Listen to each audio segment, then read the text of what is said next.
For once, by the way, they didn't update this 80 times. Hell yeah.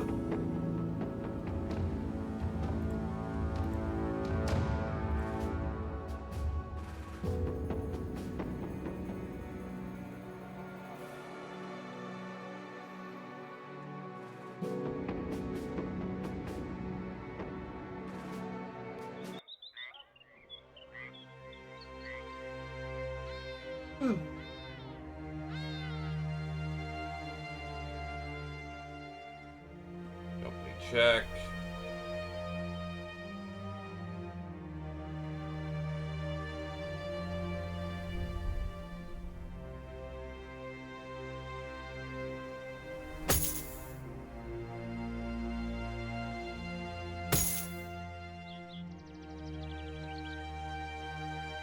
Time to kill whatever's in the great beyond.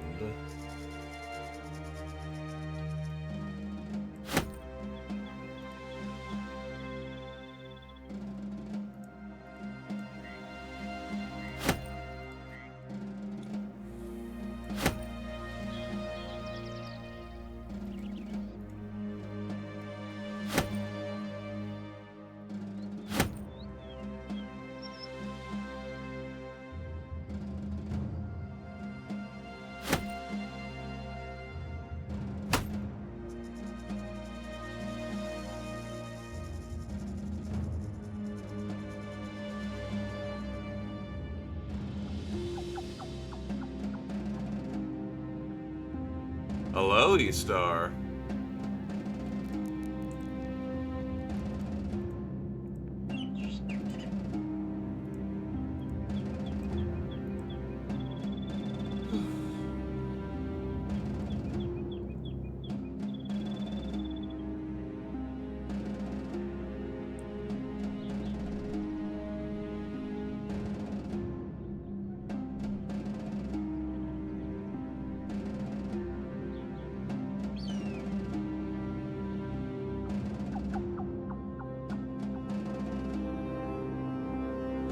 Hello, Roosh.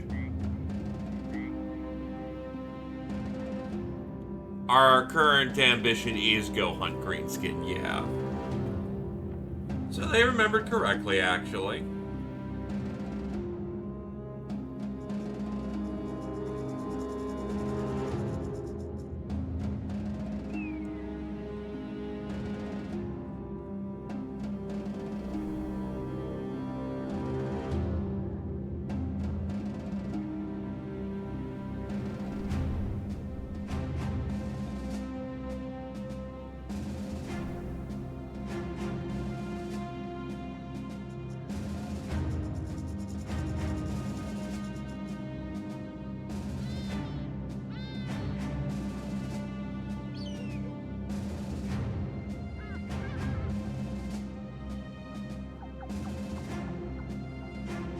It is indeed said Dave Remorse.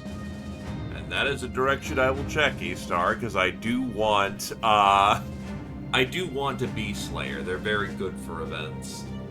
Speaking of, for people who are here, we have serums. Feel free to use them. We have quote-unquote downtime between crises.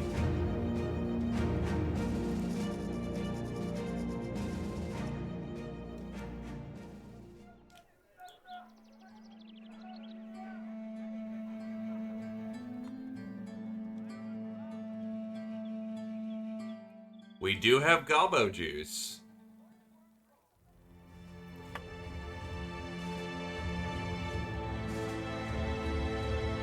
The racist tooth people develop higher strains. So it is the only strain in its sequence, but it is pretty damn strong if you want it.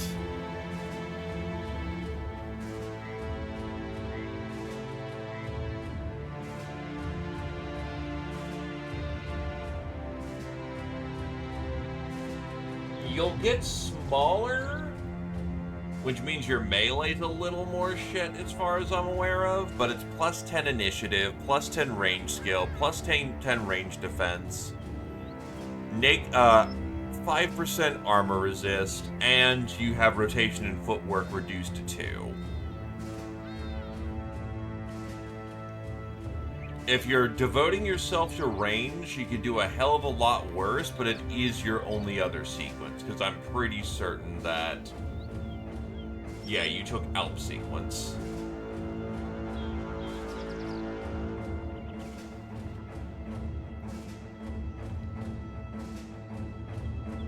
It'll be your second and last sequence, but it will be a sequence that can get some work for you, because you are a shooter.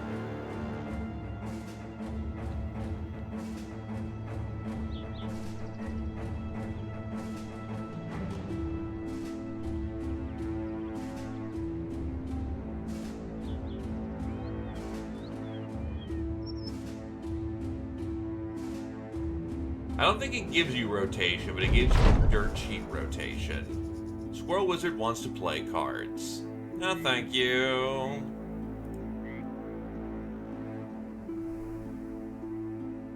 Yes, you can still make use of the... so... You've taken Alp sequence, so you can take the enhanced strain of Alp. Goblin doesn't have an enhanced strain. So you would have the Alp strain and the Goblin strain, and that's it.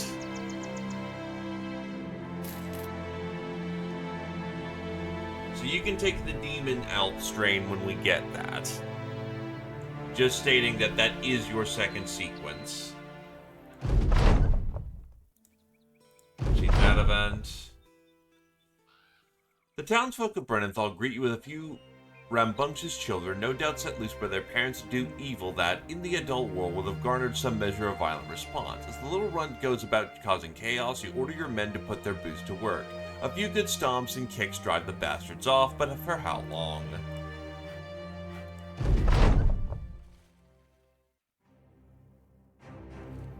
And then Zio caused the tip over of people don't like us violently.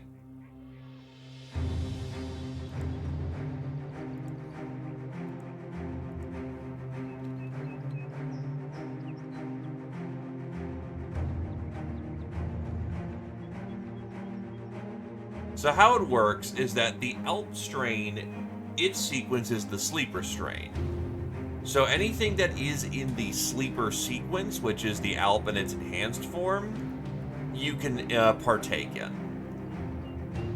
Goblin only has one sequence. The sequence of the Goblin only has one part of the strain to it. So essentially you'll be at you have 3 options that you can take instead of the normal 4. Goblin, however, in compensation, is very strong for its one part of its strain.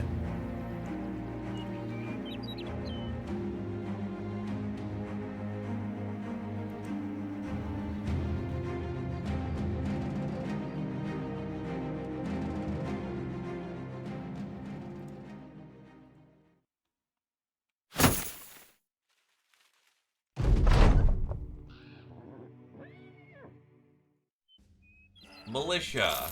Oh, what the fuck? Fucking double click. That actually looked like a good one, too. I just know that my mouse might be going. Fuck you, I'm gonna load.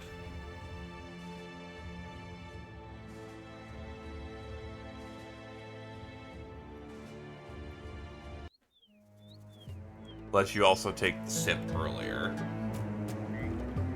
Alright, well, let's try it then. +5 melee defense, range defense, because you are now tiny. You are sick for a while.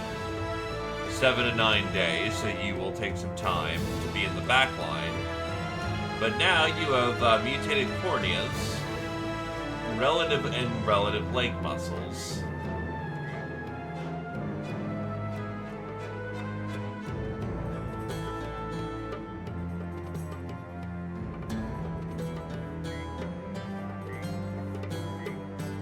Nah, I think Orc does have a higher strain, maybe? Yeah, it doesn't say that it can't generate a second sequence, so it's probably some higher form of Unga Bunga. Speaking of, Mr. Dragonhouse, are you looking for smoothies?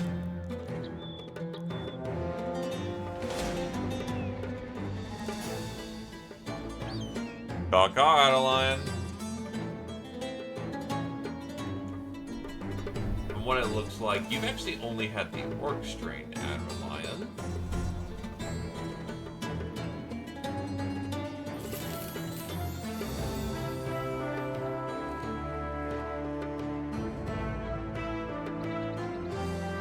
Like X-Pirates all over again? No, you've just evolved to the higher form.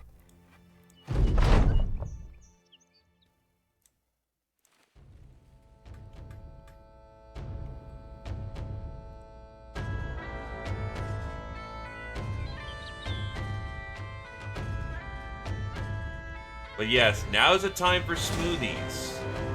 Make use of it.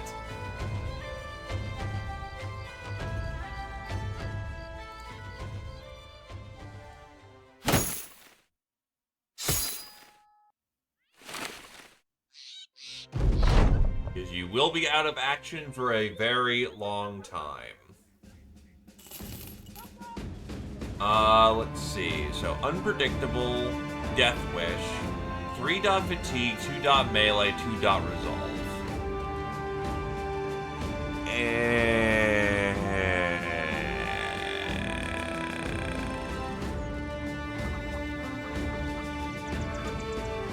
The problem with that is that that's a not bad brother, but I'm not really using the Resolve. Do they have Mind over Body? They do. But then that kind of goes against their Fatigue.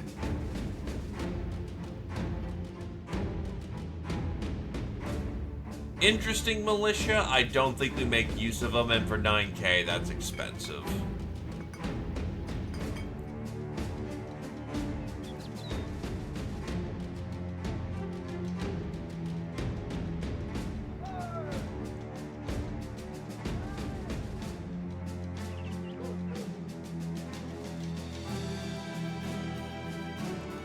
Alive and well.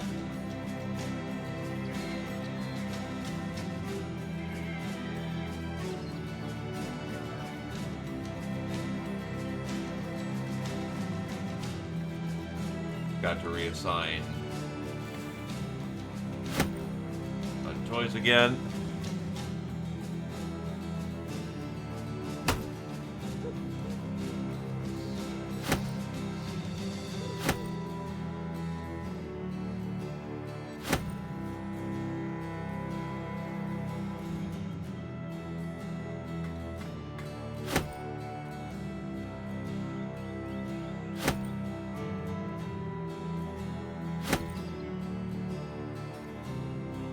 Hell yeah, baby.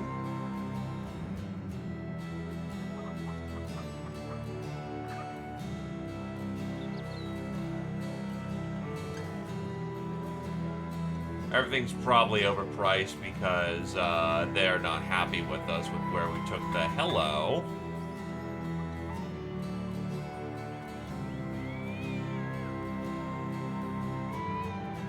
It looks beautiful. Gets more through armor, less fatigue. It's an okay famed, but I wouldn't prioritize it. It's a mill cleaver with... It's a mill cleaver with armor ignore, more durability, and less fatigue.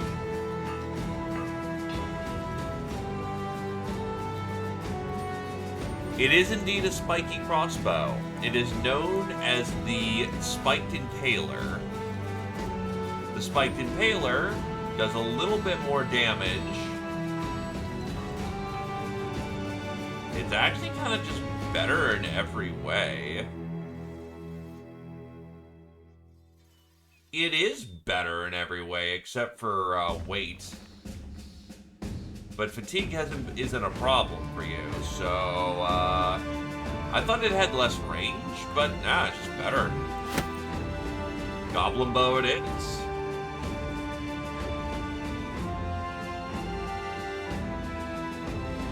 The difference is in firing shot.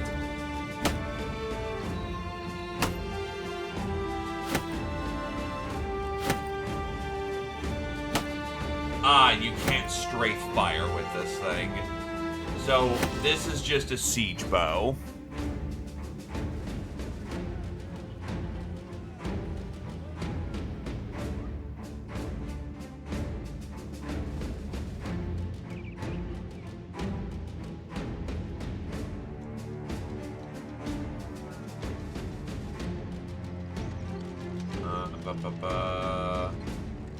I thought this thing also has a tendency of...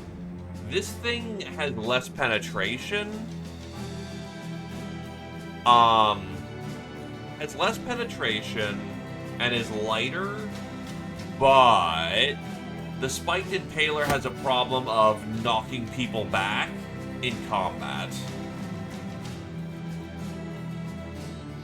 Honestly, the regular one works fine. This is a sniping weapon. This is a battering ram.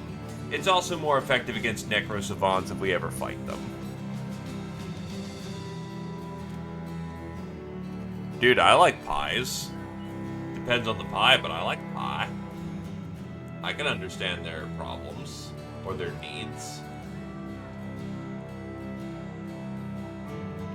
Actually, tools are cheap here, so prices are good.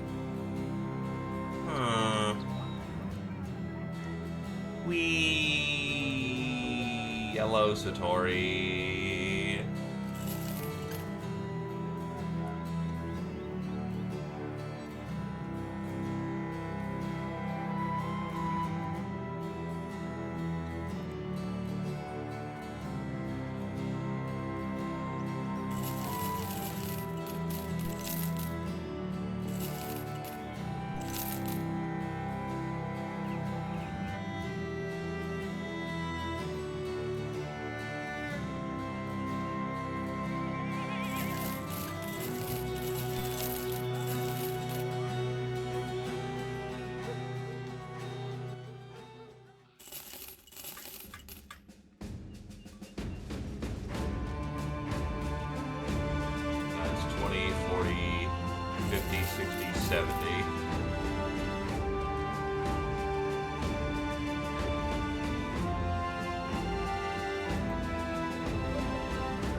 I mean, you found a lead axe. Congratulations. You are now extracting from the map. This is not a fucking choice.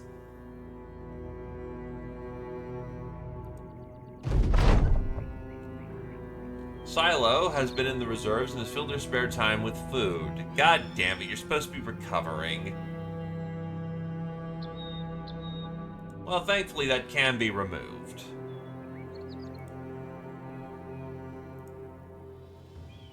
No, it's fat that can be removed.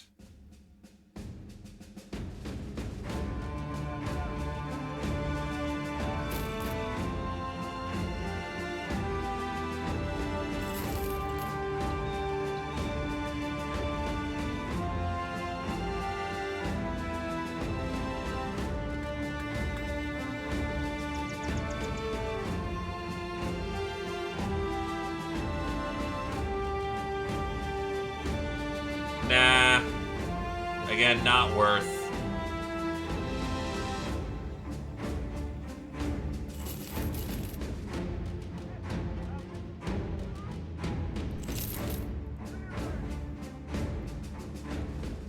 Does anyone else want monster smoothies? Monster smoothies for anyone else in the crew?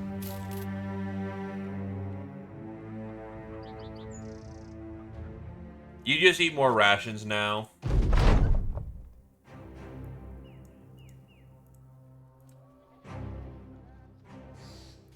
Squire. Welcome back, Dragon House. Iron Lungs, Hate of the Undead, Resolve 2 Melee Skill 2. That's not a bad Squire, honestly.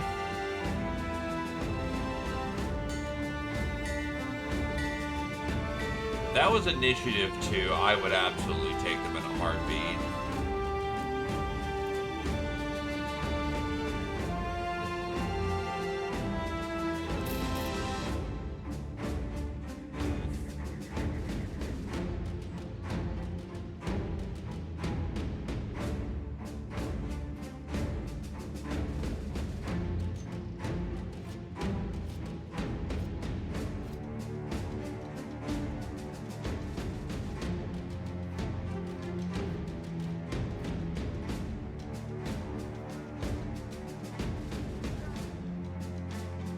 legendary sling staff.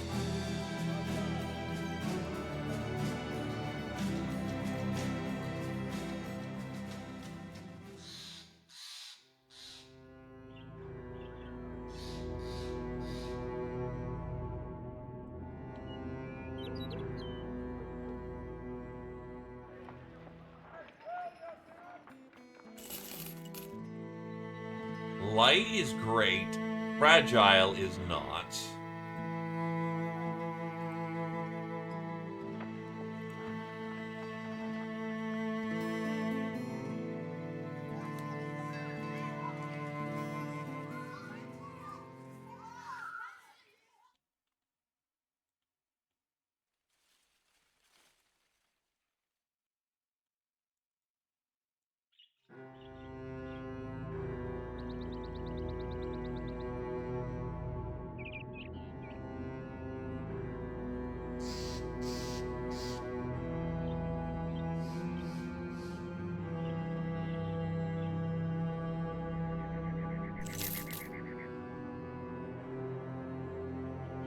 Alright, so you're still sick, so you're not participating in the next fight.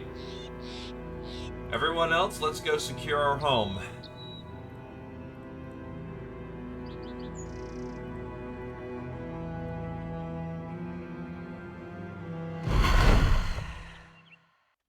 Oh. Greenskins. Greenskins live here.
Doesn't look like anyone too spicy yet when it comes to the orc lineup, so we should be okay. But we'll see. The Berserker is still of some concern.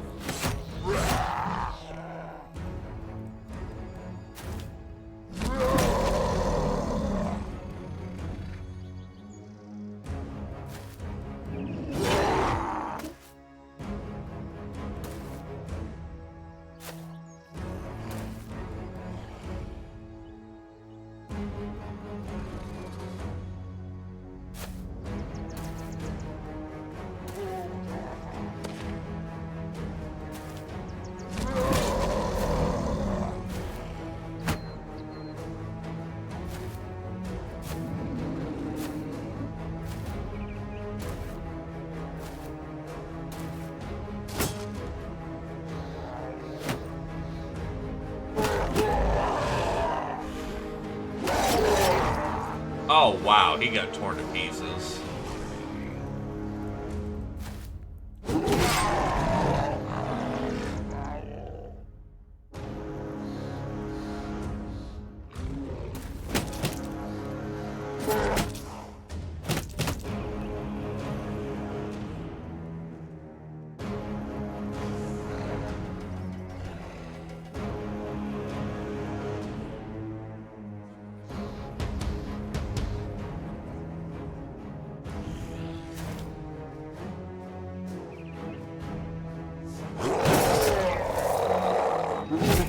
Zio just walks up, kills 3. That's beauty.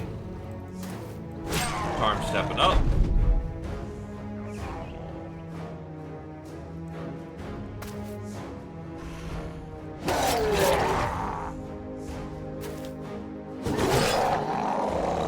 Dragon House just stealing all the kills right now.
He's gone.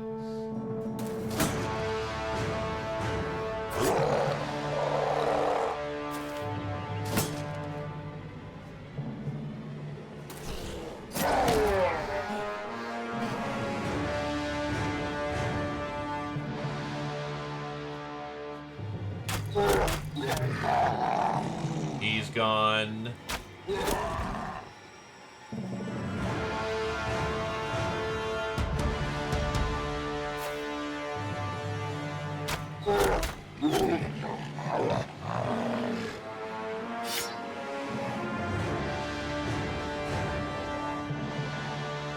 This does inspire me with confidence in fighting greenskins, by the way.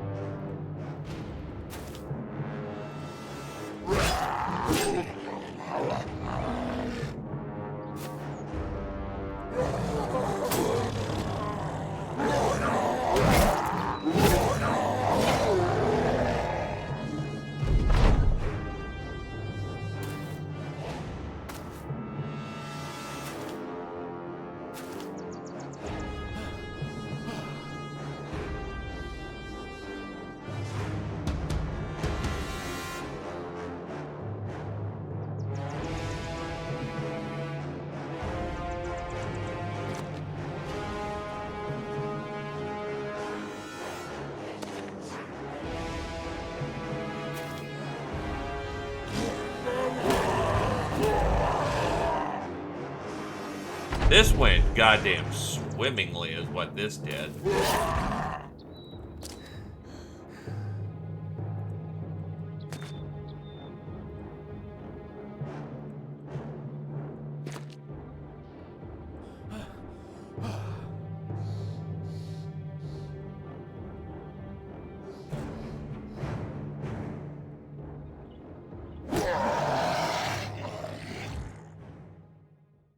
Charmf and Dragon House level up. More Unga Bunga strain. Lots more of it.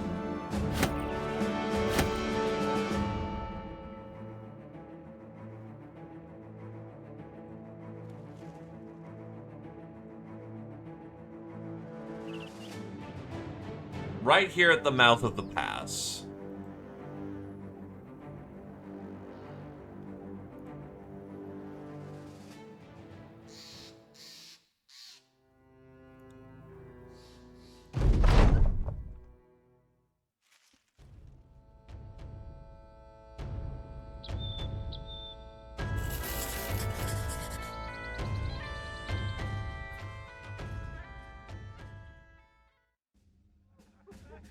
All right.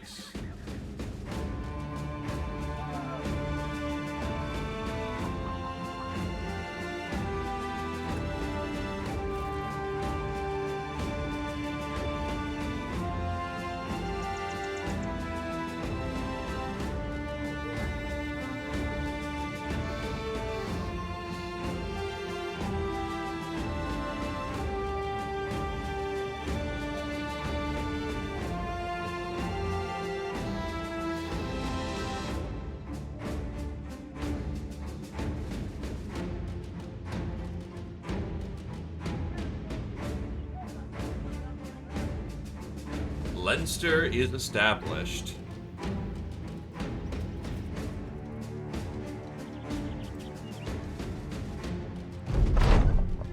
The construction of your outpost has begun. Your hired engineers expect this will take 1 day, during which you won't be able to enter all of its buildings and locations. The ruckus has drawn the attention of nearby enemies. You can expect them to send an attack party within the next day. That's nice. I'm going to kill some dire wolves while we're doing this. Evening, Vordon. Actually, speaking of good timing, Mr. Vordon, are you aiming to take some monster smoothies?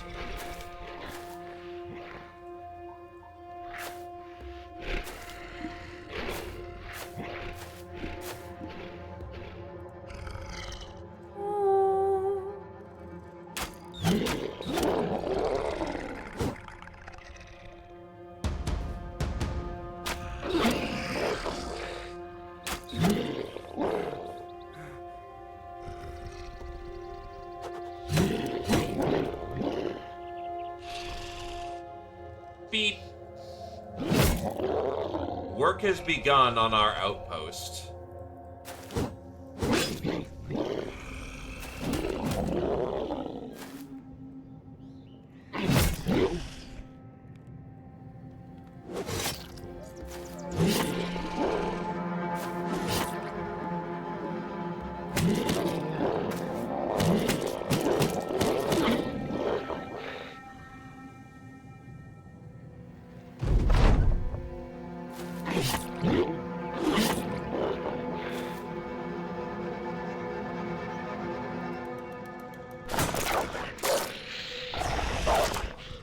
We'll see where you are.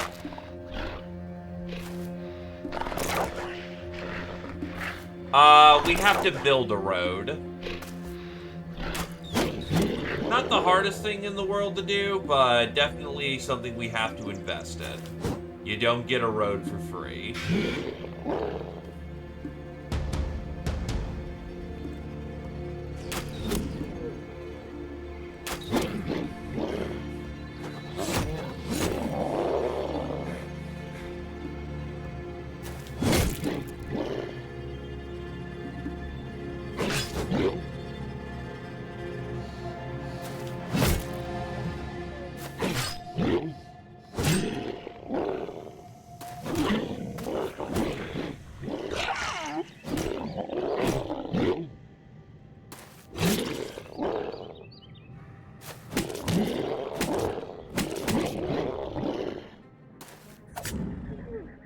Easy.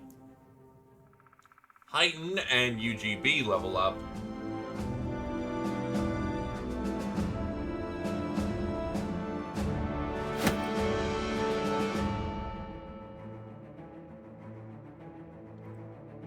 Back to town. You notice the mutt a few miles back, and a few miles forward he's still there, bobbing and sinking in and out of sight.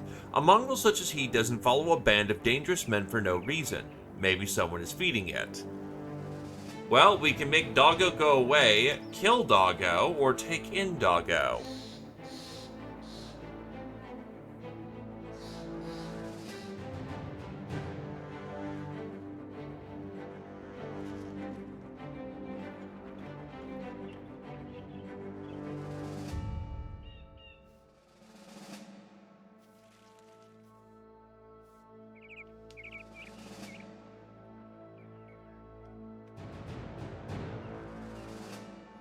Puppies.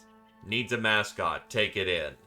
You decide to take a chunk of meat and approach the dog. It is skittish at first, backing away on your approach, but the aroma you have in hand is an alluring one to be sure. The mongrel slinks back towards you, pausing here and there, eyes flicking in search of an ambush. You can see the barrel of ribs on the dog. Many days on the road have given the pup a gaunt frame. Its ears are stitched up and its tail's bolted with signs of battle. This here animal knows how to fight, and that's just what it'll be doing for you from now on.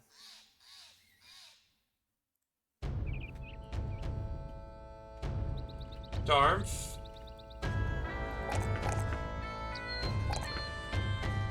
Gains basic skill, UGB.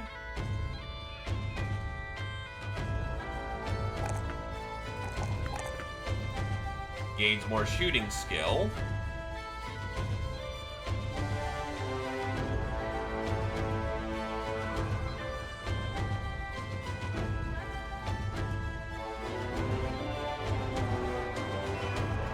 favorite enemy, Archer. Why not?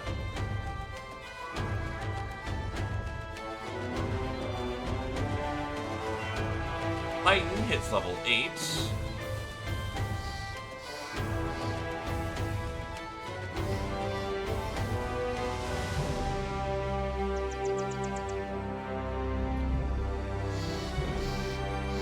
And can take the immovable object.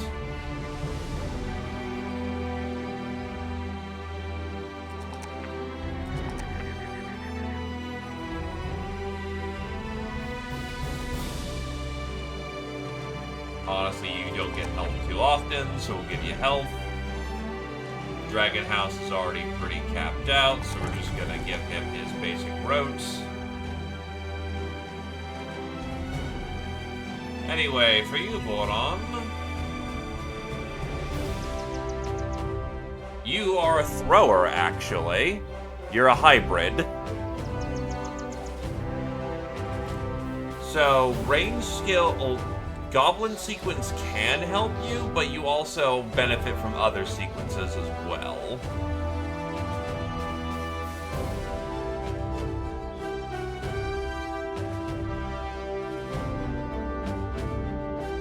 But the main thing we're doing, Kodal, is that we are attempting to get our smoothies in order, so to speak.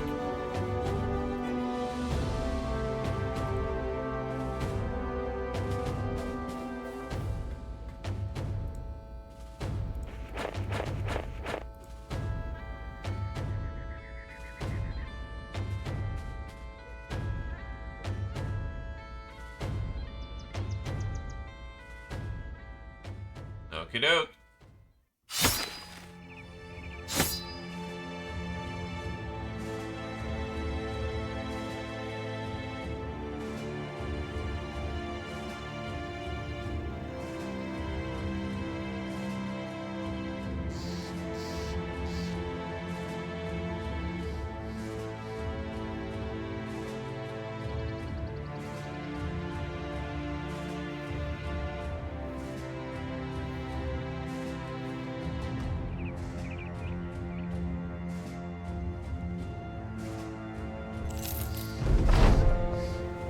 Hailing from the west. Looks like we're fighting, yep, nobility.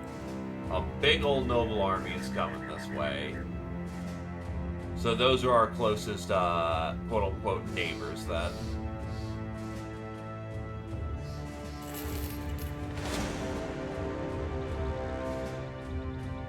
You're still eligible for sequence. You may not be the first one to get said sequences, but you are still eligible for sequences. Sequences are good, after all. Welcome, Bloodhusk. Welcome, welcome.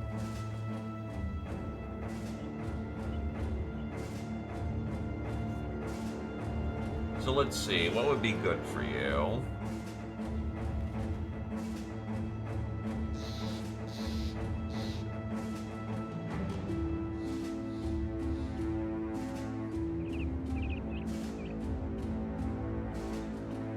I have a wild idea.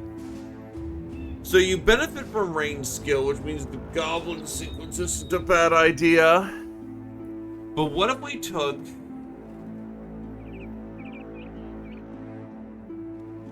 Let's see.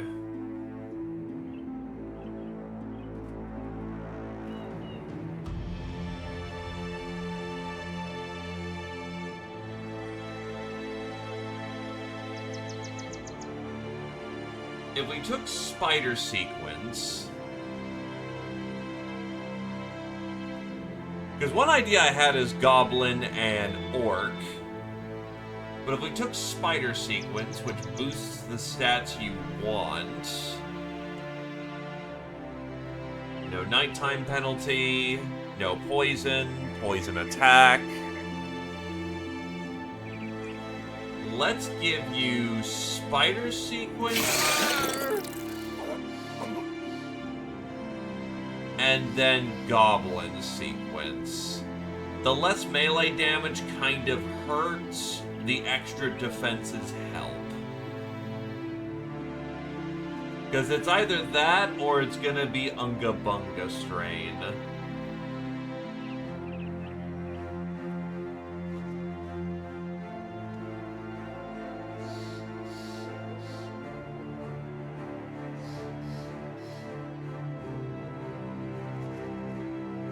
It's effectively 15 defense for negative 15 melee.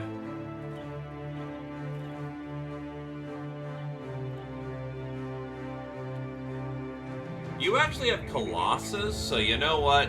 Nah, but you get value out of that anyway.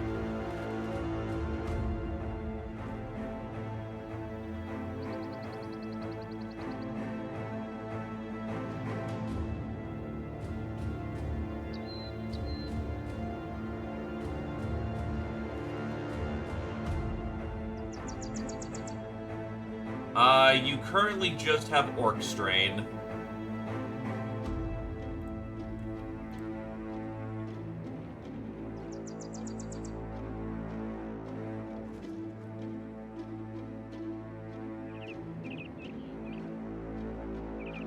Do you have things like rotation? You do.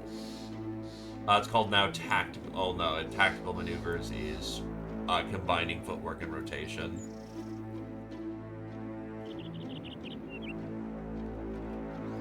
Fuck it, we'll take Gobby Strain. I'm gonna save before I do this, just in case you can't take two sequences at the same time without recovering. So let's go with... You absolutely can indulge in two sequences at once. It also makes you horribly, horribly sick.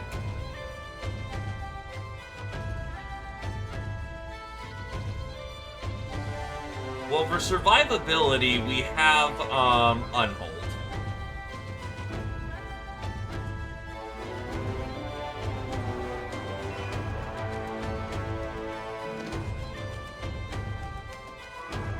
Damage-wise, we have, the Alpha Strain of Direwolf.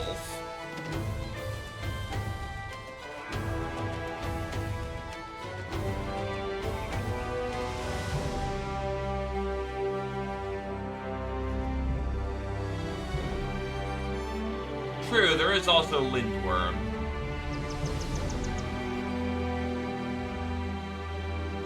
But if you want the utmost survivability, it's gonna be the Unhold sequence.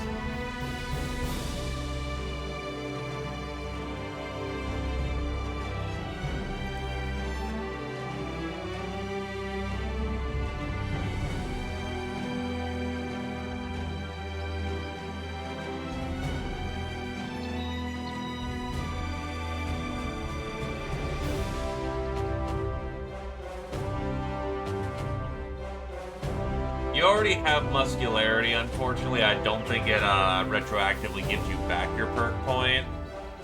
But the regen and the thick skull and the extra HP is still nice.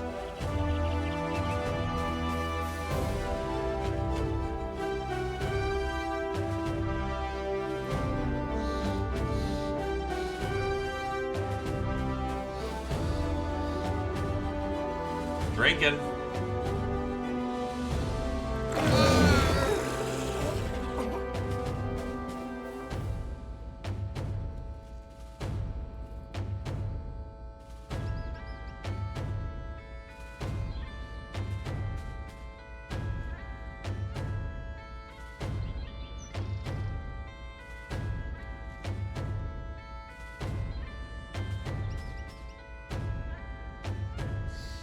Who else wants a mutation?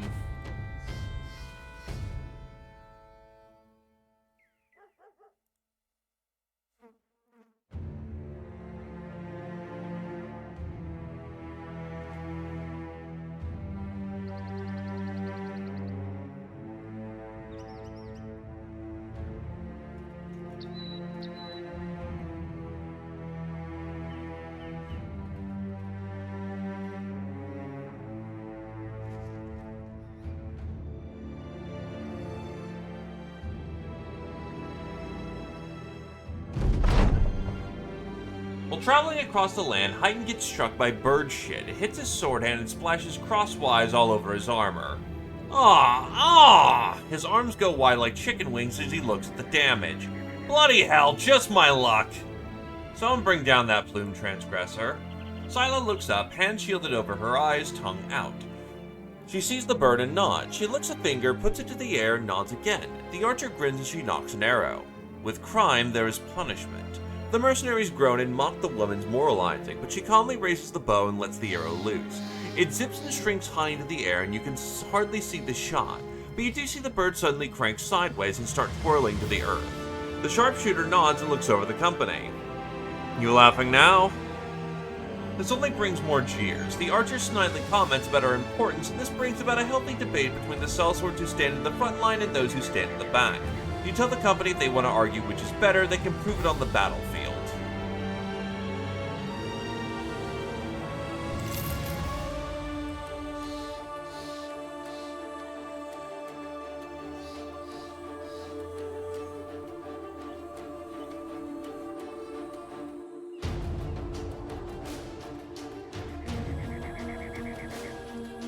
Infantry, squires, halberdiers, knights. Jesus, this is gonna be a spicy fight.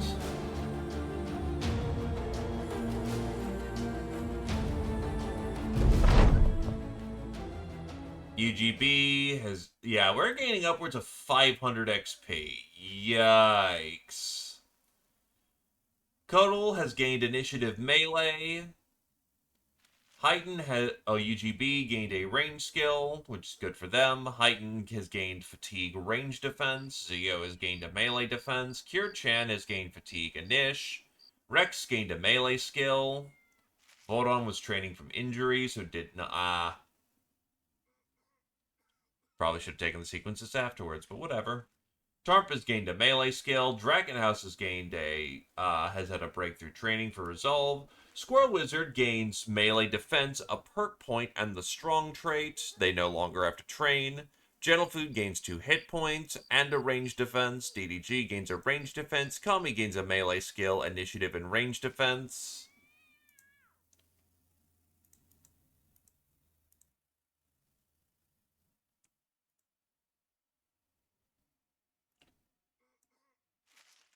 Strong is very good for Squirrel Wizard because that's more fatigue for them.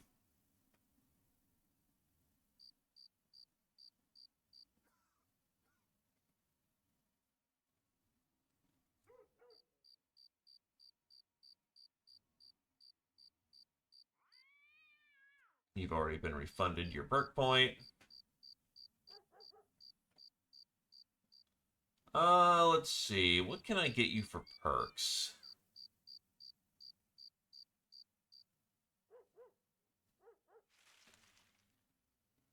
You get 1 because you are quote-unquote fully trained now.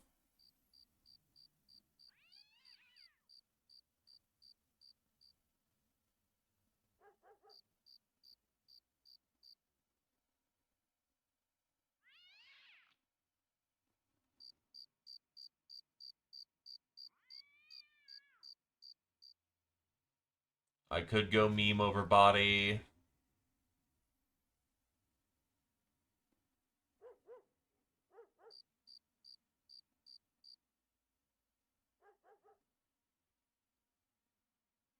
Hey, Fedora, welcome, welcome.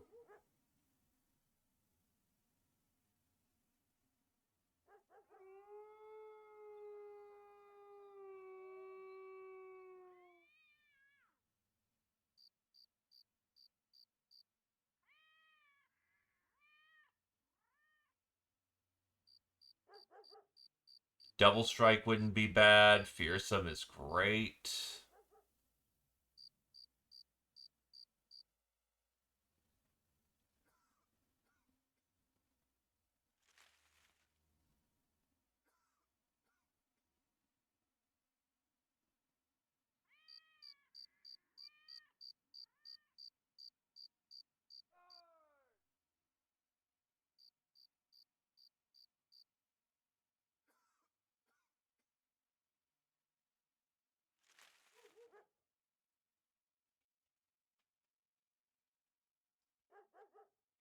Uh,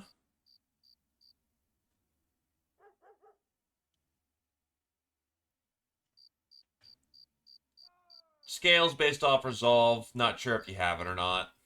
Honestly, Double Strike is probably the way to go.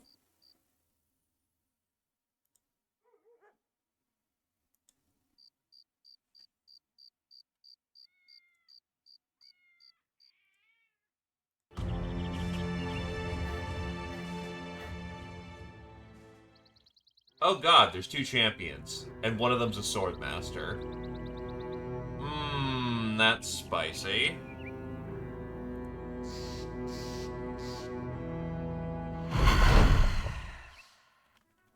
This looks to be a familiar setup, doesn't it?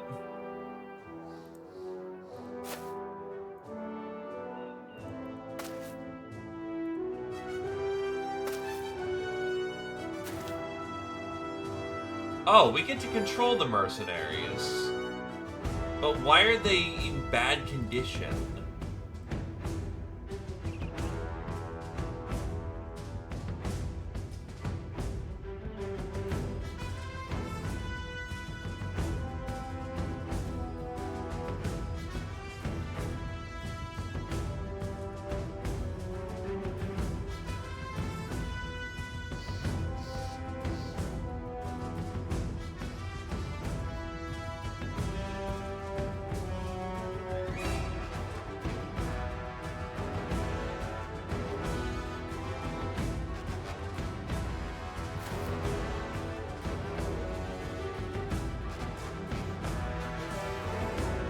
Oh, we have a sword master. Well now, that is a world of difference.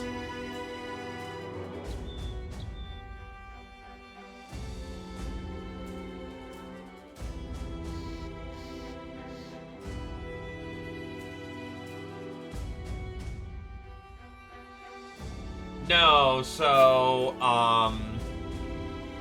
also, the sword they have is legendary. Oh god, they are going to fuck somebody up.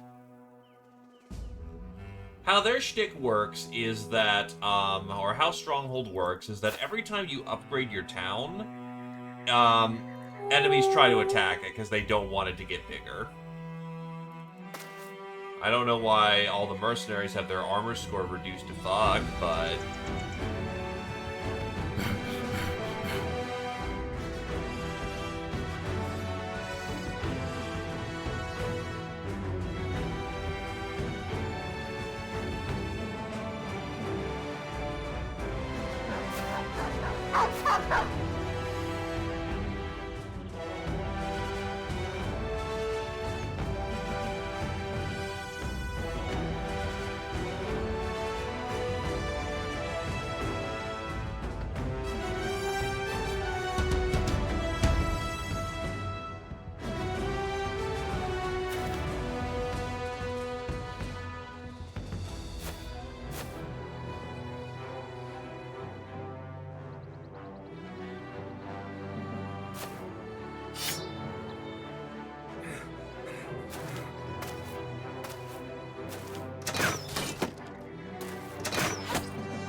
Needs 15, rolls 15, rough life.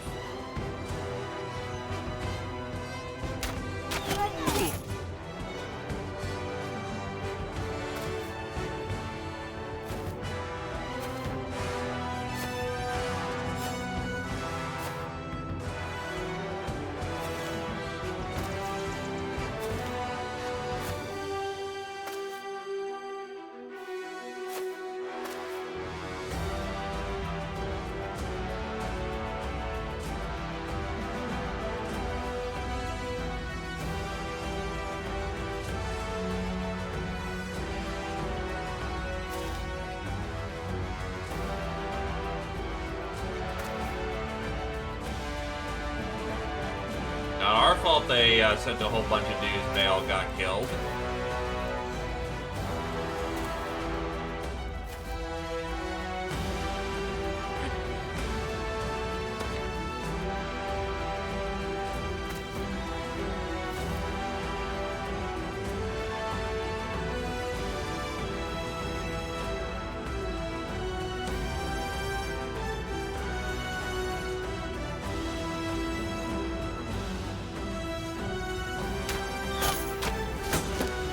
Oh, they have flaming arrows on.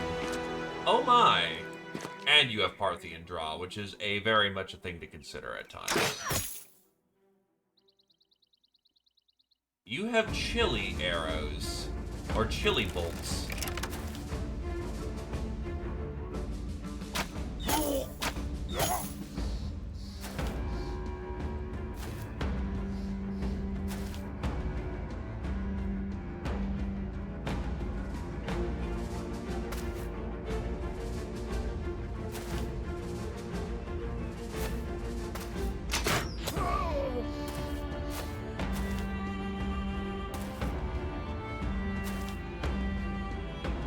Well, we were looking for a good fight. We certainly found it.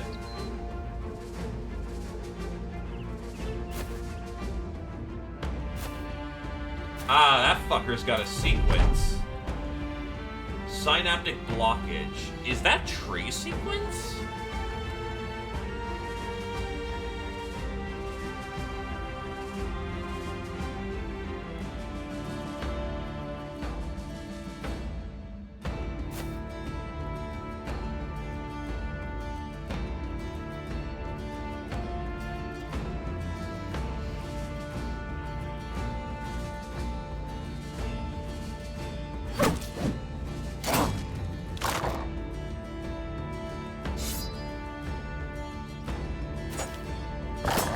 Ugh.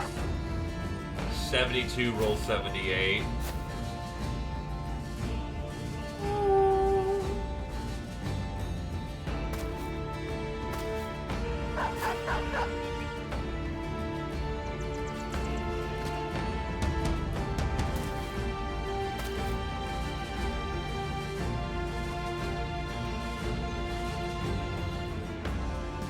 Oh, well, shit. Thank you, Bloodhusk. Absolute kind lad.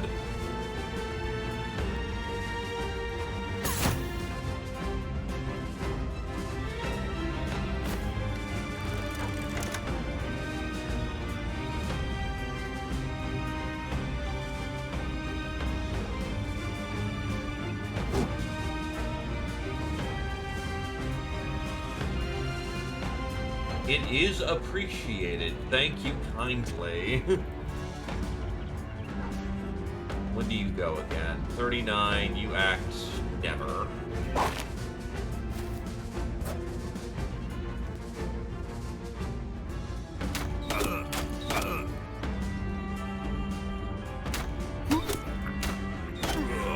UGB delivering kills.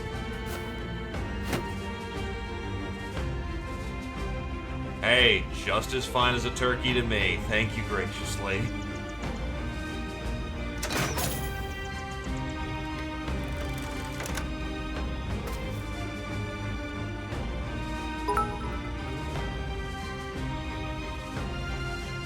Thank you for the biddies. I do need to get a bid alert. Maybe I don't.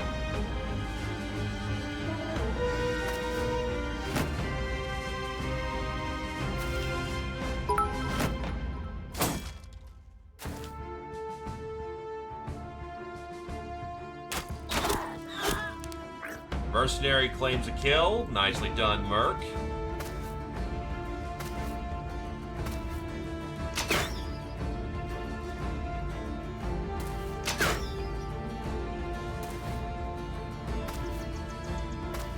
The Mercs won't be able to hold up north, though. That's a losing position.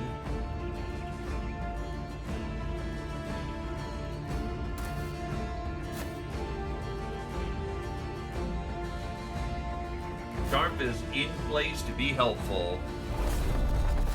What the fuck? Oh, that's Necro Savant. Oh, fuck. Literally just jumped the line. Oh, shit.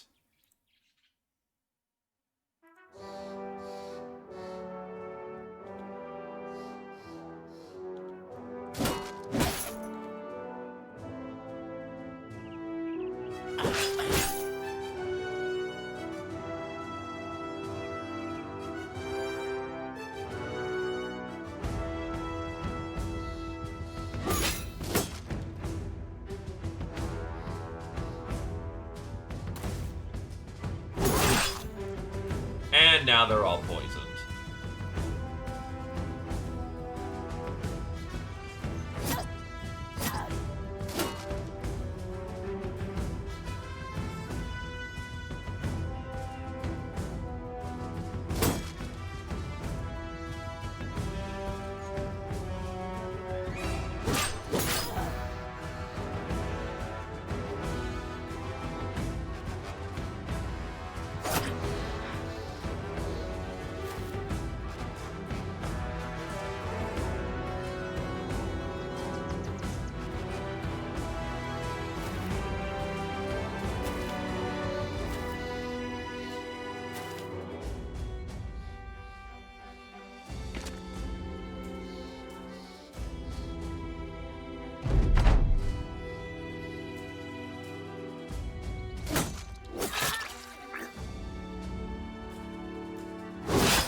And thank you kindly again.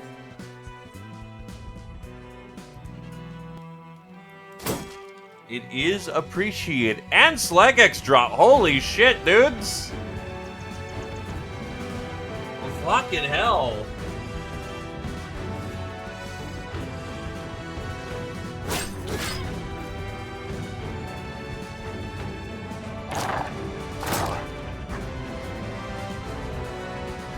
Making it rain.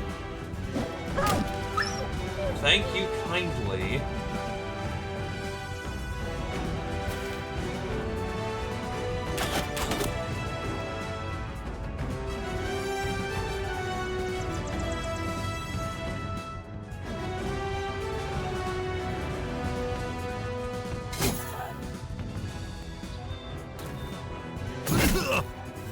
Ow.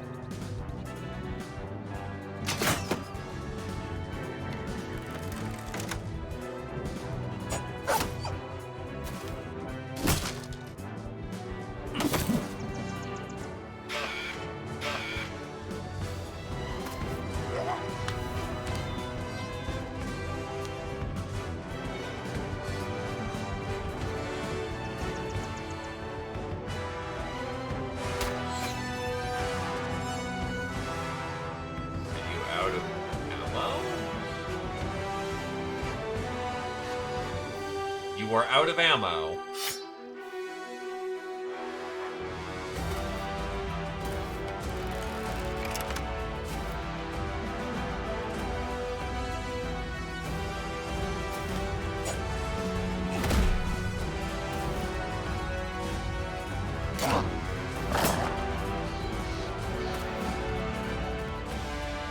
Oh shit, thank you graciously, DDG, as well.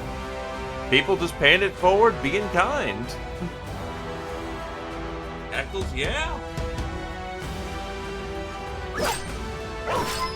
Hello, Bang Bang. And yeah, Ryan, you got crusades going on in here. What's your melee skill? 90 fucking 7. There is no way you're getting out of that clean.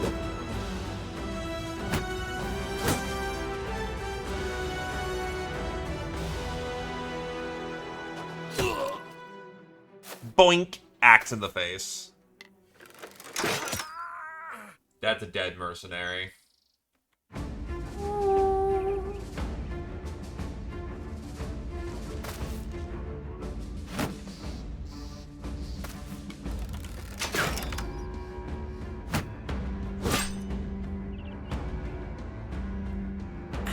I'm still in a critical position with the asshole in our back.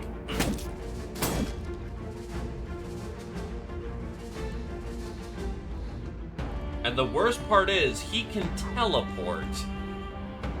So I can't really just dive him, because he might just go somewhere else and I can't do anything to stop him. Like that.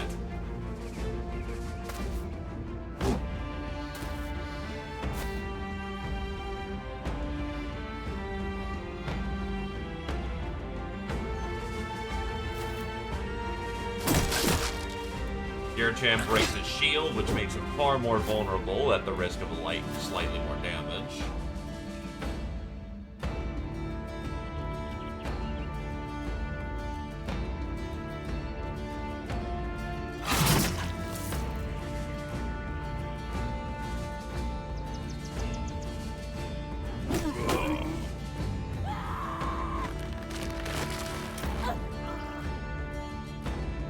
That is a kill for our noble killer, so hell yeah.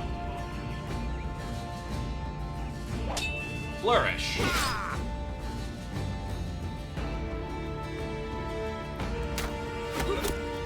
Kill for UGB, clean.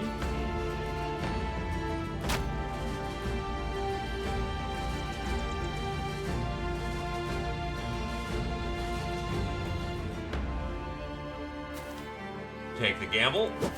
Make the gamble. He's now on the flanks.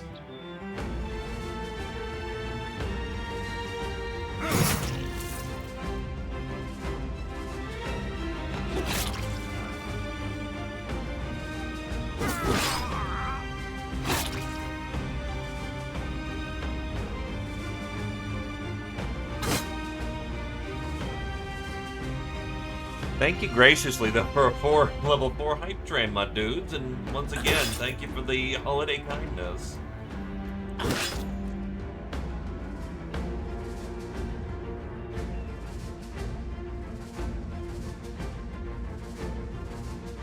Happy jolly times to the... Oh, shit! They dropped their shield. That is a legendary shield.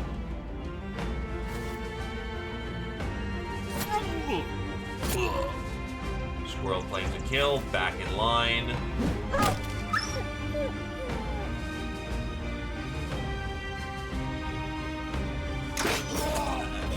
Accidentally proxies into the squire in the back. Yeah, we'll take that. Why not?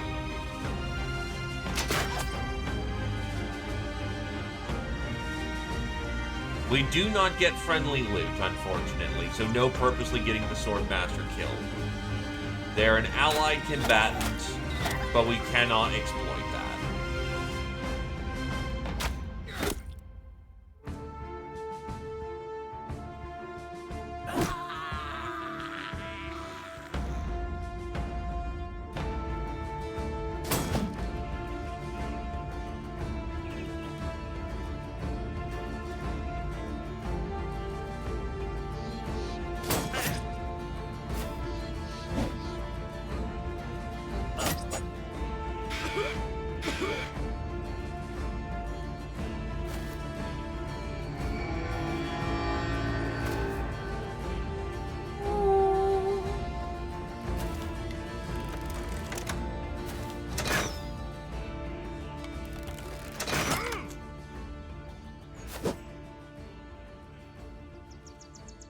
That's what I'm trying to do with some of the backliners.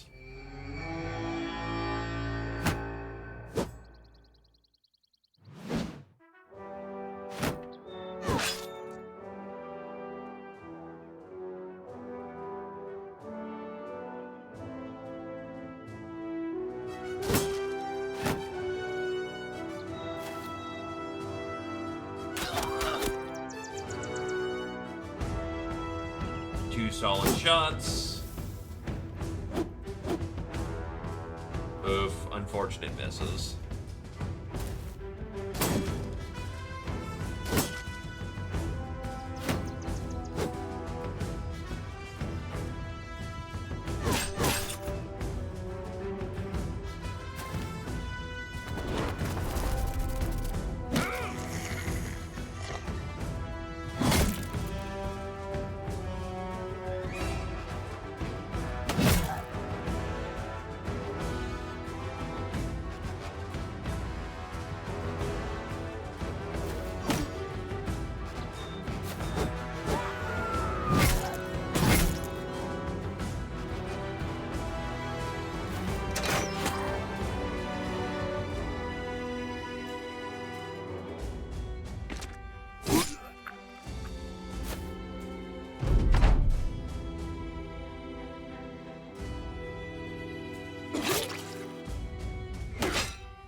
Another dead knight from the hands of the warrior down there. Squirrel just racking up bodies.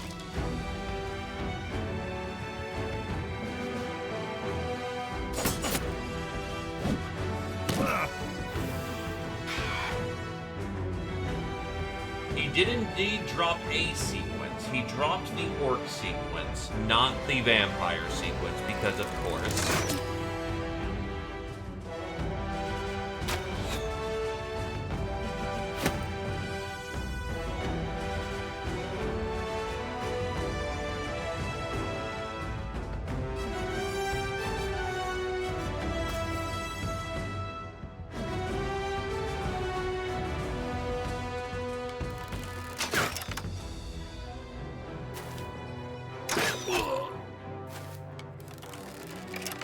That counterfire that UGB has is beauty.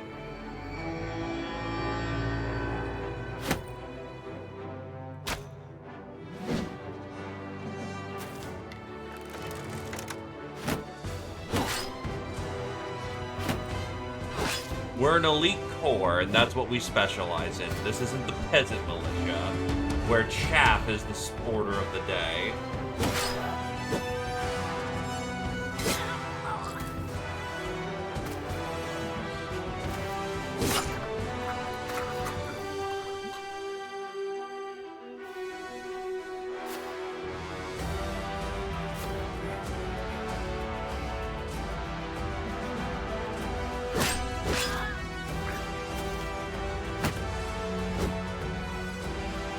The fact that we have a Swordmaster champion on our side assures victory, though. There's very little they can do if they don't shoot him. Oh, well. That was a mistake, whatever.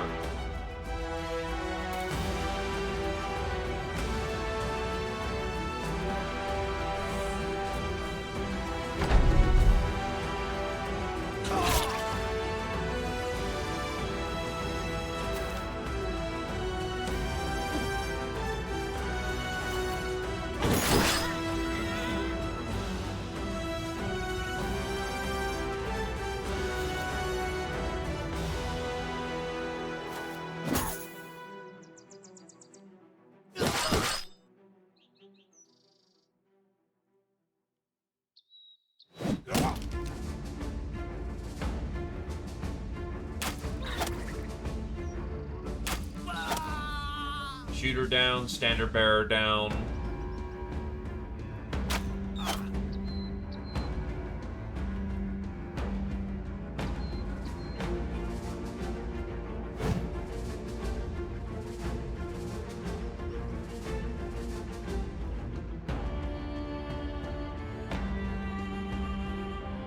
Out of bolts.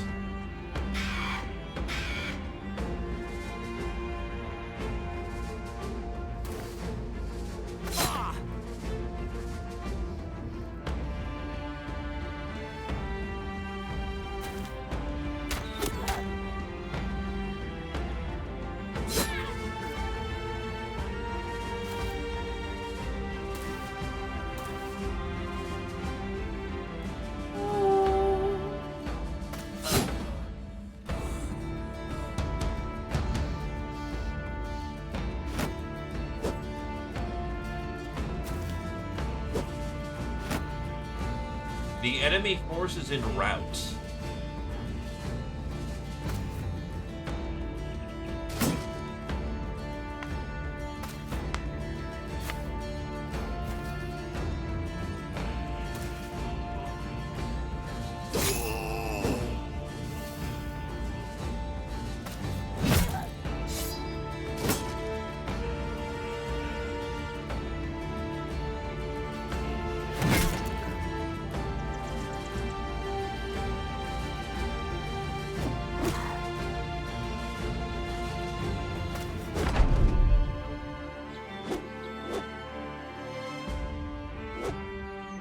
Wow, lots of 65s being missed there.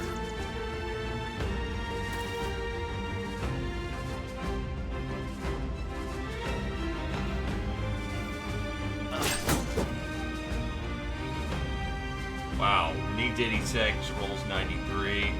It happens.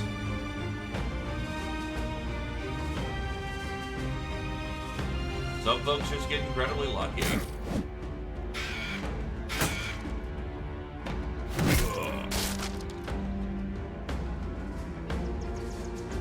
You're in a giant war sequence. You're gonna take hits.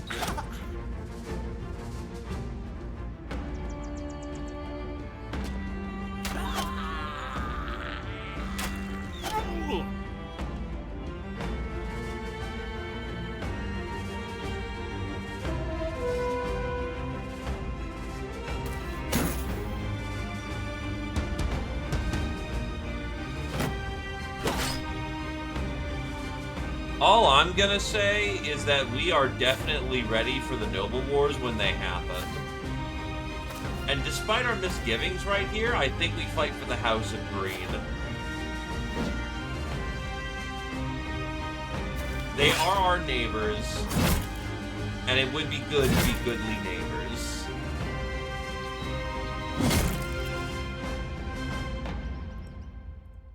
It's either that or the House of Yellow because we've worked with them for so long. Even if they are a bit upset about the whole Holy War thing.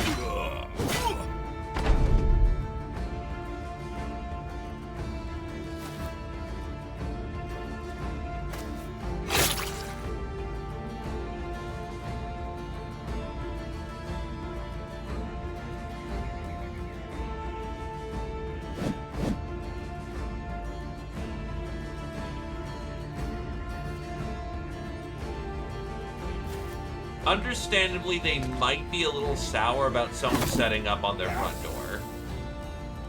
Even though it's not that close, it's still setting up right nearby.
He's out.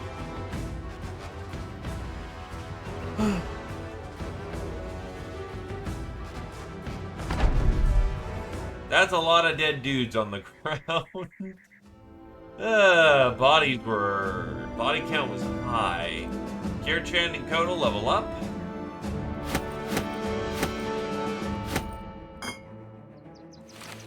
Sequence acquired.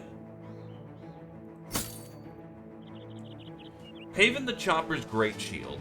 A full metal round shield of extraordinary quality. This must have been the pride of any warrior boasting it. Boosted to range defense and shield skills are one less fatigue. That's not a bad little piece. You defeated all enemies. The outpost is now secure.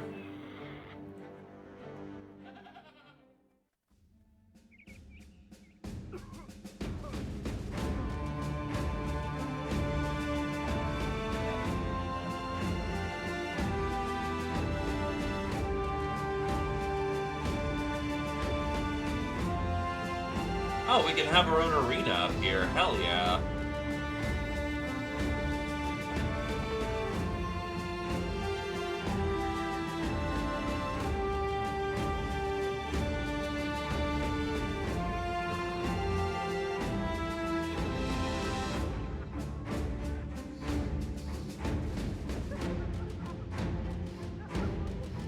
Let's see.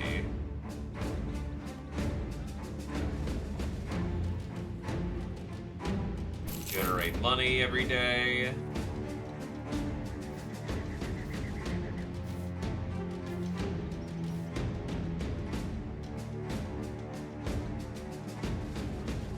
Ore smelter.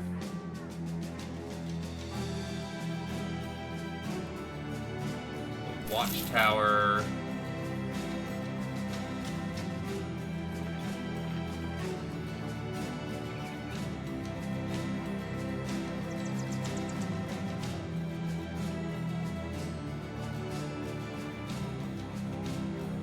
So let's see. The warehouse needs to be upgraded to the same level as the base.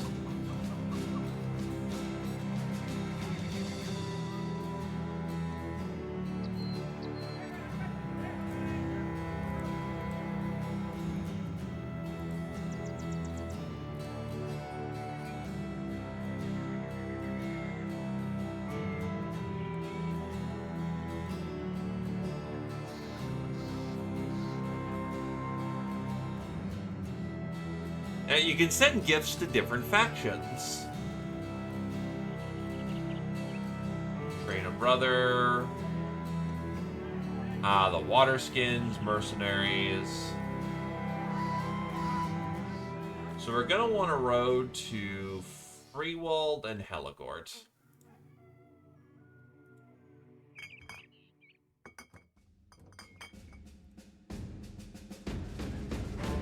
It needs roads.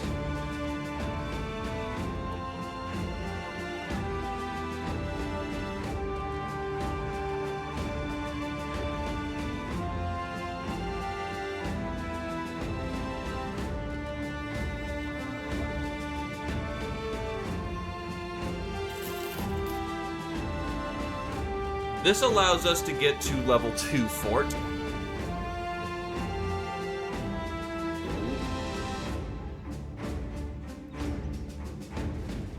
Right now, we need to work on our supply problem because we just spent the last couple of days sitting around not doing a whole lot.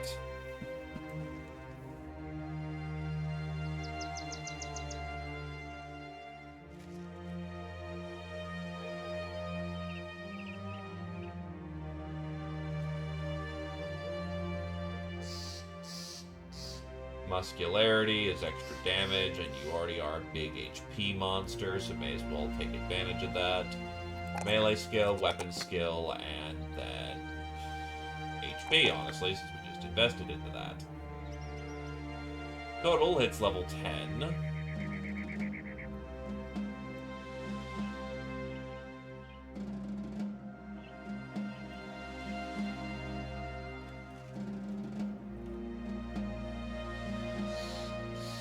I suppose since your backup weapons are... Oh, wait, that's right. We're getting you medium armors. Which you already have. Health, weapon skill, and then... It doesn't look like you actually have dodge, so I'll get some range defense, honestly. Unless there's something more key... yeah, let's go with... range defense this level. Never hurts to have a little bit of extra. I think we're out of song-related abilities.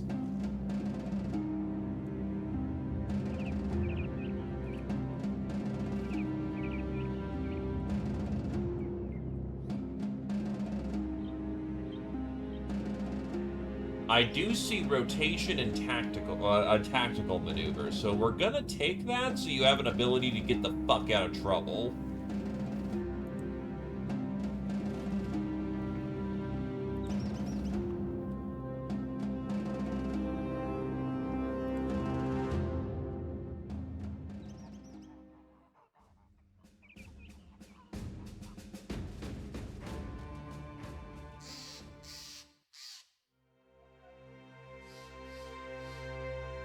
That's why the prices were good. Because Windberg is a green town. When the fuck did they get that? Why did they have that?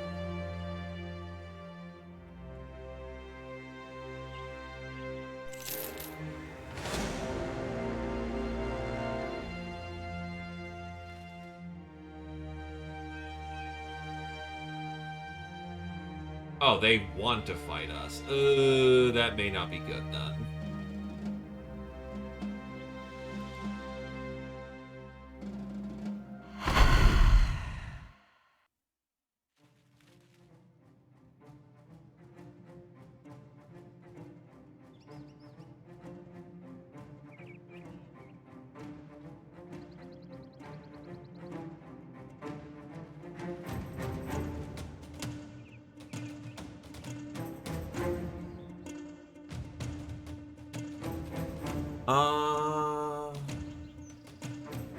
Yeah.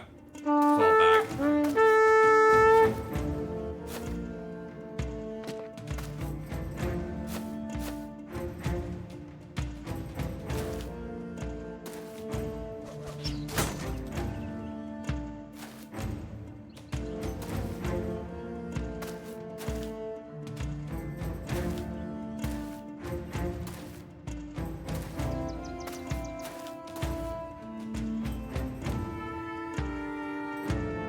I could probably handle this fight if I was at full bear and I was,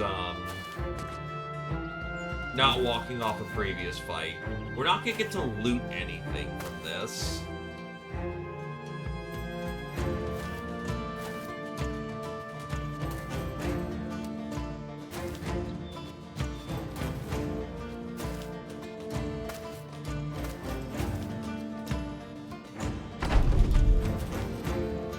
Discretion is the better part of valor.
Oh, fuck me.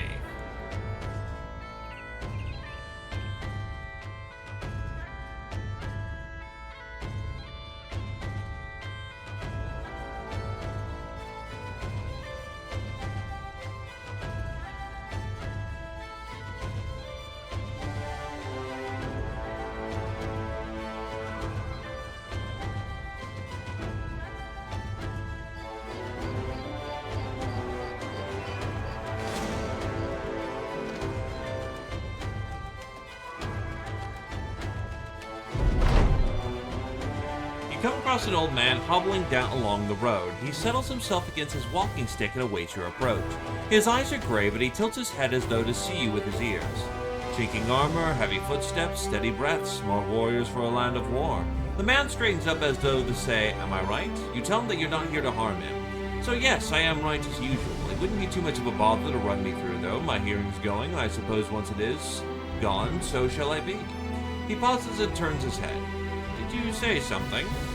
You notice the man's got a nice jewel finger in one of his bony fingers. Squirrel Lizard sidles up next to you. "We can take that, you know, like taking a tart from a baby. A really blind, more helpless than usual baby." "Travel safely, old man."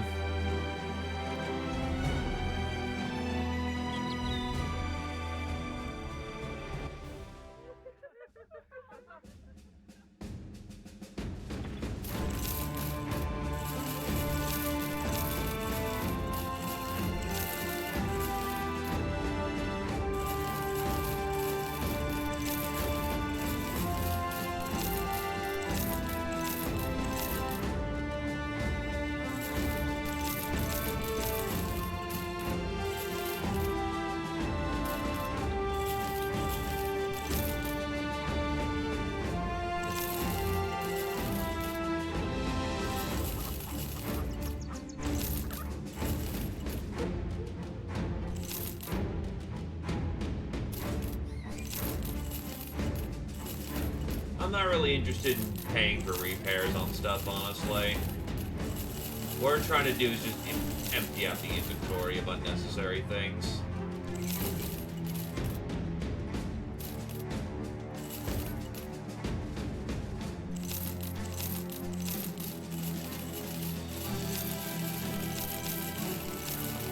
Is it not cost efficient? Probably. But I've got more than enough money that nickel and diming every little thing that I need is not strictly necessary.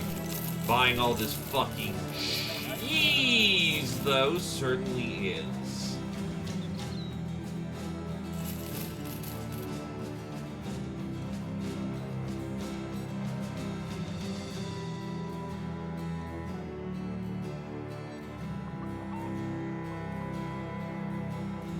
Polearm, a masterfully crafted blade that feels surprisingly light yet sturdy.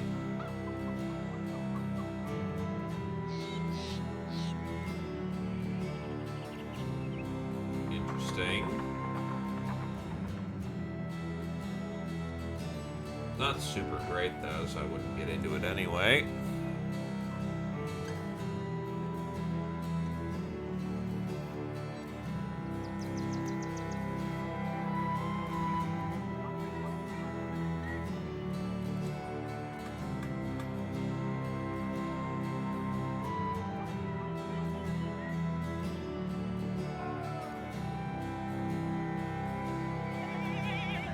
Oh yeah, speaking of,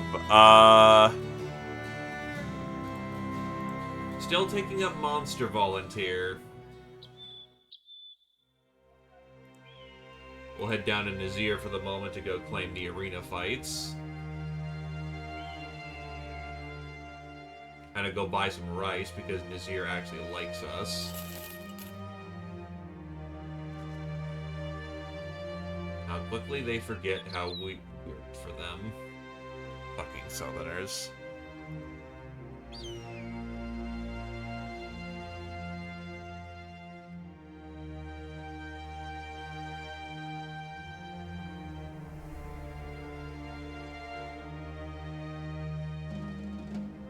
Shifting Sands and Caravan.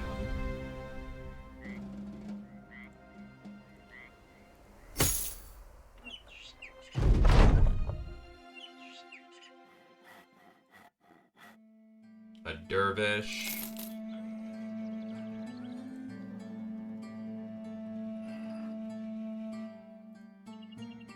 Hyenas, 8 of them, with gladiator loot on the line.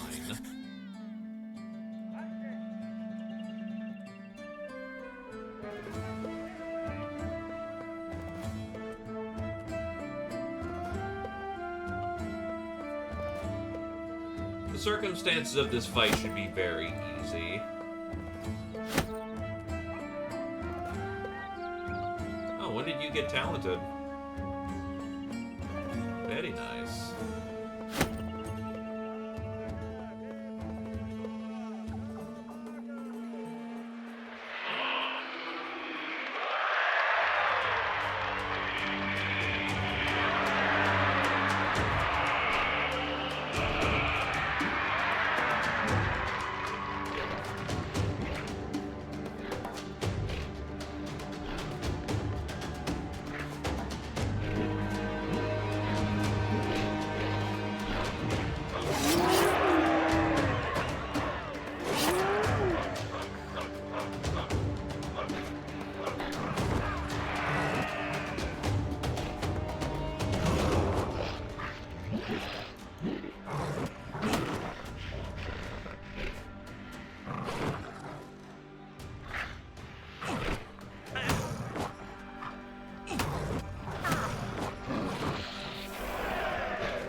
Overwhelm, unfortunately.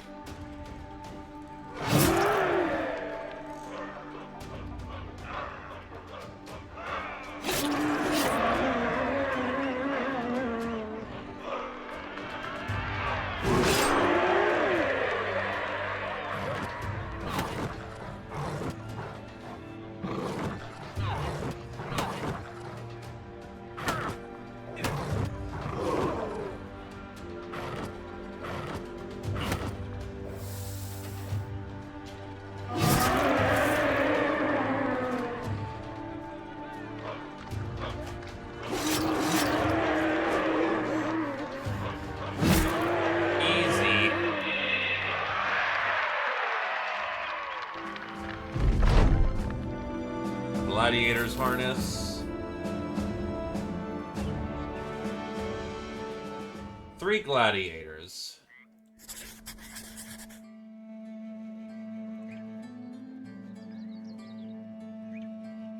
Let's grab the range specialist. Gladiators tend to be nimble builds. We'll grab that. And then we'll put on a tank to make sure that we can just bog them down. With your new fancier shield.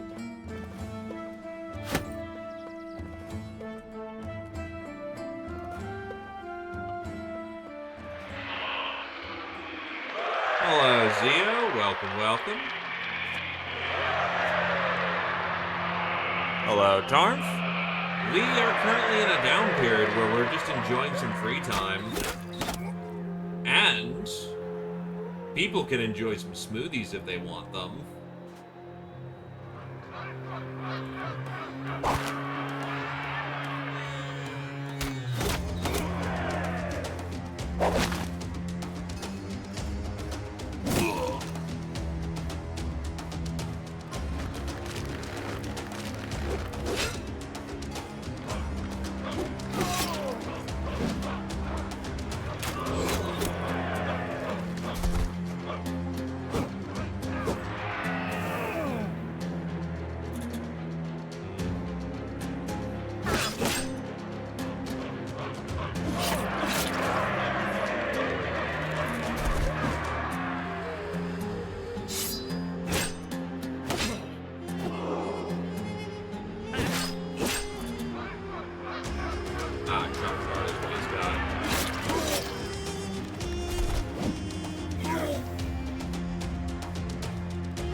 You have yourself a legendary shield.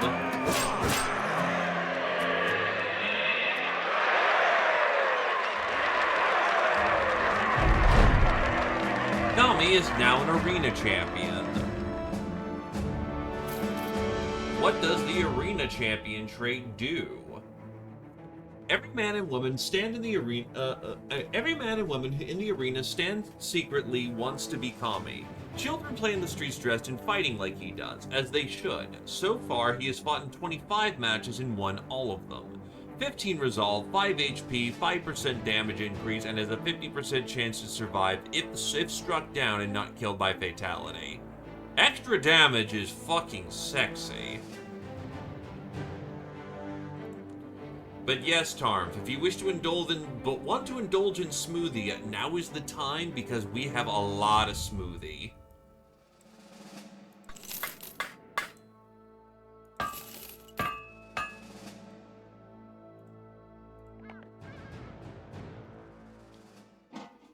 Three gladiators. Once again.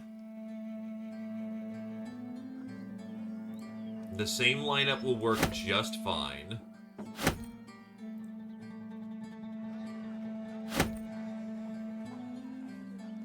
Indulge in Monster Smoothie, aka we have a lot of sequences.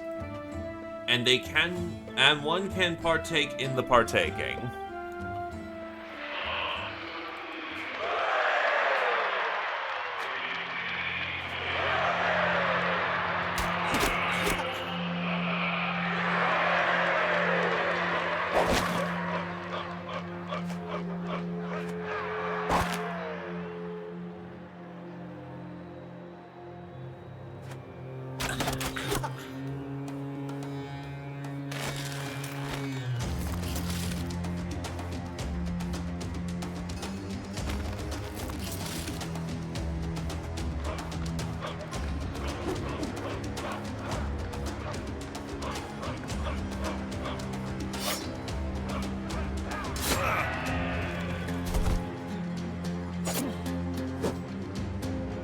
That's really bad.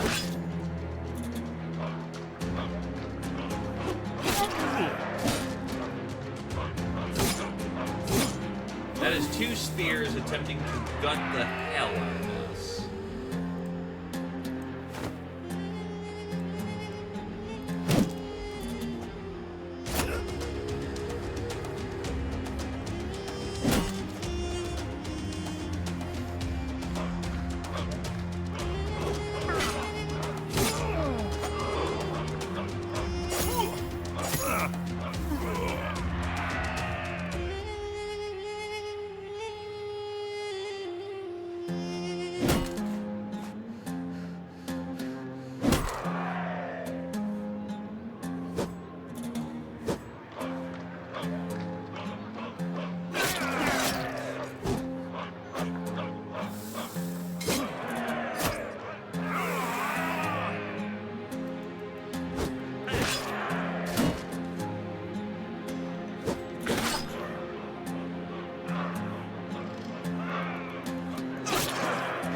He'll get one more turn, but he's going to bleed.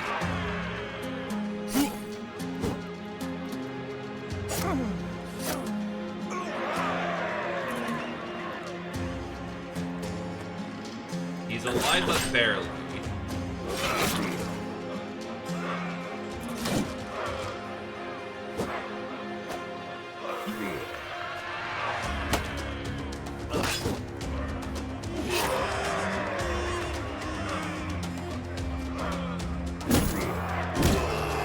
Oh, you got 2 hits. What the fuck?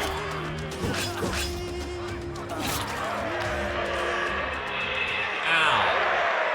That went not so great.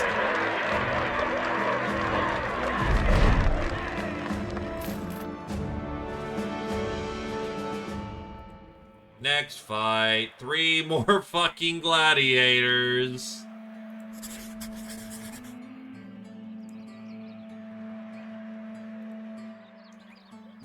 You'll be out of action for the round.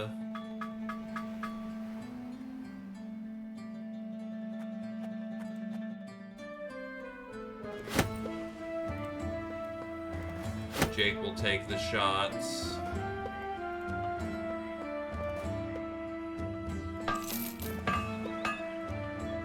Well, Zia, you've got another shot in the arena. Make it count.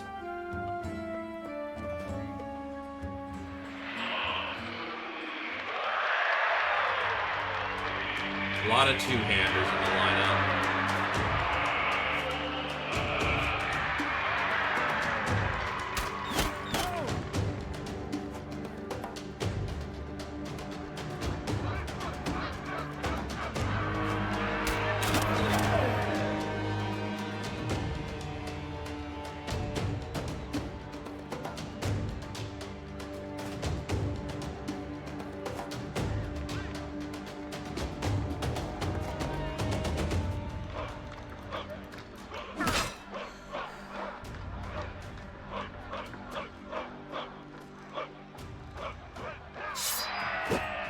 That's looking really bad.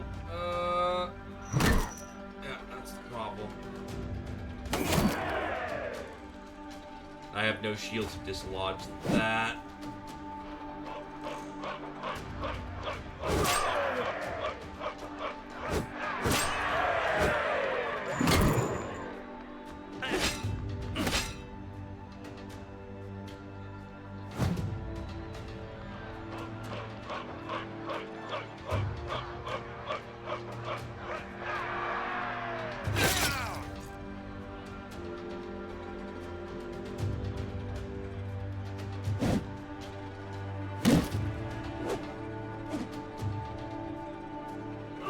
Fucks with their ability to fight.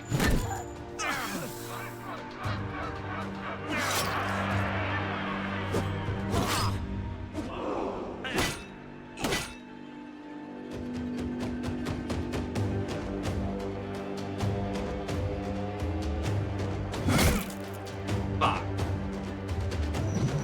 Oh, thank God you missed. But this is why we do not neglect our fucking, you fucker. Well, Jake's fucked.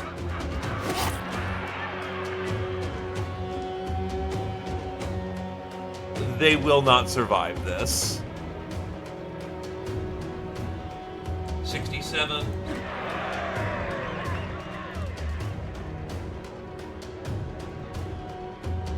Never mind, my game just fucking crashed.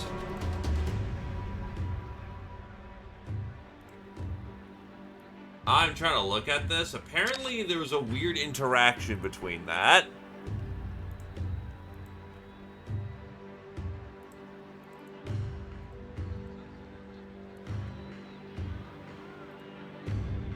Featured, the weird interaction. Something involving Bloodbath did not play nicely there. It does autosave between every fight, so we get another crack at that.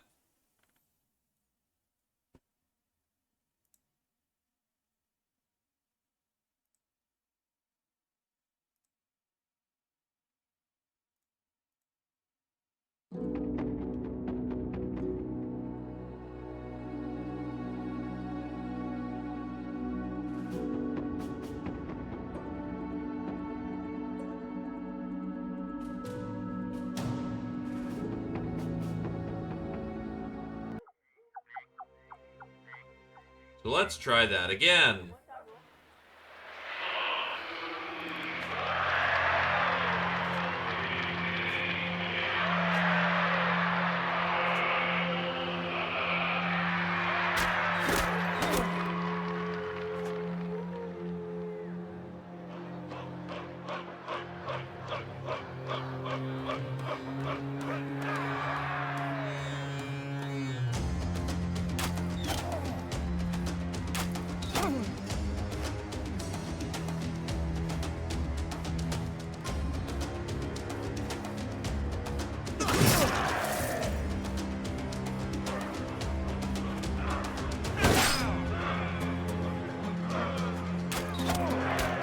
They did not do their best job positioning this time about.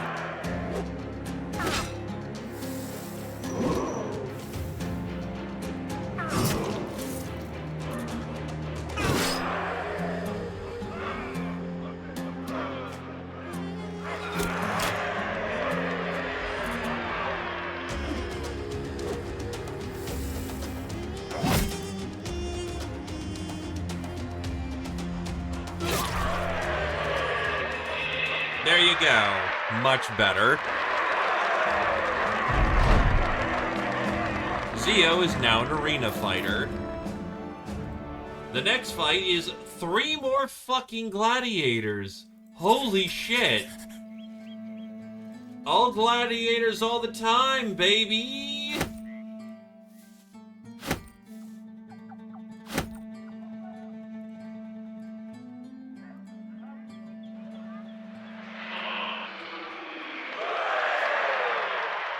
Cleaver. Really nasty cleaver, actually.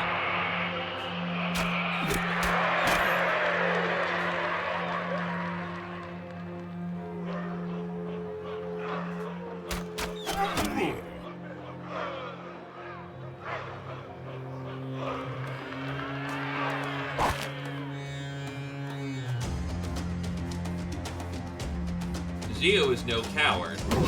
Zio steps in to do damage.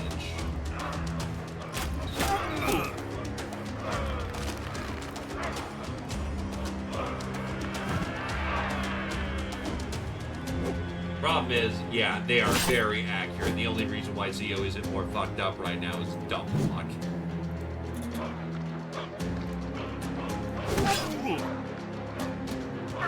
But that's fine. He's essentially serving as a tank in this current position.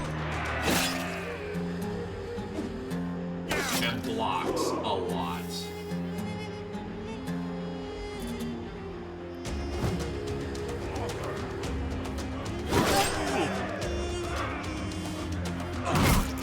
Regardless, he's gonna need help.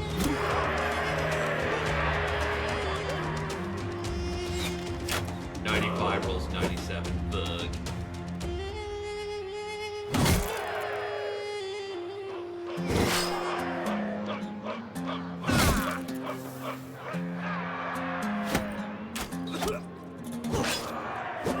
Oh, Zio's super fucked, actually.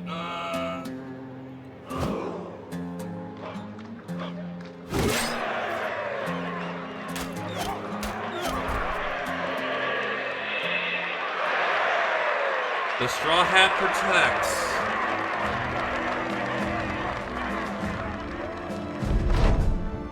Dragon House is now an arena veteran. So, quite a few people got fucked up in that last engagement.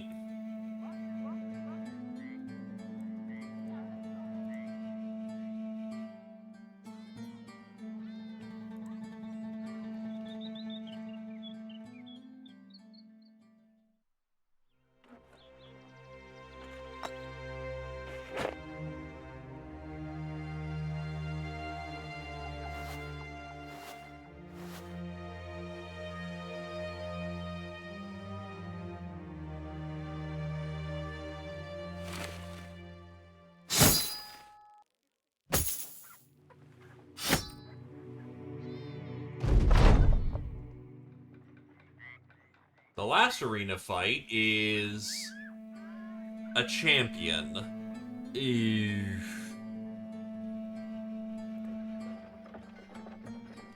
A fucking champion and 3 goddamn gladiators.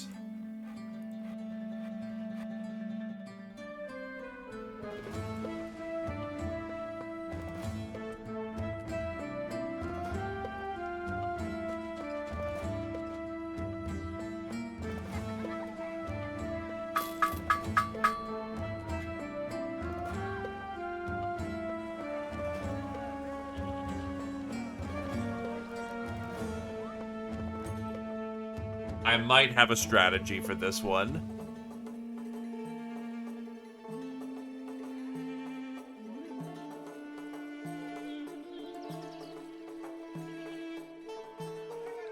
I have enough control of the fight.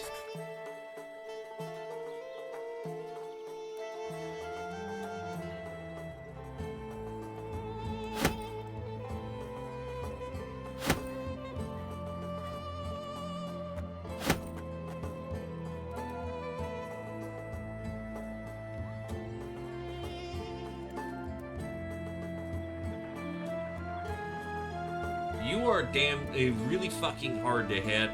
You're going champion sniping. You deal with the giant cavalcade.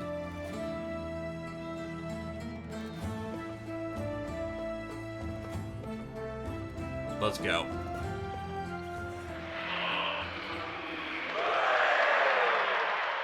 We got this one. That homie is the dude who is really fucking fast, as it turns out. Yet Dragon House is still faster, surprisingly.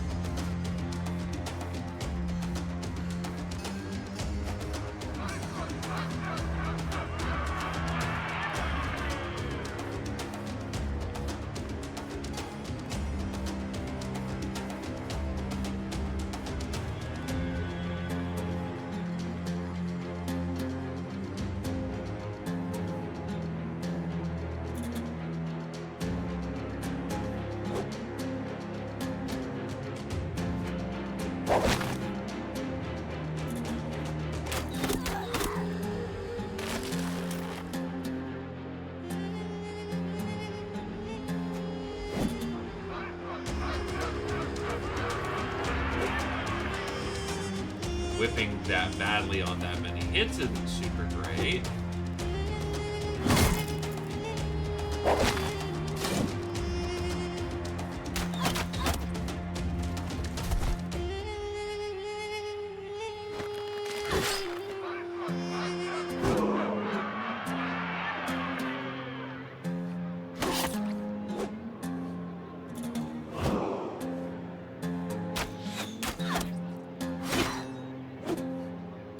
I'm missing 60s, they're hitting 30s. That is a rough life.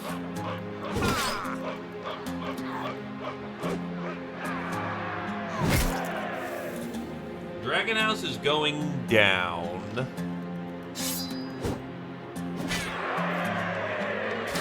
Ouch. Strike down, but not kill yet.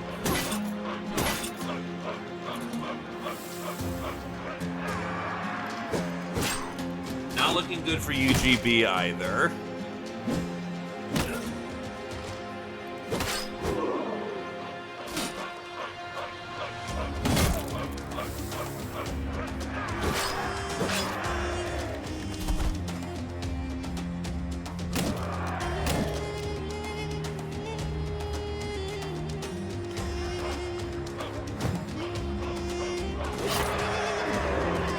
We'll take it.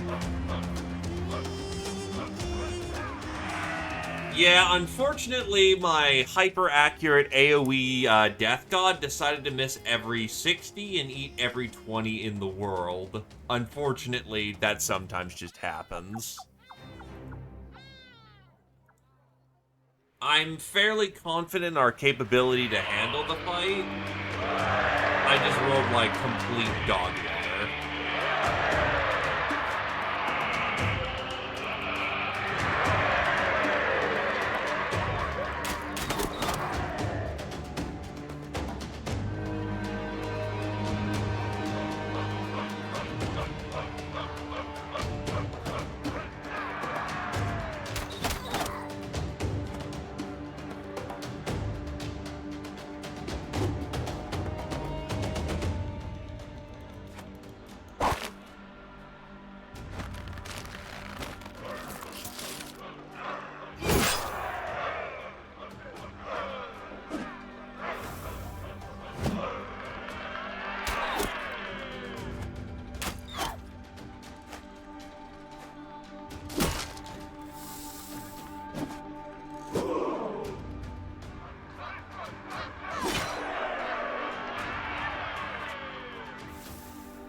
unreasonable that being caught in the net hurts your ability to switch.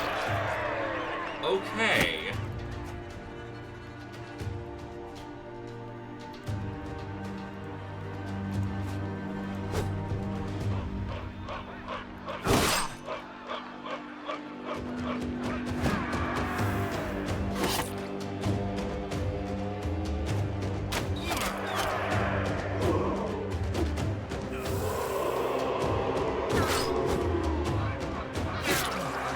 That's a cut arm sinew, so that's a lot of damage down, which is very good at the moment.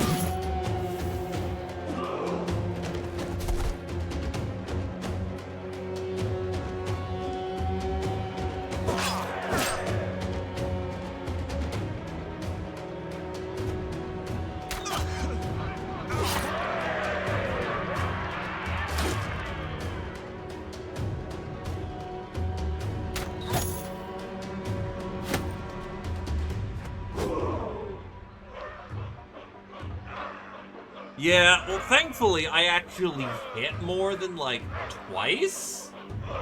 So, life's much better for it.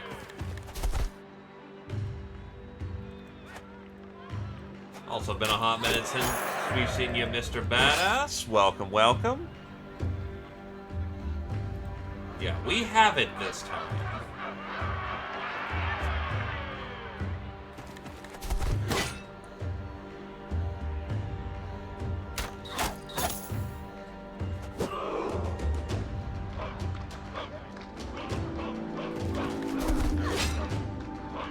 My ranger actually got to do his job.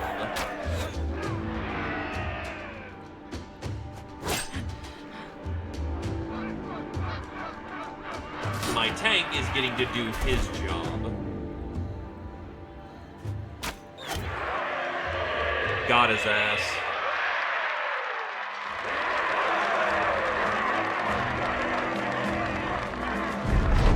Theme of this run is essentially we have a whole bunch. It's anatomicist, and now that's entirely reasonable. Internet purchase more than fine. Hopefully, you enjoyed your time off. Essentially anatomicist, but instead of only getting one potion, we're mini witchers. We can get a lot more potions, but we can only take so many. The battle's over, but a shadow suddenly crosses the ground. In a flash, you unsheath and slash the sky. Flower petals shower your glistening body, and you catch the rest of the bouquet in your teeth. A woman stands there fanning herself. I wonder why you didn't fight, she says. You sheath your blade and tie the bouquet to your belt. You tell her that if you fought, it wouldn't be a fight at all. The fan goes weak at the knees and finds comfort on the ground. Before leaving, you tell her to drink plenty of water and to make sure she stretches in the morning.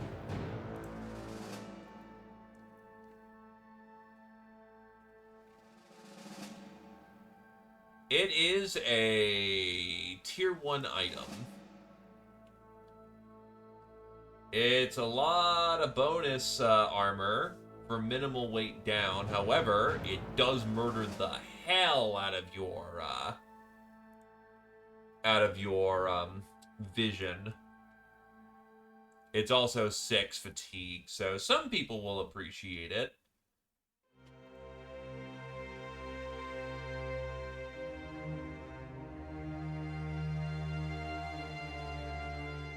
But not everyone.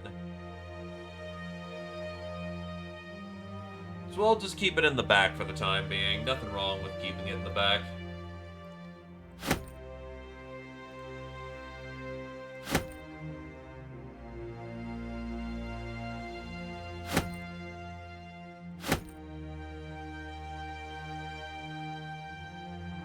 Alrighty, we have claimed victory. And with victory, we're going back up north. Honestly, we could probably do a jump over to Otter Dwarf Calc Midderhaven's Freewald. We could do for a bit of a diversion to see what's going up on there. Check the recruiting pools. A lot of fish at Fasties.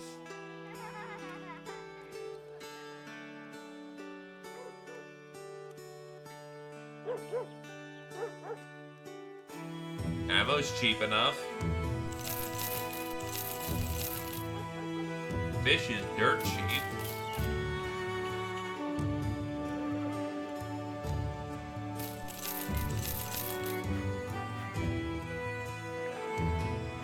And away we go.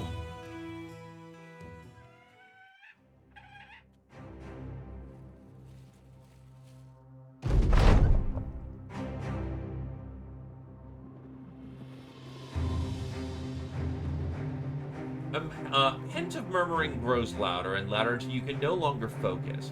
You put your quill pen down with the sort of energy the ink bottle can take without breaking and step out of your tent. Jake and Zio are standing there bickering who is a better shot. Seeing you, they waste little time asking if they can hold a shooting contest to decide who's right. Alright, fine. You throw your hands up and tell the company to do what they must before retiring back to your tent. Outside comes the twang of released arrows, quickly followed by the thwap of them finding their targets. Again and again, the din of mercenaries grows louder as what you can only assume to be a throng of observers grows. Finally, the contest is at some sort of end, indicated by a refreshing silence, and you get back to work. Peace and quiet at last. Jake and Zio gain a range skill. And yeah, there are many things that can still kick our ass. We're specialized in killing the nobility, but if we are not wise, we will die.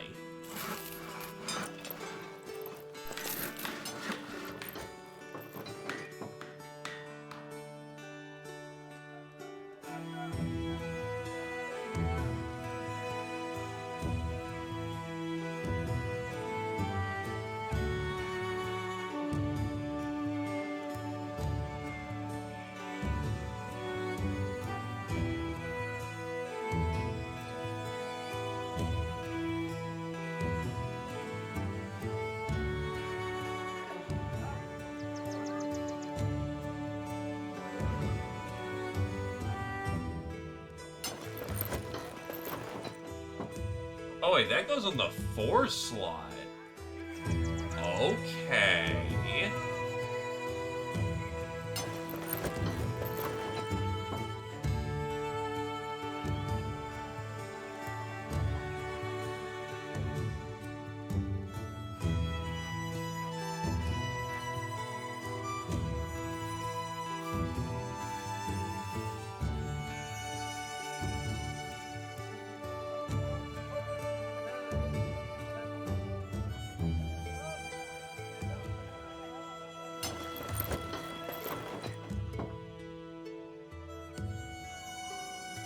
But yes, we're doing quite well. Oh, and Silo's ready for action again.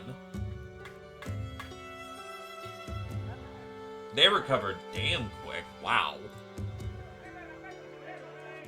Voldon's still out for a bit. Adderlion's out for 3 to 6.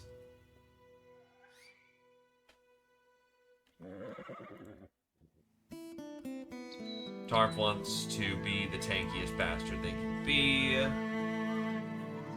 So that's probably at least Unhold Strain. You actually don't have access to Natural Colossus.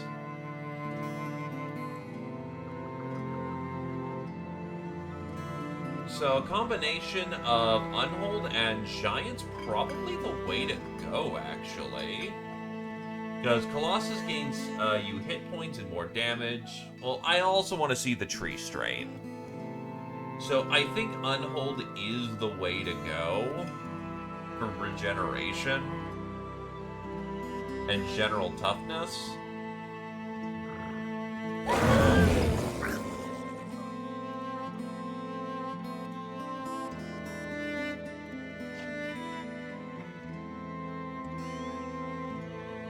They are permanent buffs. Normally in the Anatomicist run in vanilla, it would give you one feature, you'd be out for a few days, and then you only get one of those potions. But with Sellsword's, I believe it's United, but it could be unlimited, these potions have incredibly good effects. They're mutations, effectively. Because we're playing Anatomicist, we get more of them, and we can indulge in 2. However, if you drink more than 2, you'll die. Updated, thank you.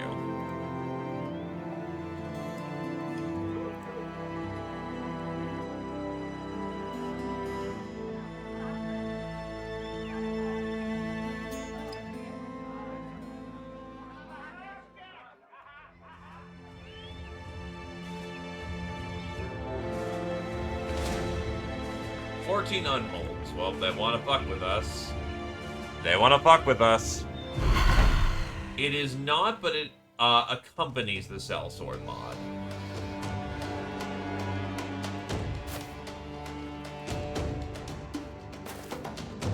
I do want to back off from this.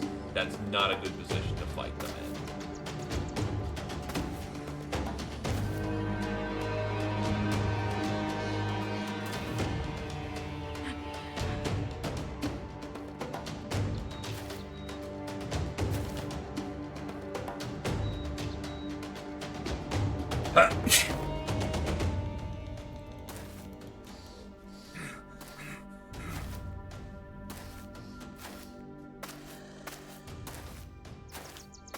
We do.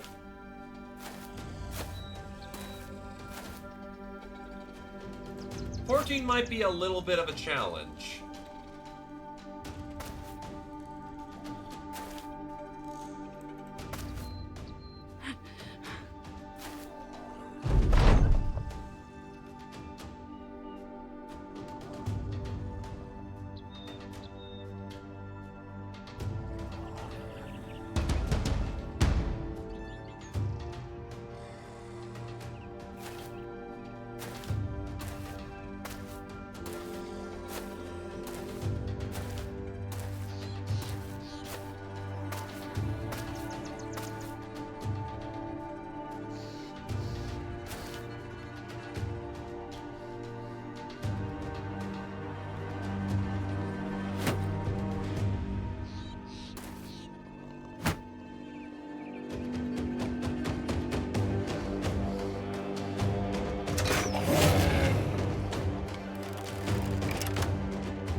I wish the warden wasn't right fucking there. That's a little annoying, but whatever.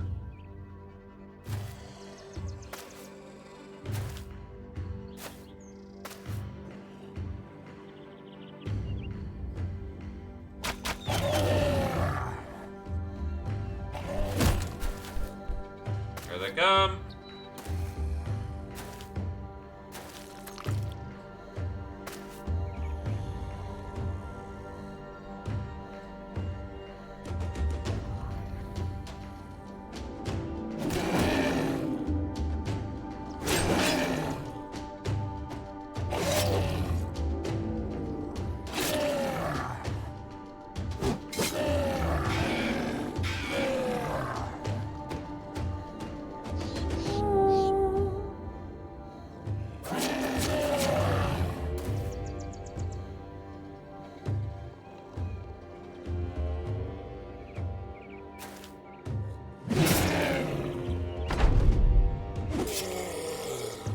Will hold your position.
it.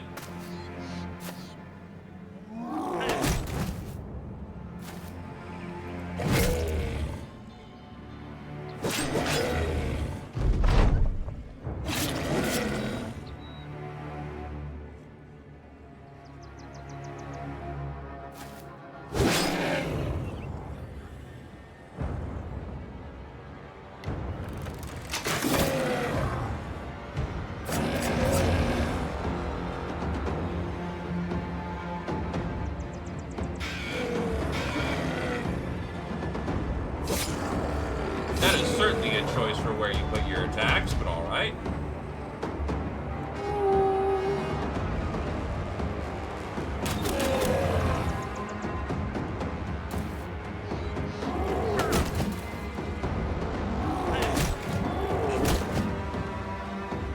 Alright.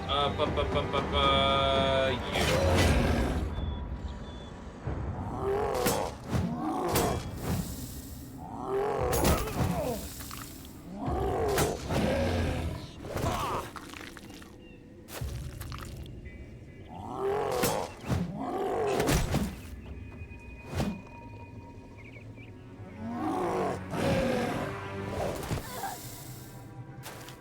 Alright, that just makes things a lot easier for me, what you just did.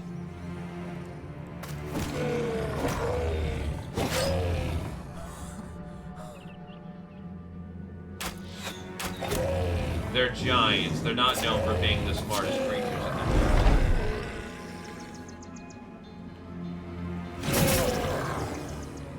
Oh, you just hit our own friendly really active. Well, sometimes that's what happens when you Gamba Court. That's a 70 versus your 70 defense. Easy.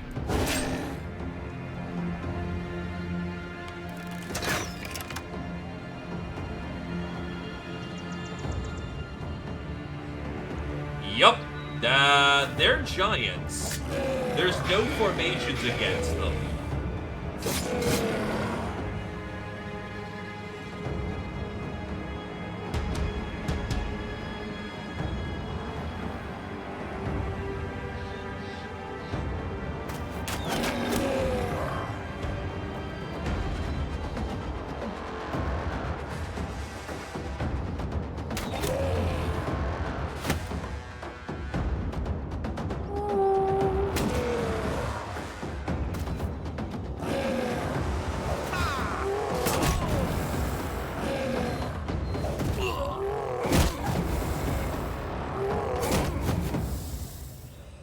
Oh, shit.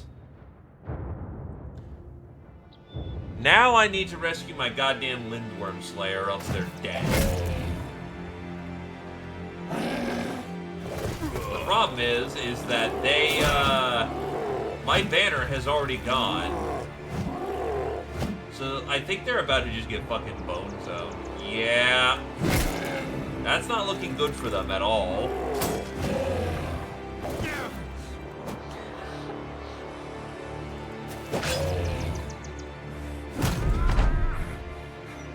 That's just a dead Lindworm Slayer.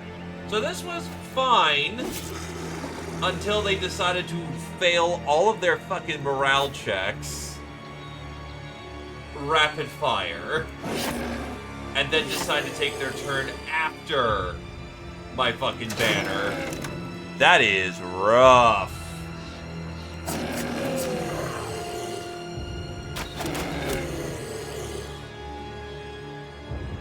Well, there you go. It is seen. No, because they still would have whiffed. They still would have gotten hit with the morale checks, unfortunately.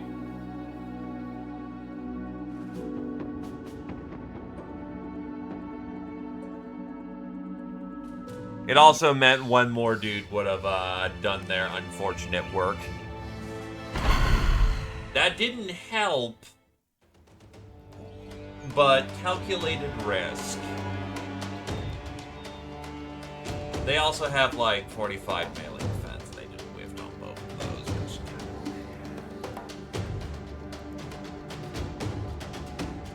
No, we have this actually pretty comfortably.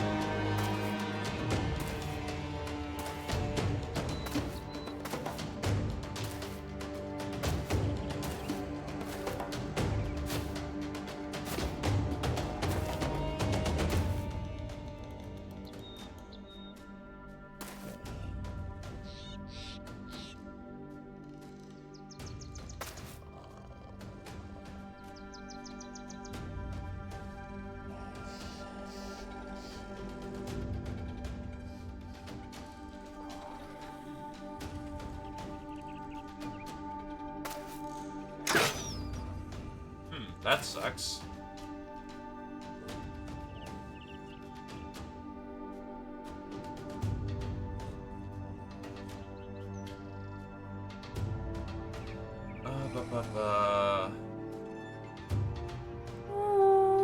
Now, don't get me wrong, I'm using everything I've got to make this work, but we're not up shit creek.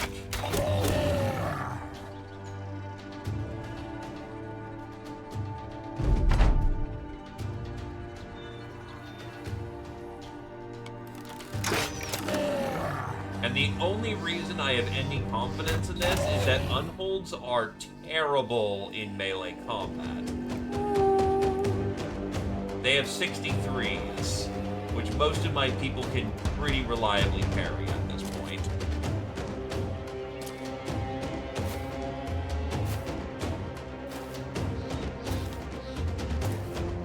$14 is not an insignificant number.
The center is pretty busy.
Now, there's definitely keeping some head-ons straight to make sure that I have the right enemies under attack.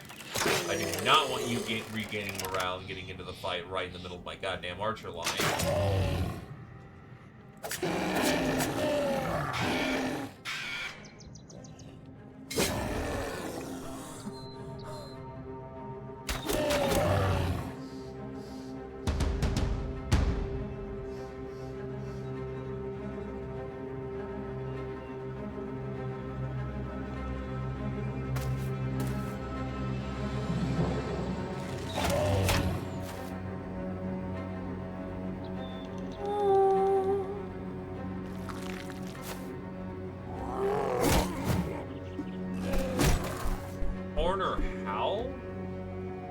I am now confused.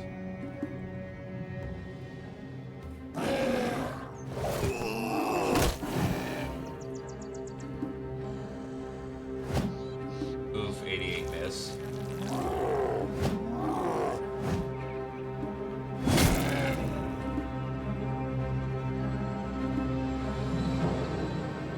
Oh, it's a trance. Arvala is essentially going into a spiritual state to give us buffs.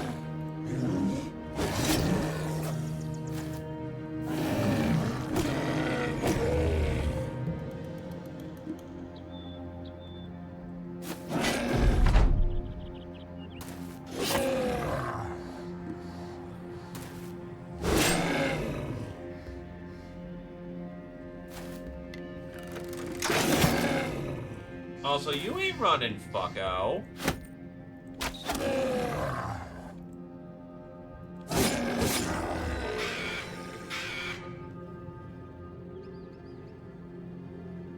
To be fair, I'm playing Legends, which gives me far more options.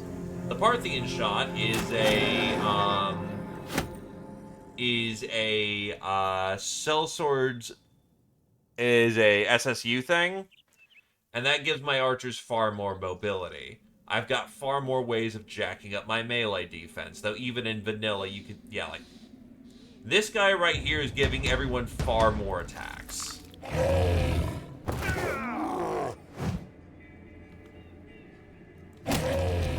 The Vala has been just basically devoting their entire time frame to ensuring people have better defenses.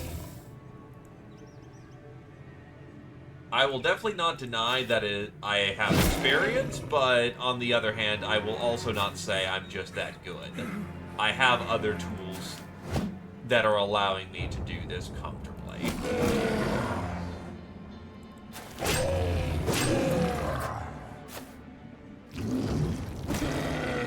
Yes, they do.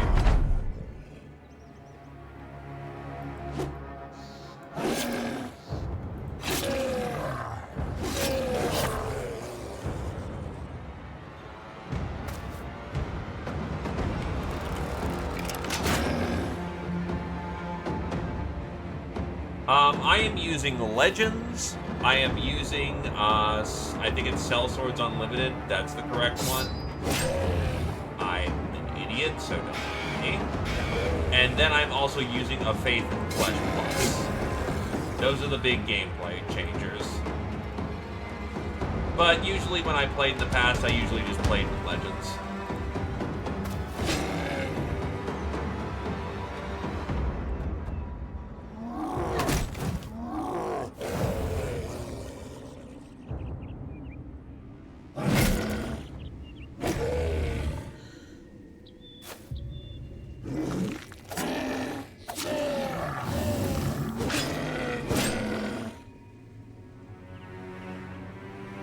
As you should.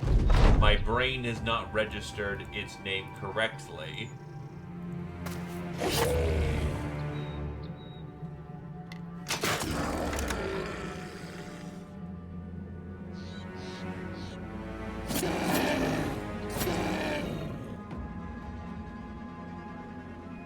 Updated. Okay.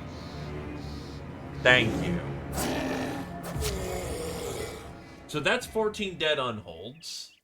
And we got 4 smoothies out of it. And a lot of bones.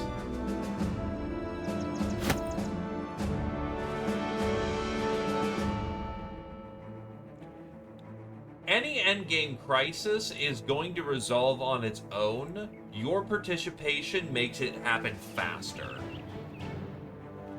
If you have permanent destruction on, if too much stuff gets destroyed, you lose.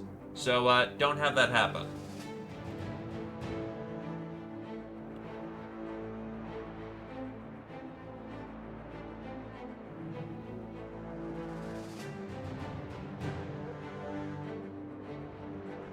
A 1-star Hexen contract. You know, I'm kind of tempted to see what kind of Hexen smoothie we can get.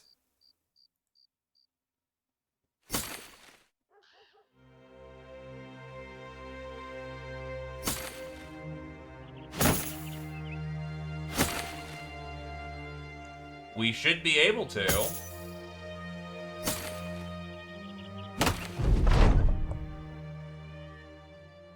Kirchan had an exceptional hunt and brought back furs from a mountain goat. Hell yeah. So for this fight, we're gonna want to try and bring our strongest resolve. Shooters are gonna be desired here because mind controlling them is not really advantageous to the Hexen, and we can blast them at range. They don't? The fuck? You find Mans the Counselor with a scapula around his neck, though its ordinary thaumaturgical arrangements have been replaced with garlic and onions. He has tears in his eyes. Oh, Sellsword, am I glad to see you. Please sit. Ducking under herb-heavy streamers, you come and sit before the man. Your eyes slim and begin to water. He continues. Look, this is going to make me sound like the biggest goddamn fool you've ever come by, but listen. Many years ago, my firstborn, Atagiri, came into this world clothed in illness. Desperate, I sought the aid of witches. You hold up your hand, you ask them if they made a pact, and if they're here to collect on the debt. The man nods. 18 years is what they promised, and tonight is his 18th upon the earth. This is no simple task, Sellsword. These women are dangerous beyond any skill's proper reckoning, and I wager they'll be all the more hellish once they learn I refuse to pay. Are you sure you're willing? Are you sure you wish to help me protect my child? Convince me it's worth it with a pouch full of crowns.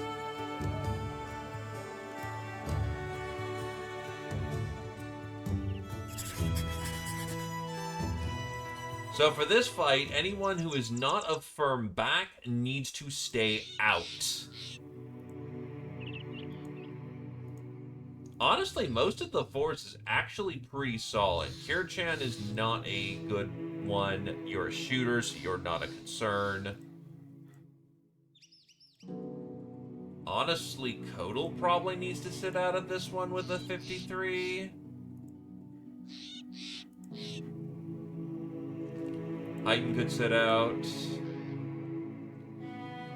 You have way too many ways of getting through the line in case you do get nagged. I think everyone else should be able to handle themselves.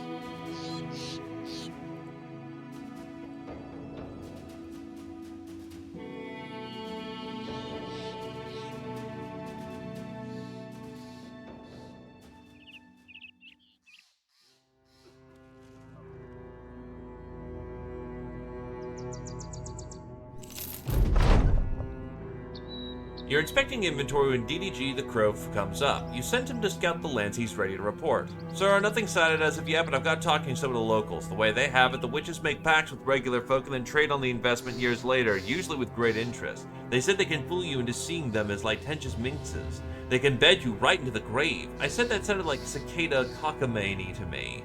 Nodding, you ask what the hell a cicada is. He laughs. Seriously? It's some kind of nut, sir.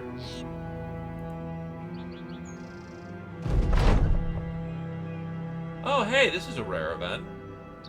Kirchan whistles and tips his cap at the beautiful ladies, which have arrived seemingly out of nowhere to swoon before the company. You hold the sellsword back and step forward, but before you can speak, one of the women holds up her hand and strides up to meet you. Let me show you my true self, sellsword. Her arms go to her sides, and there turn gray and shrivel like wet almond skin. Once bright and silken hair falls out in long wispy strands till her grotesque skull is bared. The last roots there, holding clumped assemblage of gnats and lice like final congregates upon a dying world. She bows her face up toward you with a yellow grin shorn across it. We've great power, sellsword, of this you surely see. I offer you a deal. She produces a tiny vial in each hand, one carrying a drop of green liquid, the other blue. She smiles and spins them in her fingers as she talks. A drink for the body or for the spirit. Men would kill for either. I offer you one in exchange for the firstborn's life. What is the worth what worth is the offspring of a stranger? You slaughtered your fair share, have you not? Stand aside and let us have this one, or confront us, risk your men's lives and your own. Offer some brunt who won't remember your face in due time. It's your choice. Well, they aren't human, they're witches.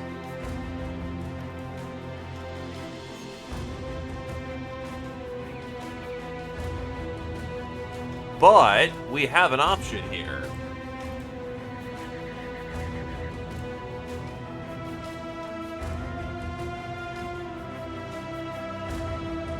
So,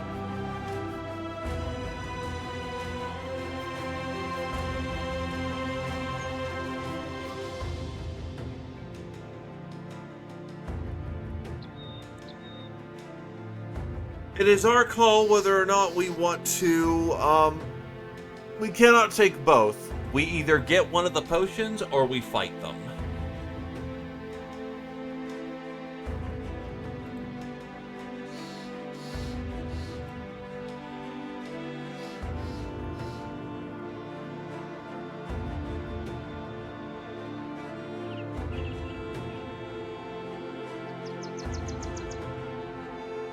Hey, I believe you, Kami.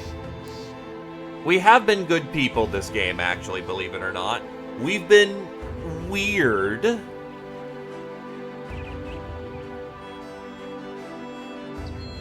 We've been weird, but we've been good people.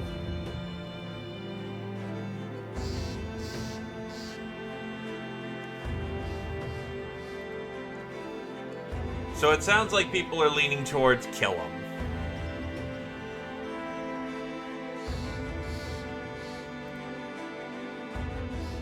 Oh, there's Unhold present. Oh, that's beauty.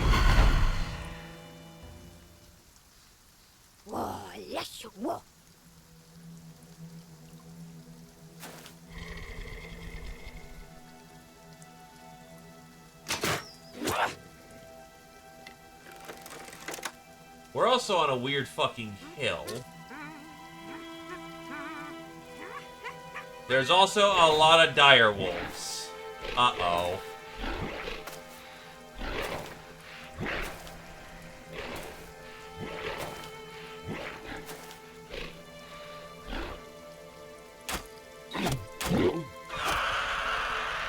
One hexen down.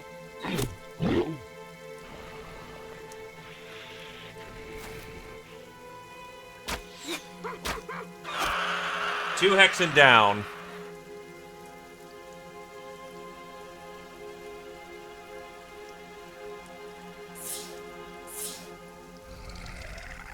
And that is your counter to Hexen. To be fair, we had very advantageous positions.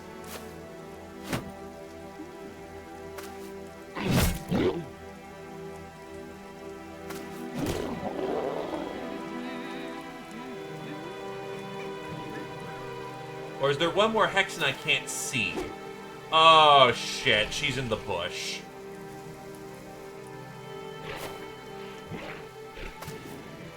Yup, she's in the bush. We can't see her.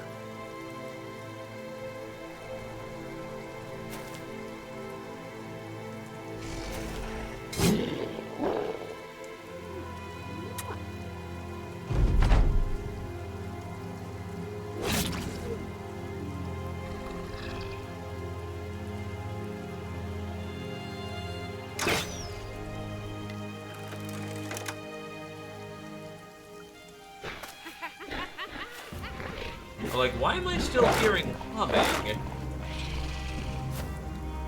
The Hexen should, in theory, be dead.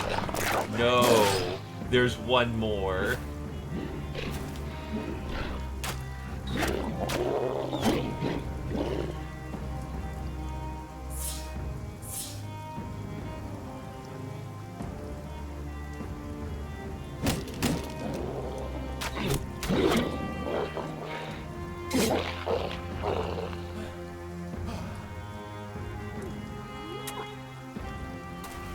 Thankfully, the brain damage that DDG is suffering from is helping a lot in this situation.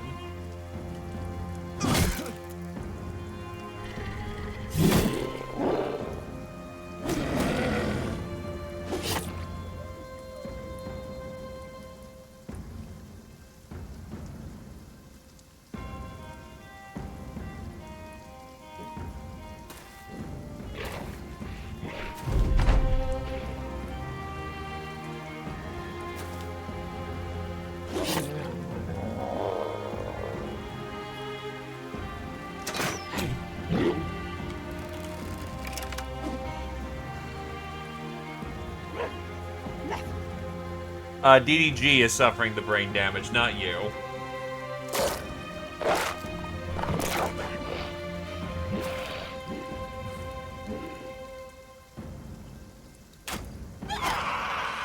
Sniper lands his mark.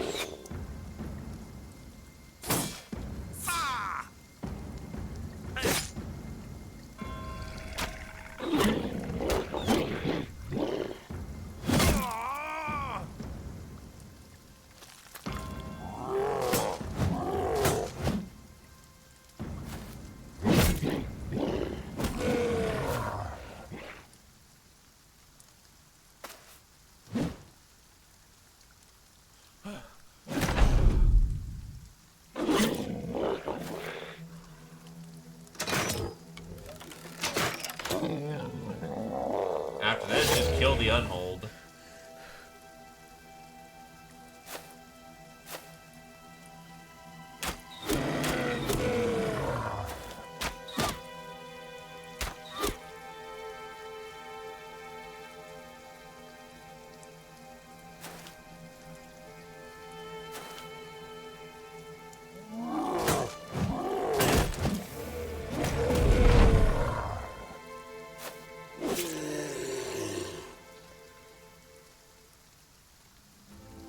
Jake gets a ding, and we are able to get the stew, the wish hair, and a bunch of other small goodies.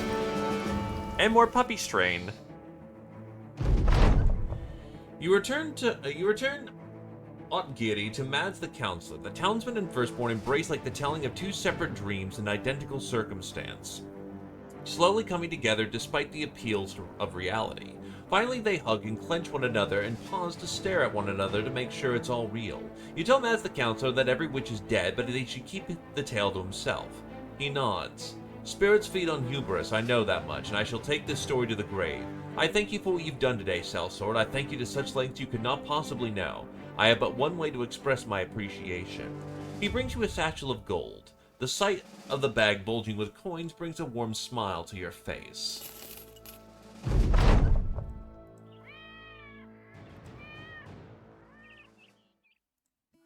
Another anatomist. Defensive as hell, but defensive as hell.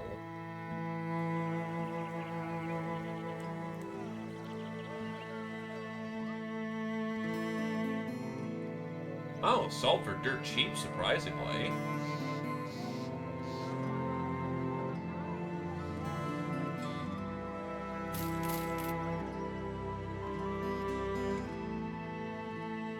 Ammo's not super expensive, so we'll grab what we got while we're here.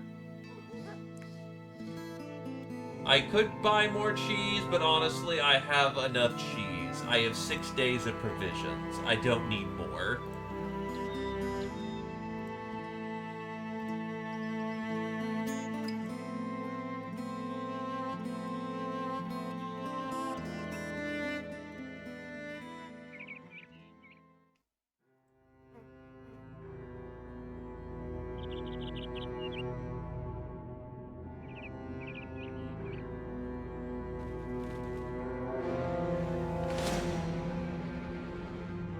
That's what happens when you play, ooh, that's a little bit of a spicy setup down there. But that's what happens when you play, the free trader background. What is your last perk? Honestly, yeah, take favorite enemy archer so you're more effective against your preferred enemy. Then from here, resolve. A niche. I guess, range skill. That's a lot of dudes, though.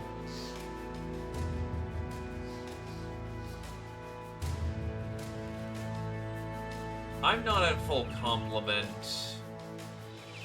That could be dangerous.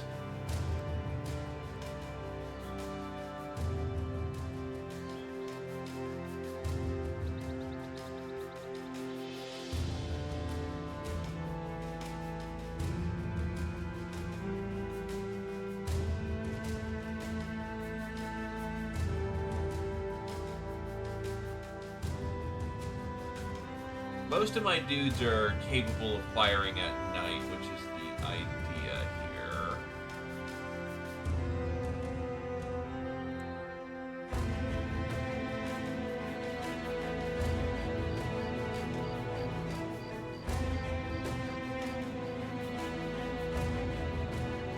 They're going to be gimped, and quite a bit of their forces are range force, so let's do it.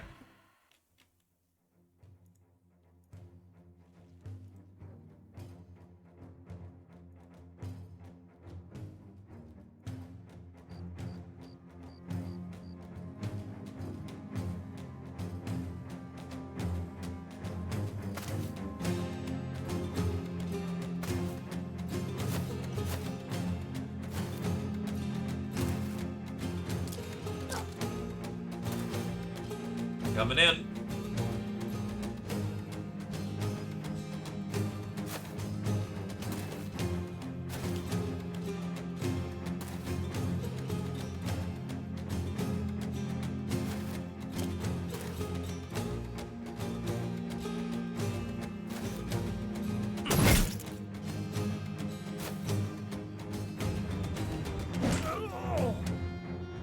Oof, hit him in the head. That's not ideal, actually.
The juggler is actually a little spookier than you think he is.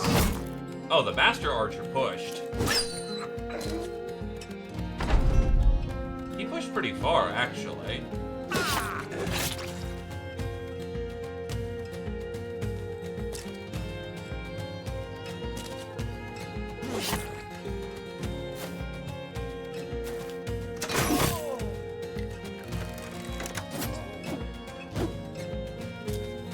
I'm trying to push the fucking edgy to get stabbed as quickly as possible. That's sort of backfiring on me.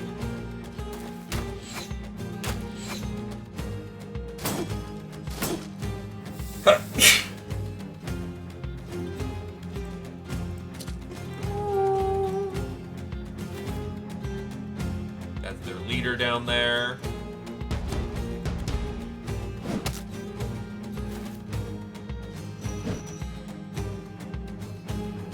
Likewise, Bloodhusk, enjoy your Thanksgiving. Have fun with the cooking if you can.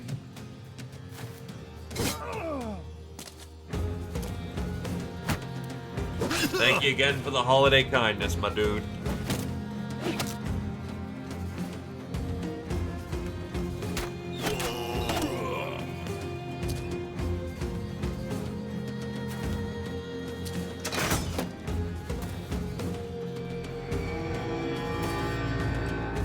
Oof, the morale booster. A good monk can get you a lot of distance.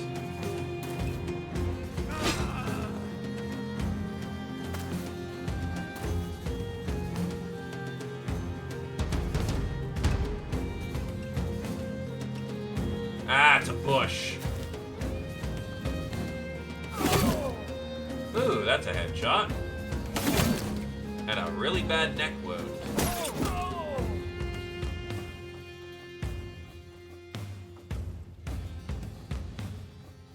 South doesn't feel as secure as it should be, so I'm gonna transition Heighten down there. Pain.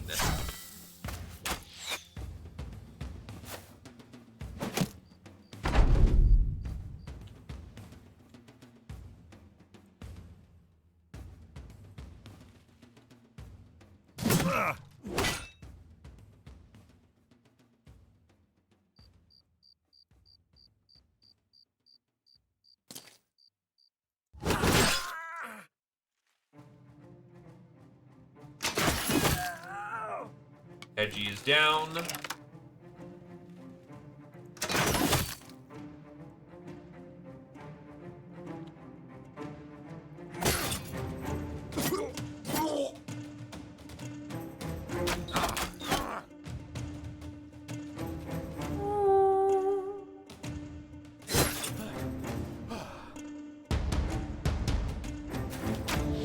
The ghost-looking guy is the Vala's warden. It's a guardian spirit that's attached to the Vala herself. As long as the Vala lives, we essentially have a free unit on the battlefield every time. Actually, you need to be countering their marksmen.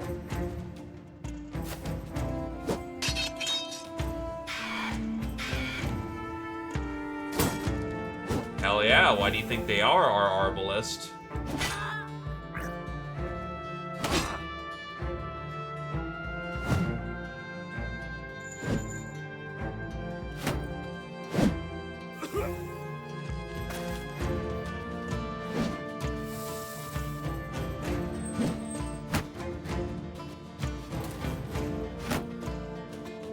Also, goddamn, that's a combat bard. Look at how they're dripped.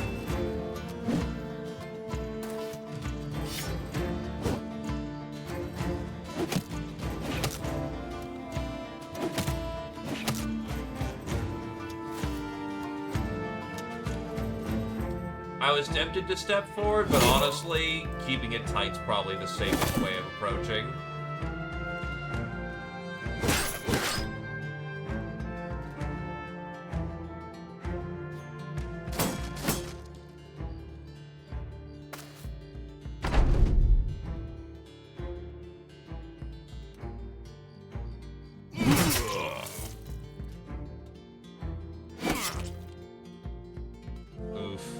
Barely not a kill.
Solid hits.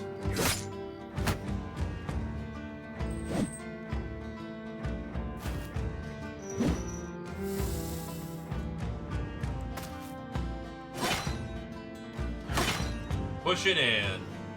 Slow but steady.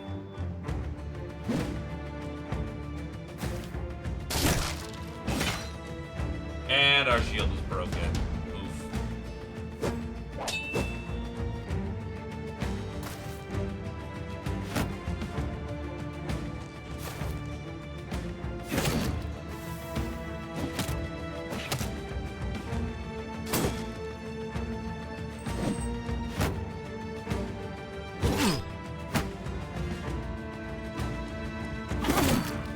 Let him come, by the way.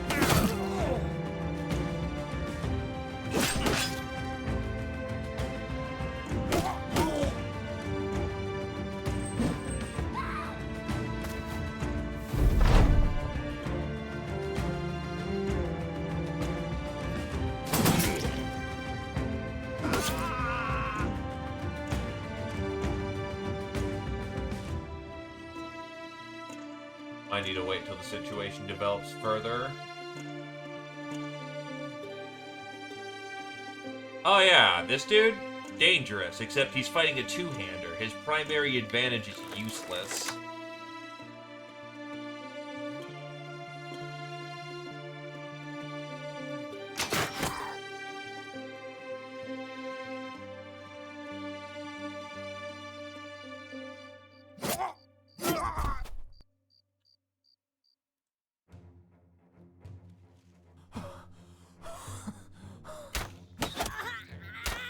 Sniper taking out ranged element.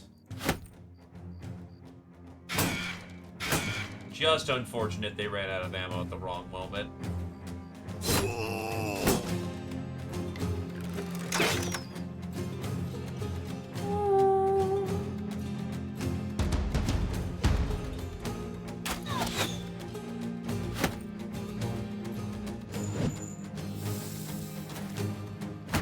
Yellow Song is AP1. It saves my banner from having to do it, which is much better for action economy.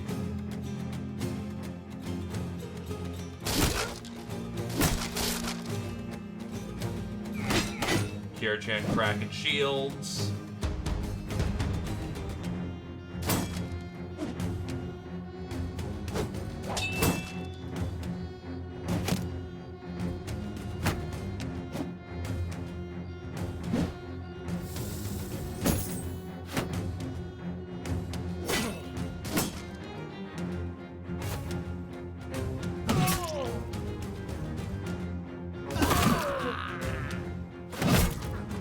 The opposer cleaves their way through, but is exhausted in the moment. Oh, this fucker's got, Alp Strain.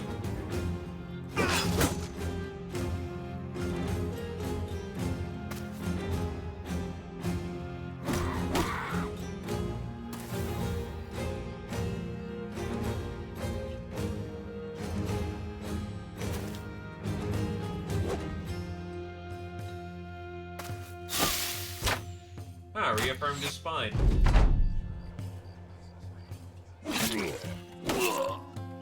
Another kill.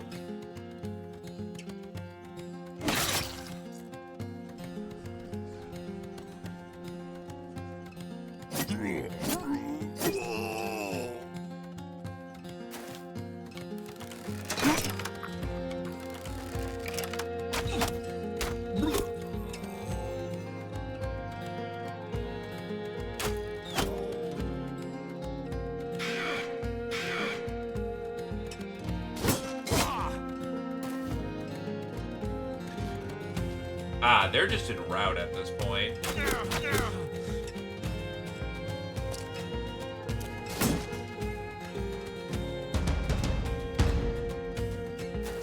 Take our gentlemen.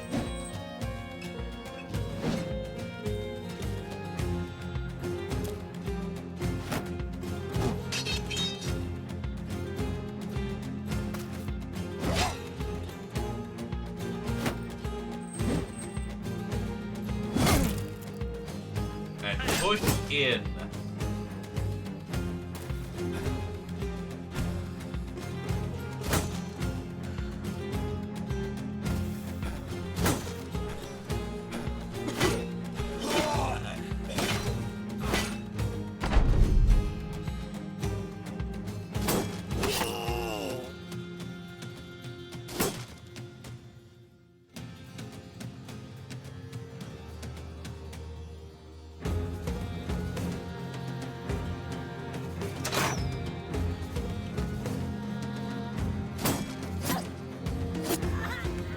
That's a big kill for the brigand.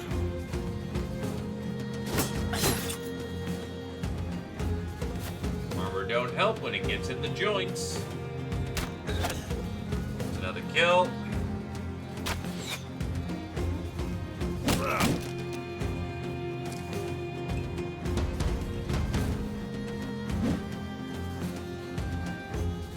Oh, we've completed a crisis. We completed the hard one. There is definitely still things that will humble us. But with good tactics and a steady hand, we are absolutely able to crush what the enemies can provide for us.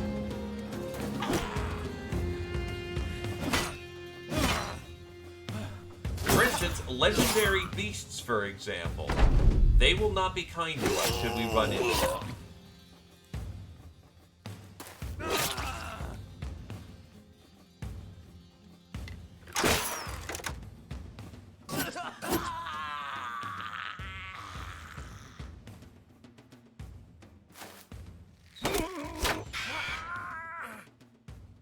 It's over.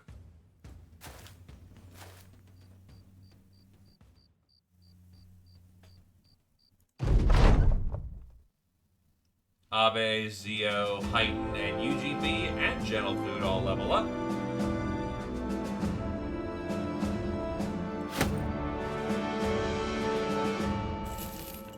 Let's pack it in.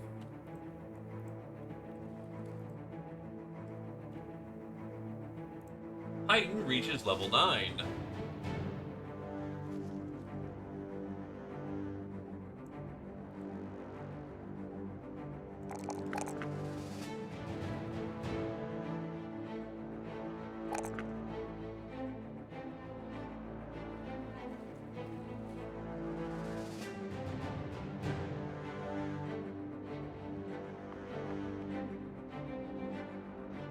Sturdy Brow, because they can take advantage of that. They're going to need a replacement shield. House of Yellow will obligate. Abe hits level... Shabam, and get the 13. Zio hits level 11.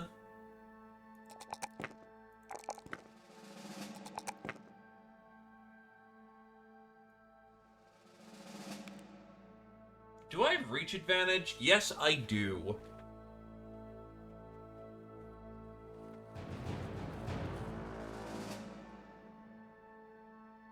Oh, that's very different.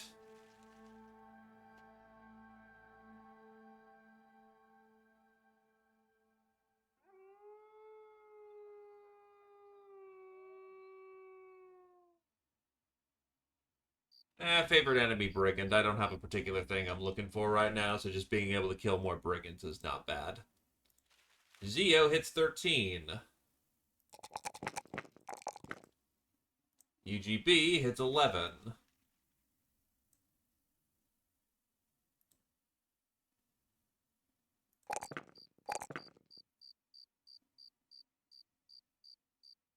We will get you heightened reflexes.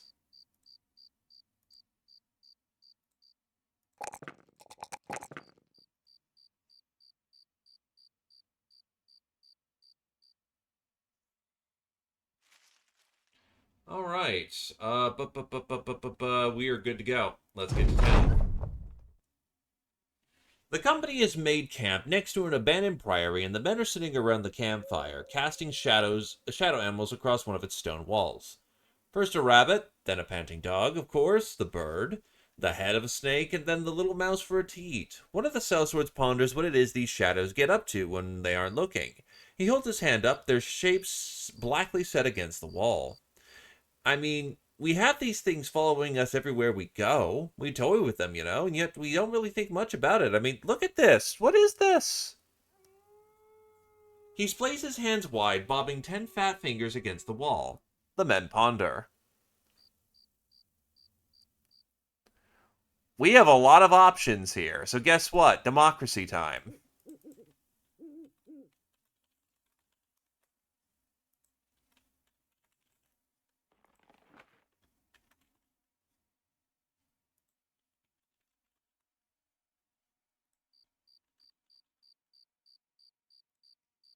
Democracy.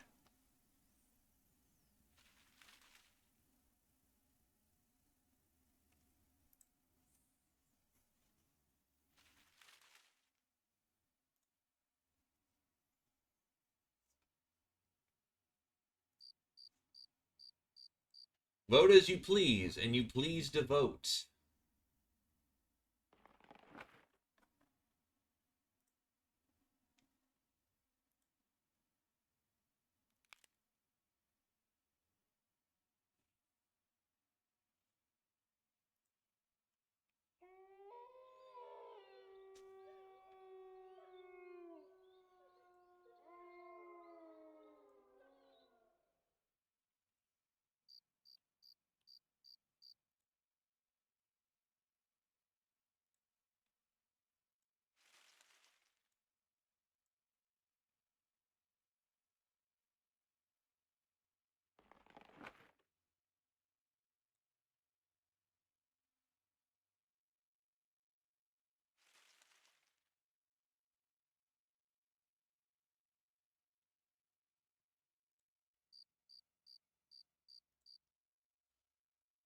Tie between, and they're tying!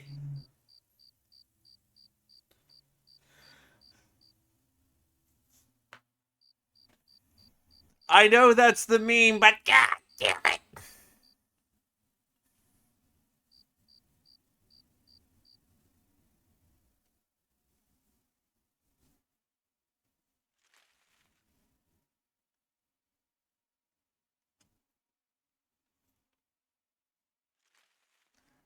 Return to meme. Return to meme. Y'all hurt me so. It is a good hurt.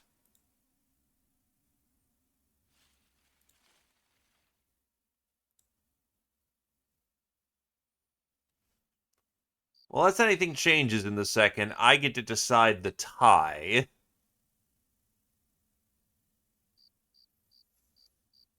So in this circumstance, between the two, from what I know, it's gonna be...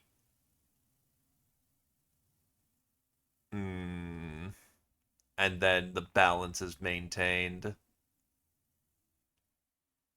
Who will break the balance?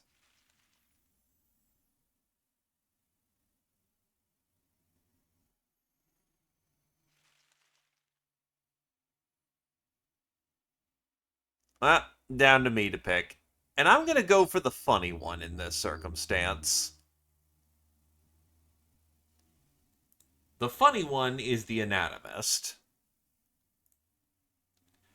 Kami looks from the campfire, his face squirming with shadows as the flames rise and fall. Our shadows are but cuts upon the world which wound and mend, and all in one stride of black, dissecting the earth with our presence and self-same shaded presence in such a transient manner that it can't help but be a preview of our stay here. But does the shadow think of dissecting you? Does it wish to free others which are like itself? Surely it is not alone. Surely our insides have shades. Do they cast tricks of themselves against our inner walls? What of when we sleep? Are these things set upon us from within, or do they escape out into the world and wander? Are they the guards against our own minds, departing us in the night and leaving us to the horrors of the dreamscapes which are surely present when we are awake? What distills the truth of the morning light better than our shadow cast along the ground, and the fleeting memories of which it has returned to ward away? One of the sellswords stares at him. What? The rest of the sellswords scoff. Hey man, we just want to make like dicks and slags and shit. Check it out, I'm coming back to Shadow, blah blah blah blah blah. The man mimes the mouth opening and closing over and over again as the company laughs. At least the anatomist took it in stride.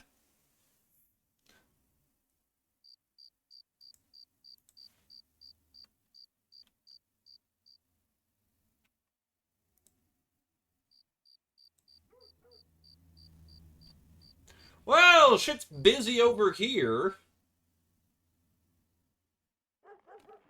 Like, really fucking busy. Wow.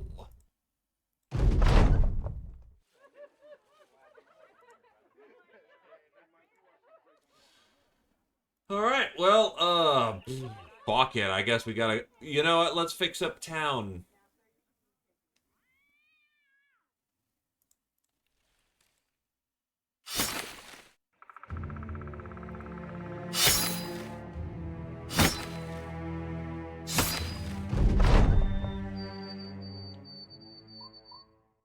Why is there a whole lot of boot print over here?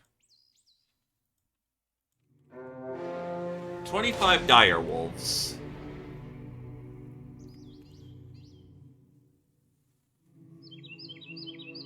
Alright.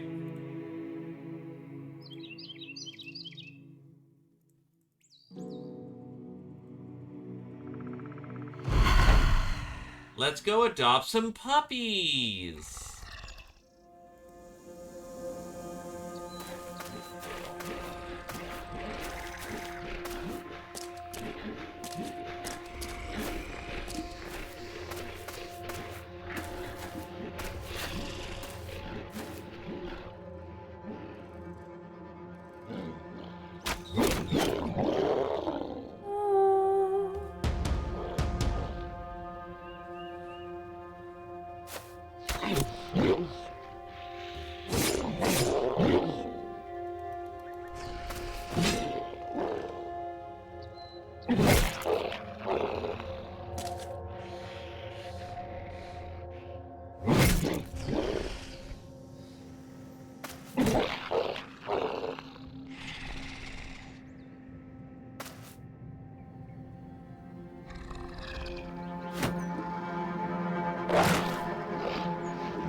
It will not help them.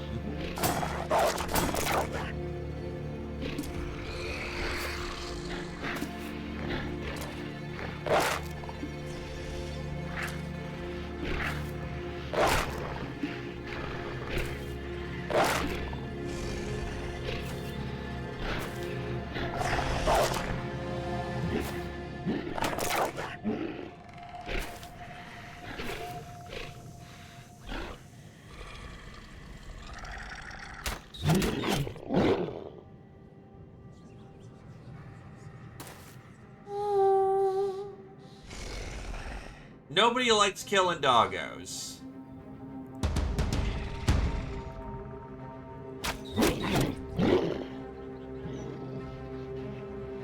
After all, as we all know, there's no such thing as bad boys. Just badly trained boys.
There are no mounted knights. They still have not made horses, and I think they've given up on that idea.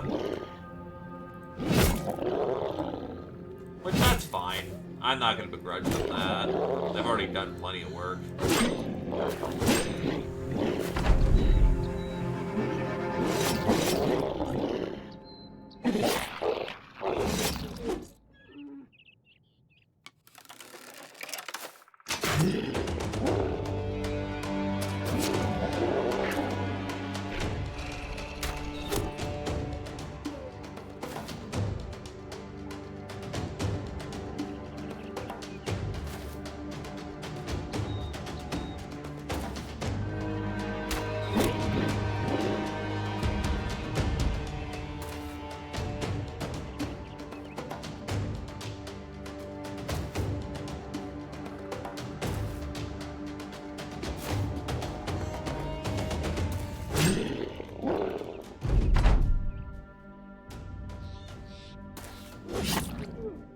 Give them respect. They died as a pack.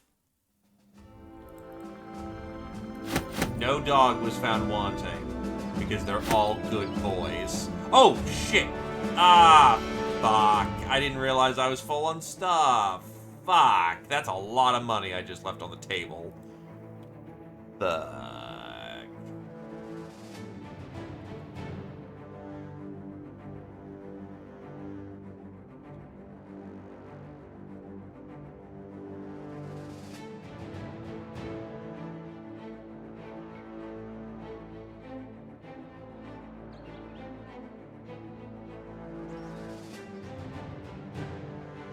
Whatever.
Right. I forgot. I do play with one more mod. It's called Stronghold.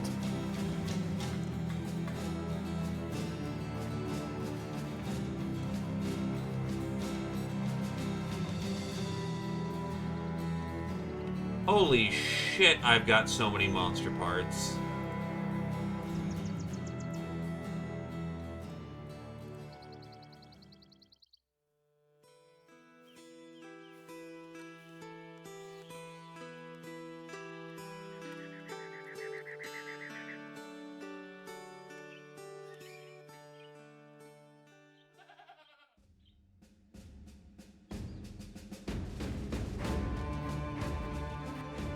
Unironically, a taxidermist would probably not be terrible, so you know what?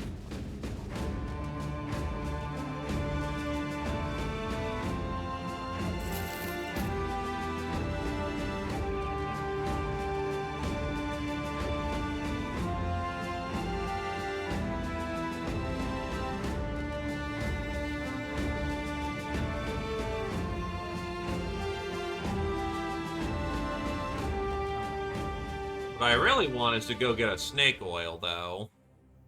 Or unlock snake oil.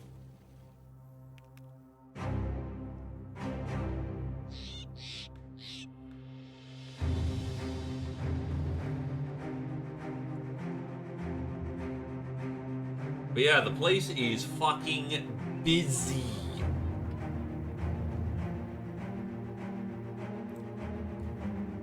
Mercenary, it's not often a place such as Fredwald would seek men of your ilk, but I'm afraid there have been sightings of unholds scouring these lands, stealing enough livestock that the townsfolk could put the coin in to fetch a man such as yourself. Are you interested in hunting down this foul creature? About 6 grand to get the job done. That's gonna be a rough affair. Some of my boys are still sick, but they should be recovering very soon. Kami hit 16.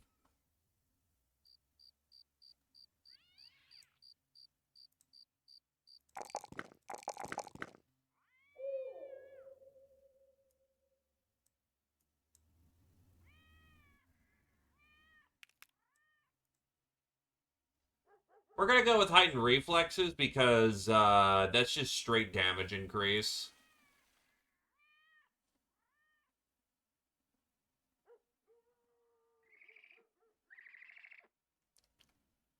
We already have bigger quivers. But yeah, that mod specifically to get your own fortress, essentially, is the Stronghold mod.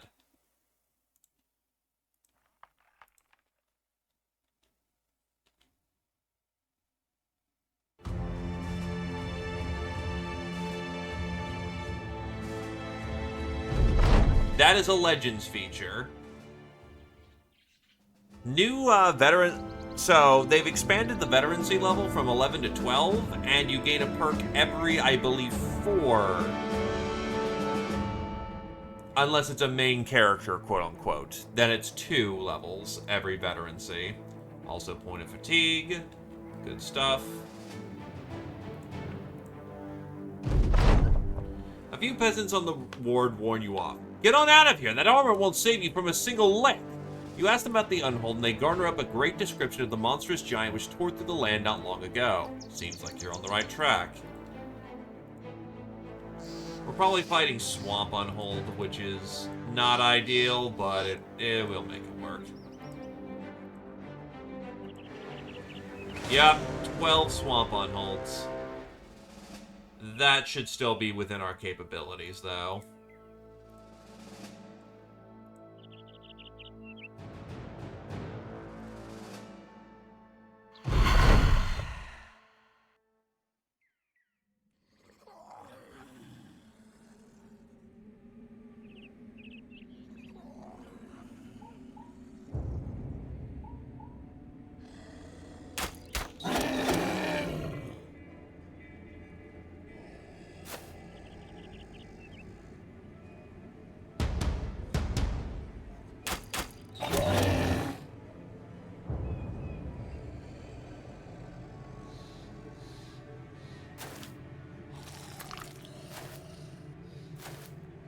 Weapons do track the bonus damage. You're up to like 100 on a swing now.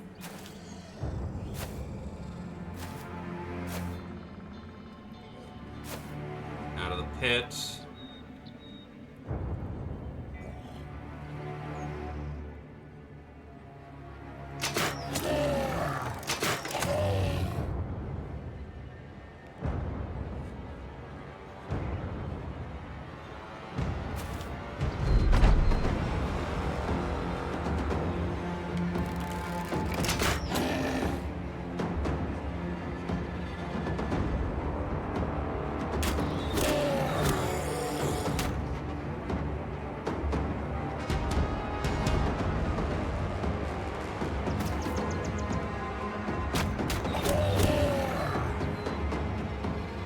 By the way, Kodo, nothing stops you from being an arena combatant.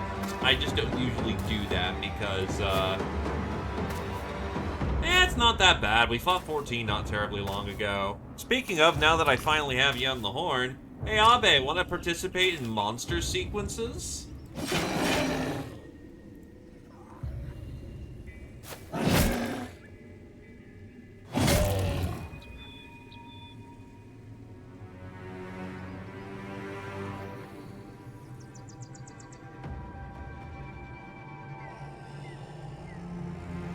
Hold your line.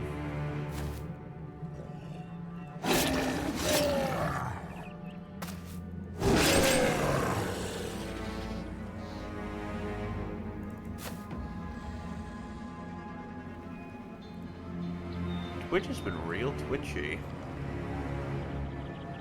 We can describe a few that we know, and then there are some that we just simply don't know.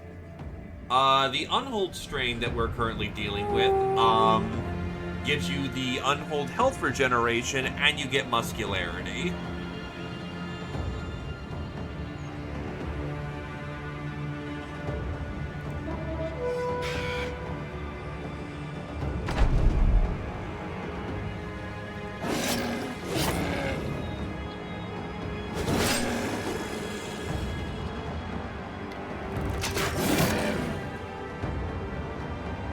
Muscularity takes your HP and has a percentage of it added as damage. It naturally goes down as you take more damage, unfortunately.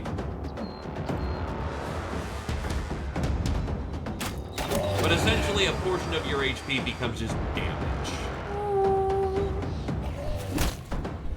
We know of elk, spider, orc, goblin, unhold, dire wolf.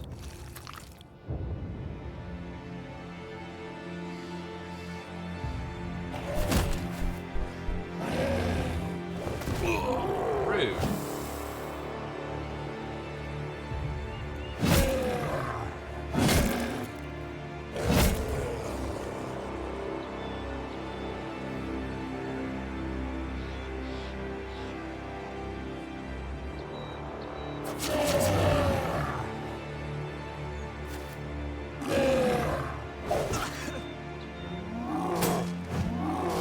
That's actually really bad.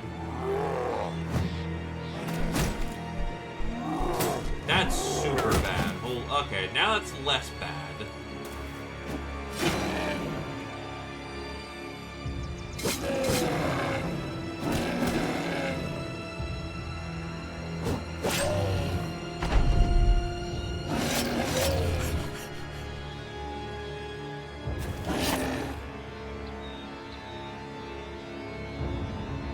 We do have a hammer. It's called Abe.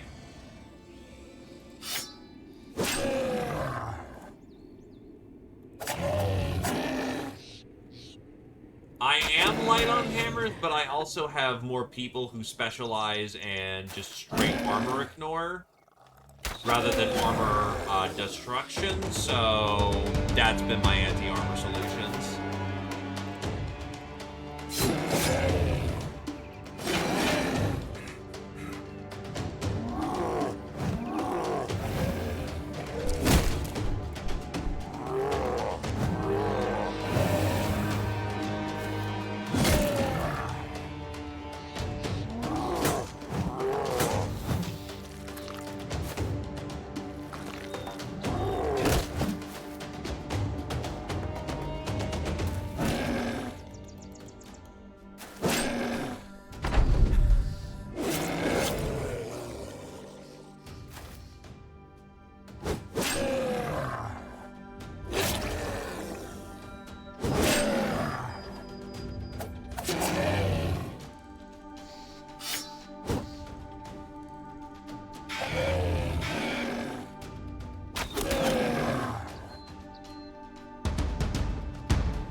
Exhausting.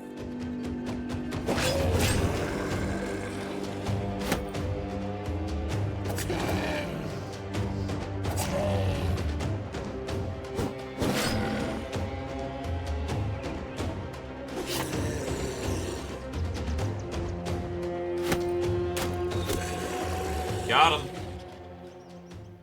Clean sweep. Wizard and Dr. Rex level up. And that's more smoothie.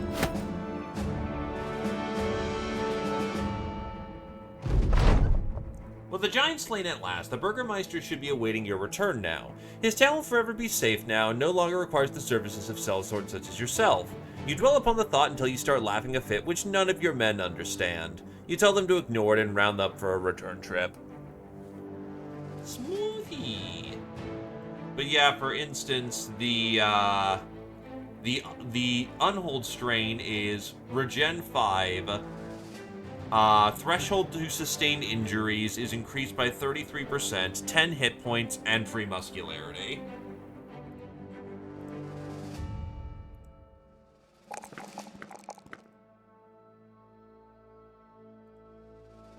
Rex capstones.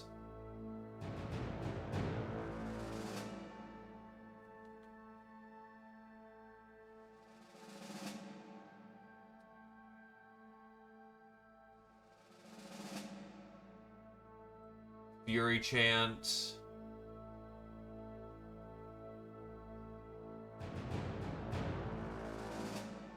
And Mind Over Body, because why the hell not?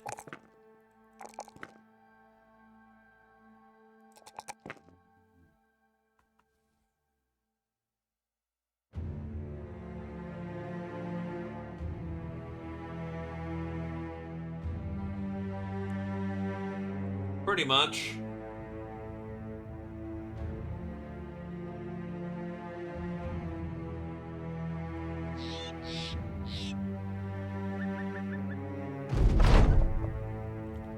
While trundling through the forest, birds suddenly scatter into the sky, shaking the trees and branches with a very frightful urgency of their leaving. Not a moment later does a figure come barreling through the brush, looking more flash flood than flesh and blood. The frightened human seizes up this dirty earthly golem and begs you for a place to hide. Look, I'll be perfectly honest. I'm a deserter, that's that. Alright, I don't really have a defense, but look, what are you, mercenaries? Great, hide me and I'll fight for you to the end of time. Halfway through the pleading spiel, you hear dogs barking in the distance. The deserter instinctively hides away into an arboreal cubby, covering over with dirt. The dirt pile nods as to say you've already come to an agreement. Bounty hunters come through the tree line, their dogs already sniffing around. Their lieutenant looks around. Don't even try to fool me, sellsword. I know that deserter came this way. 200 crowns for the head. Where's the wretch? Well, we selling a guy out, or are we just gonna say, nope, don't know?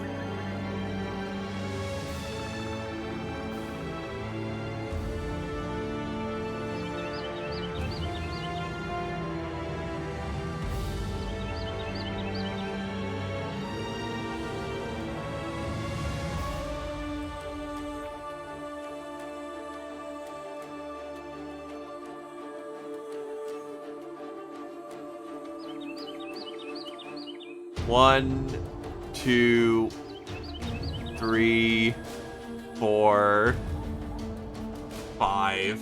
What? Who? Where? You spit and shake your head. I'm not the faintest fucking clue what you're talking about, bounty hunter. The lieutenant eyes you up, staring you down with an old man's wisdom.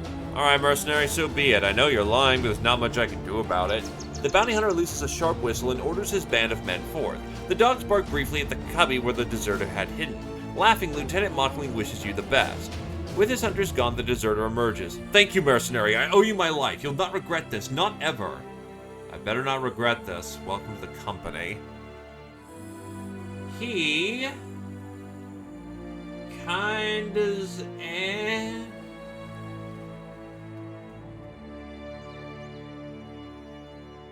Let's see, he has range defense and very basic. I mean, he's not bad, and he's a free level 4. But I wouldn't consider him great, either.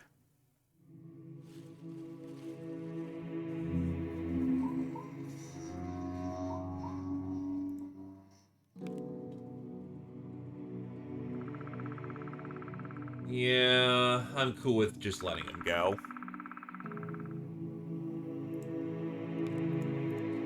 Thanks for the stuff. Fuck off.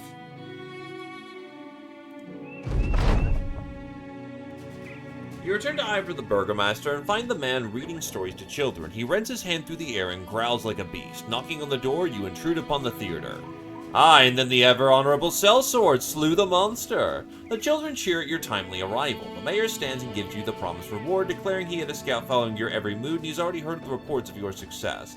He asks if you'll stick around and tell the tale for the kiddos. You tell him you don't work for free and leave the room. Dude, I'd fucking do it.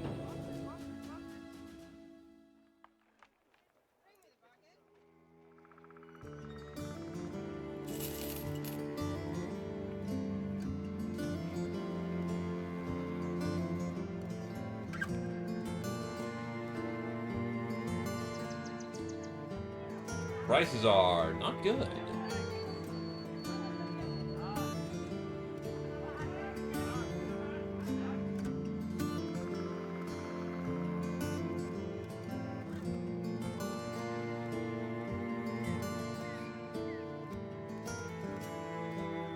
Well, time to deal with the monsters. 5 grand to deal with it.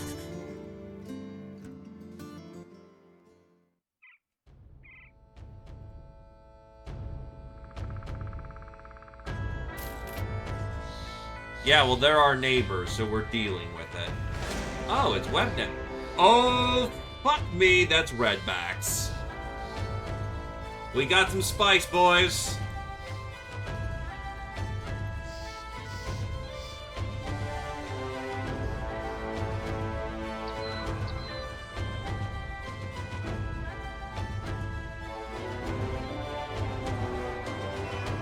Speaking of Adderlion, you are back just in time.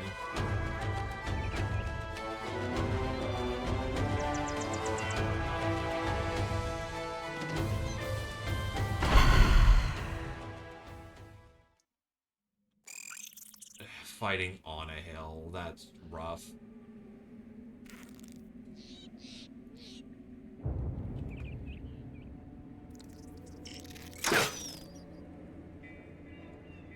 "90 rolls 100. Well, unfortunately, sometimes you just critically fail.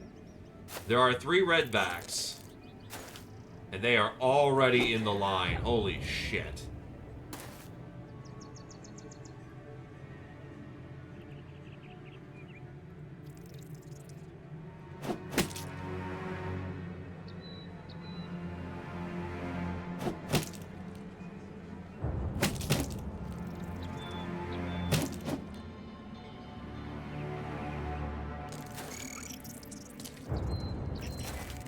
Oh, God, I should have pulled out the anti-poison.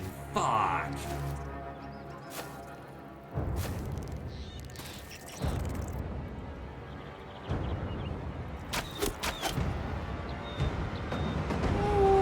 I should have also pulled out Fury Chan, but whatever.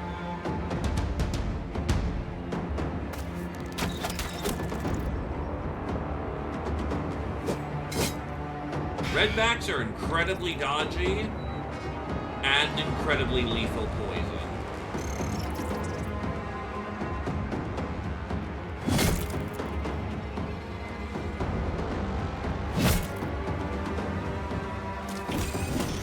They're also surprisingly well armored, too.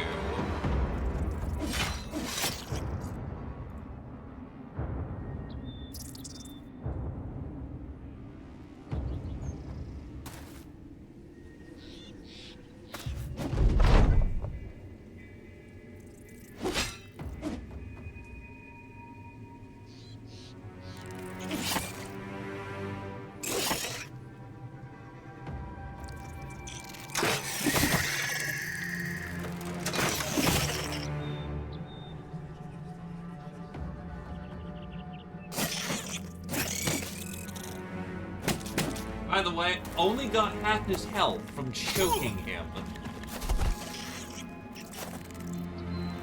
That is how well fucking durable these things are.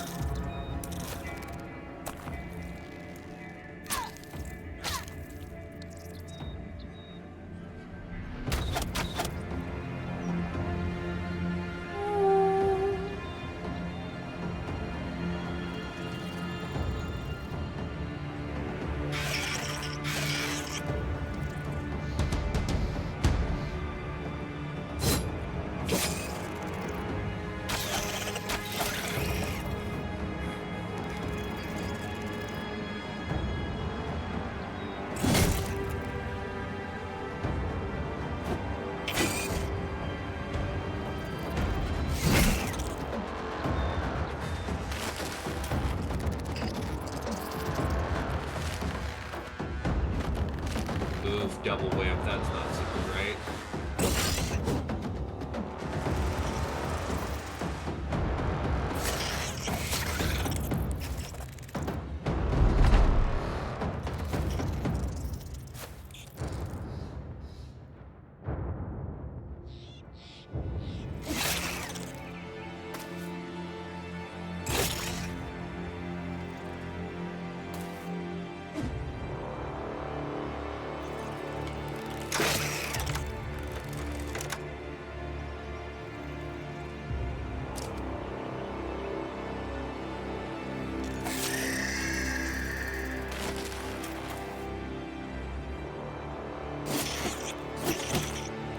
Multiple rounds spent choking the shit out of this spider.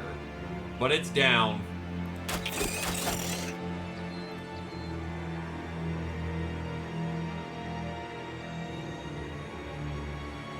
And yeah, no, the audio design's super fucking good.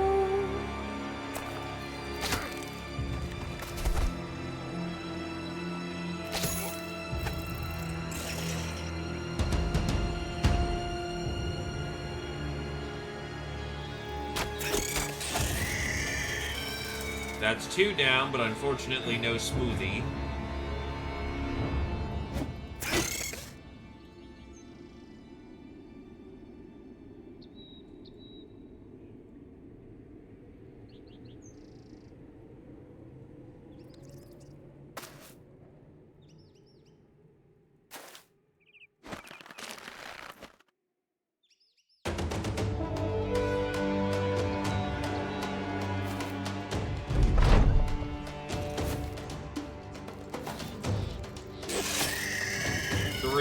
No smoothies.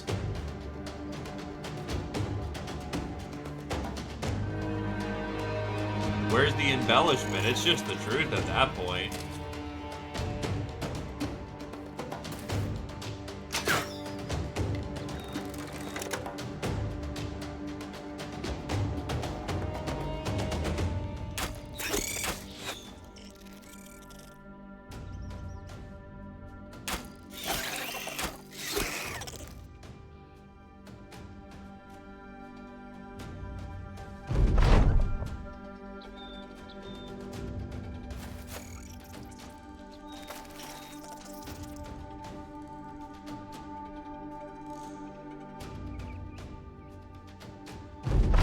Seeing actually a very distinctive lack of smoothie in this round, unfortunately.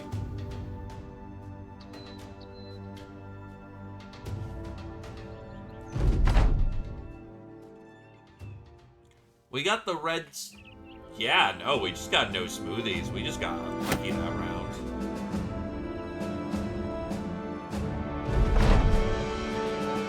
All right, back to town.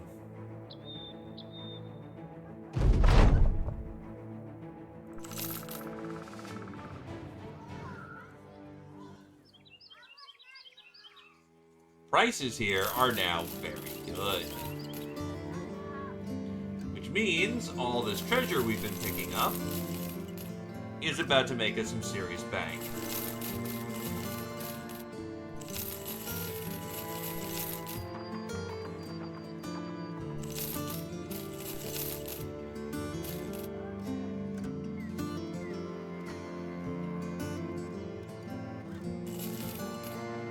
Actually, we kind of do want the direwolf gland at this point.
Well, I've got anti-tox at this point, so don't need to bum it that hard.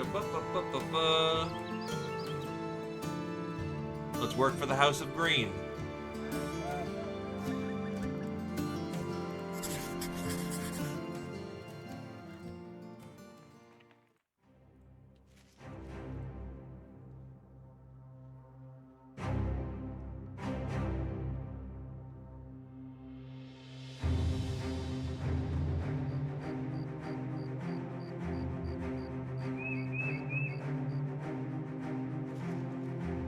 Hi, Mitterfells.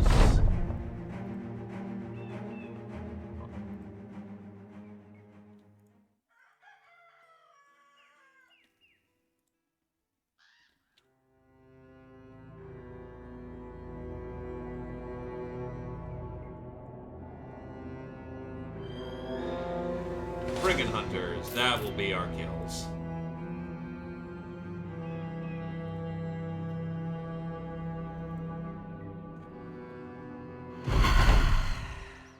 Oh, this is dreadful.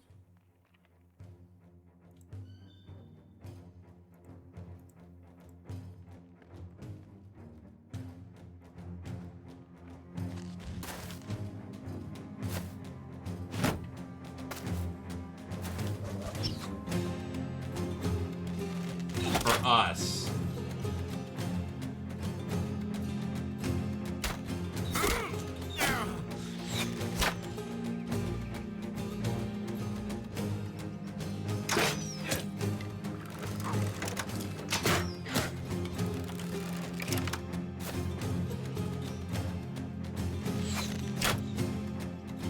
Well, yeah, you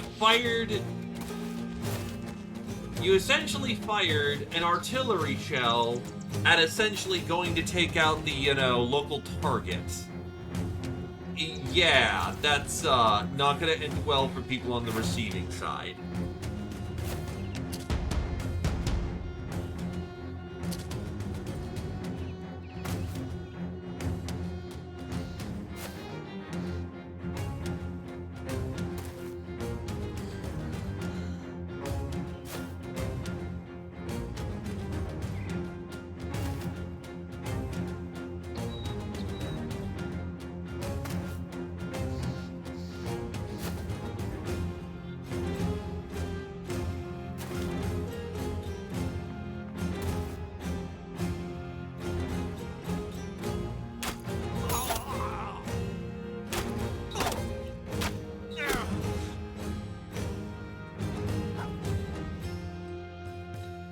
They are kind of a light cavalry force, so... Not cavalry force, but a light skirmishing force, so, that's nice.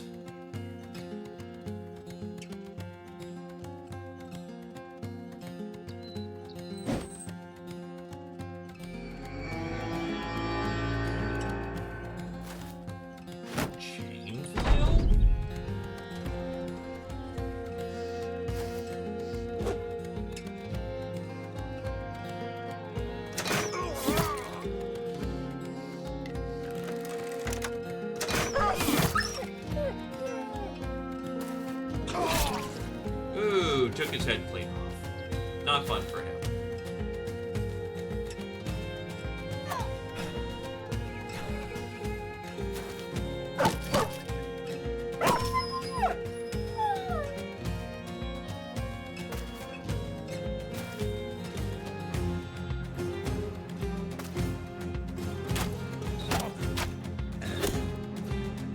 The strongest part of their force is their range.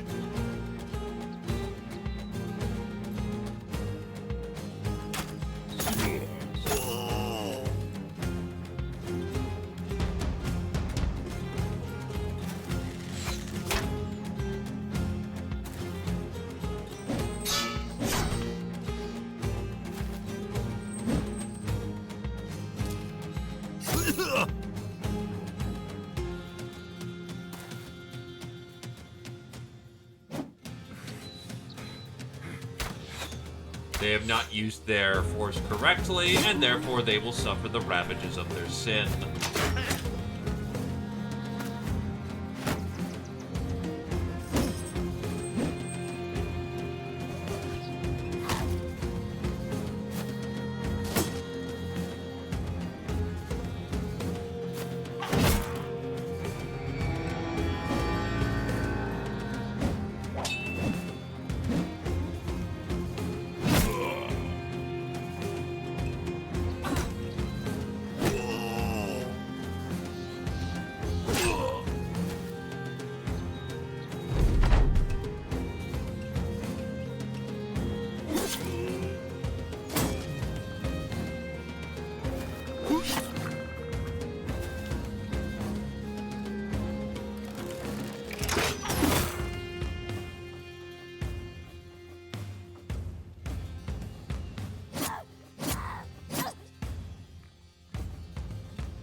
Chokes a man, immediately grabs the next one. Not all of them are walking Tonka trucks, actually. Quite a few are pretty lightly armored. Well, quote-unquote, lightly armored. They're not wearing several tons of steel. You know, those headshots would have been great if you delivered it on the enemy.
Someone shall herald our arrival.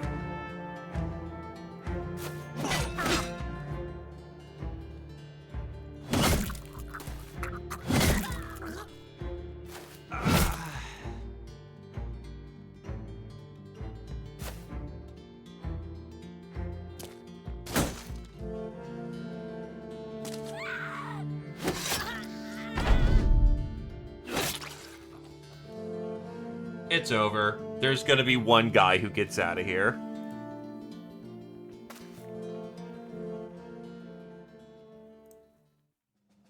Silo dings. And so does DDG.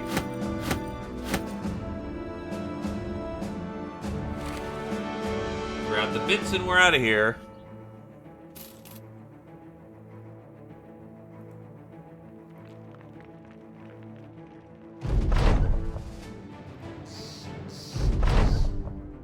Over time, you've come to acquire a great deal of money. While you keep the war chest under lock and key, you can't help but notice a few brothers have gotten greedier over the time they spent in your company. Now you hear the rumors of men demanding higher pay. Fine, it's all time you got a raise.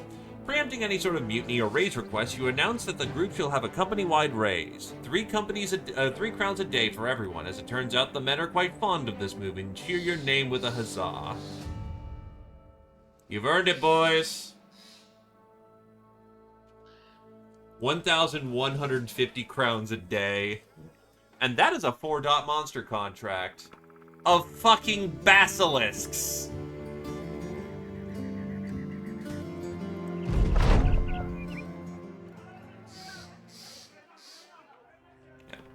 You come across an open-air wagon carrying a casket. Its pathing trailed by a retinue of mourners. Silo steps out from the company and inquires about the death of the individual.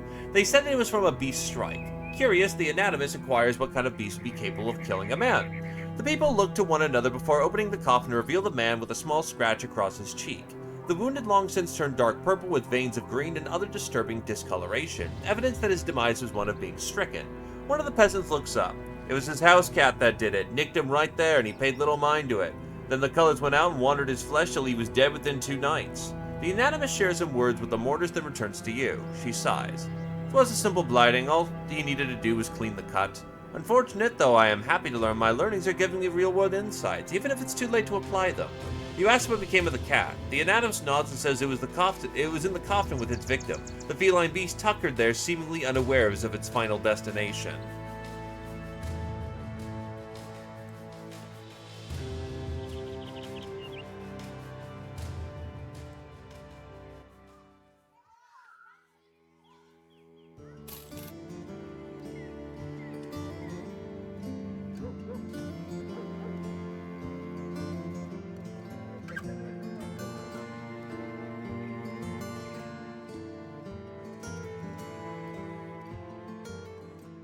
Nah, it's less that the cat is more dangerous than the beasts, or than the hounds. It's that, infection is what did it.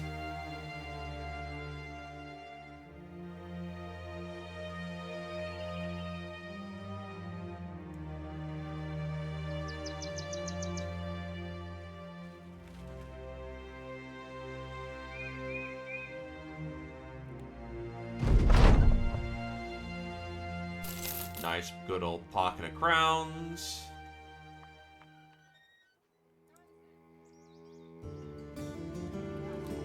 Axeman.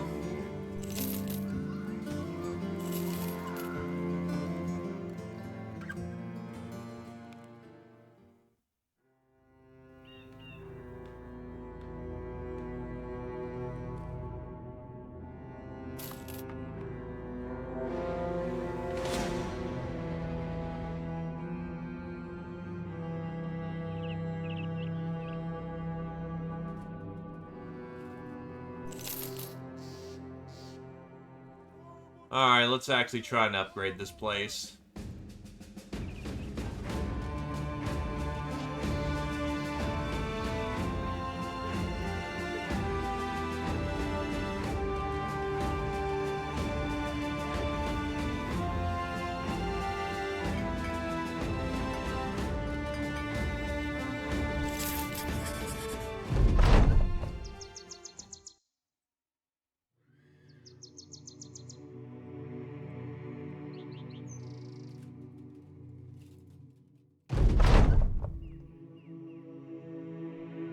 The sounds of heated argument draw you from your tent. What greets you is Dr. Rex throwing inventory items left and right, desperately looking for something, while Kotal and Rex try to stop her.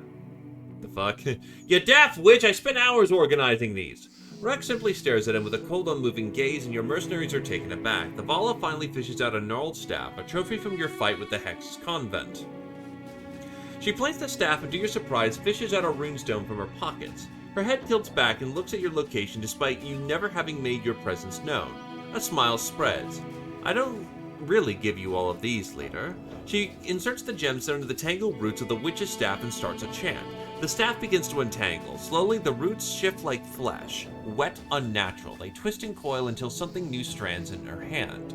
The wise woman's eyes are peeled back and with just the white showing, but even in this state you can see the craftswoman spinning a thread that is barely visible to you. A minute passes and the staff is long and slender with an ornate pattern where the gnarled roots previously stood. It hums through the air as Rex moves it. Her eyes don't move away from it as she speaks. It is done. You cannot sell this, leader. You simply can't. Closing your gaping mouth, you simply nod and watch her go back to her corner of the camp. I don't know. Let's figure it out.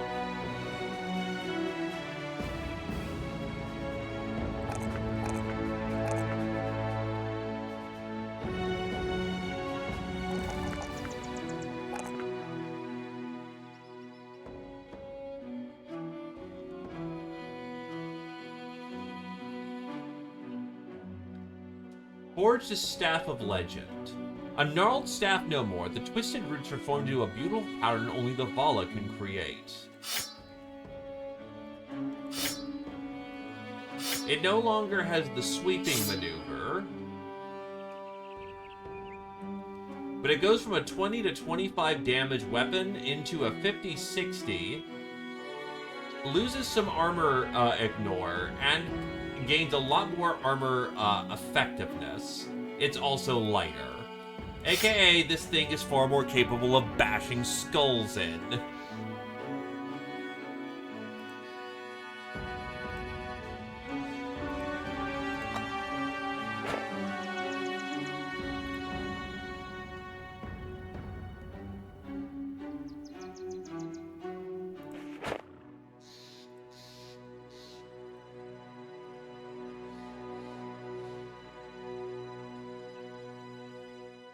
Tarnf is ready for combat duty once again.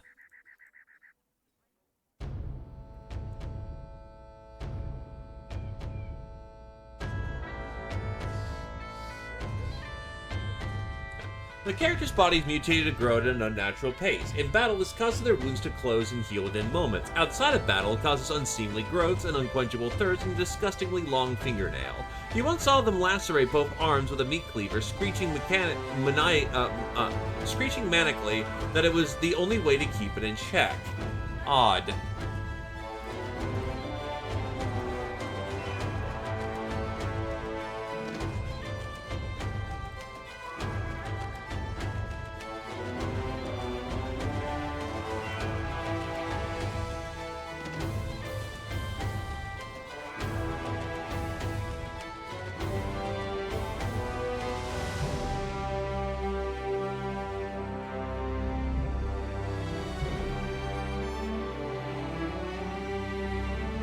They've completed their training, so not gonna super work for them, so they can just be our scout.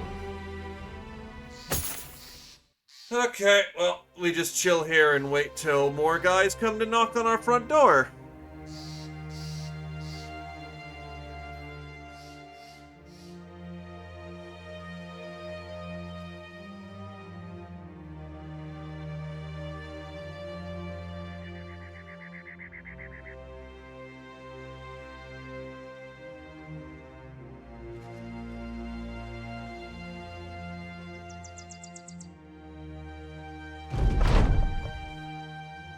Walking around the shops of Leinster, you feel a tug at your sleeve. You turn to find a child there with a face smeared black with two bright eyes staring out.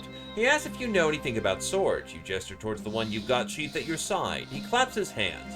Great, I work for a blacksmith yonder, but he's away fetching iron ingots. He told me to keep watch at this special sword he was making, but it, fell. And broke. Fell and broke on its own. Will you help me put it back together? Someone go help him out. UGB, the woodsman, sighs after you ask that he go to help the kid with his duties. He lazily steps over the blacksmith's anvil, which is shaped like a molar which rests on twin iron stilts. The blacksmith's goods are hanging from ad hoc walls manufactured out of old iron fences. The spokes curved outward to help catch the metalwork. The kid claps his hands. Now don't touch anything else, just help me with this. UGB the woodsman turns around with confusion in mid-sentence, knocks the anvil's leg out. It starts to crumble sideways, and the kid rushes to catch it, if only to stem the tide of trouble which has beset his day. The insane weight pastes him flat against the cobblestones. His limbs briefly stretch up like a cricket smush beneath a thumb. You see all this from a distance and whistle for the mercenary to head back before there's trouble. He makes an escape just as a few passersby start to take notice. He shrugs. We didn't do nothing, right, sir? You nod.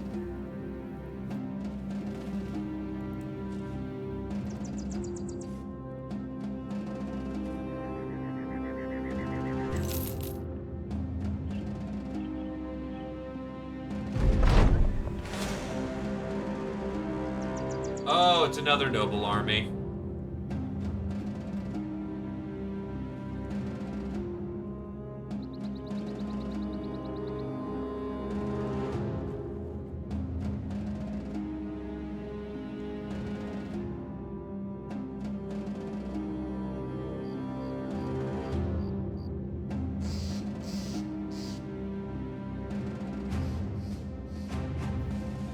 We have bandits right next door to us.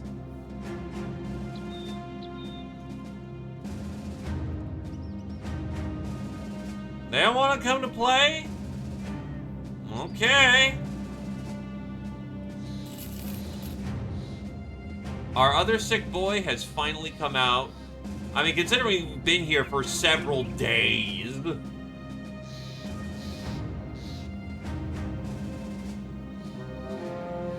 Also, 12 unholds are chilling about.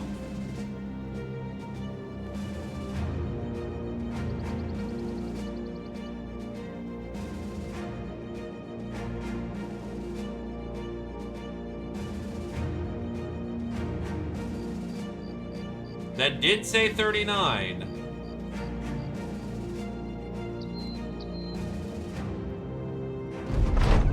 "60 hours of training. UGB gains initiative and resolve. Kotal gains a range defense. Titan gains an initiative. Zeo gains a resolve. Kirchian gains a range defense. Rex gains a range defense. Vodon gained melee, resolve, and HP. Jake Winters has completed martial training. Aveline gains a resolve. Dragon House gains a fatigue. Ave gained a range defense. General Food gains a melee defense. DDG gained melee skill, defense, and a range defense. Kami gained an initiative. Silo gained a hit point.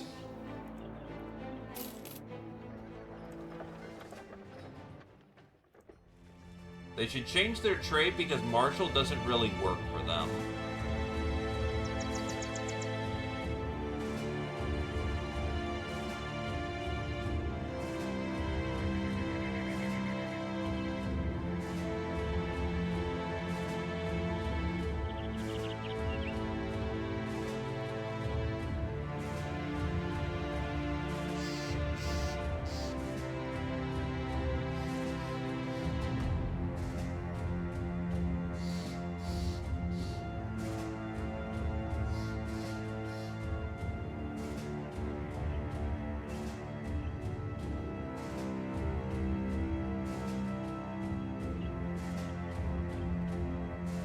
Well, the company's gonna be back out in full.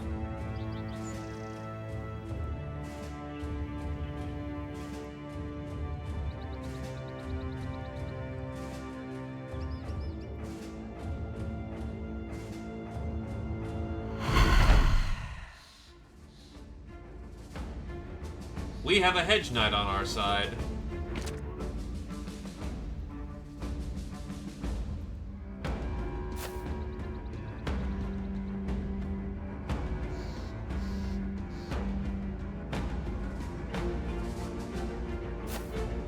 We have multiple hedge knights on our side, but their armor scores are all kind of dog water. Oh, this is just a regular swordmaster. Yeah, that's good. Oh, and our guy is sequenced with Spider. Oh, he rolled super good. Hell yeah.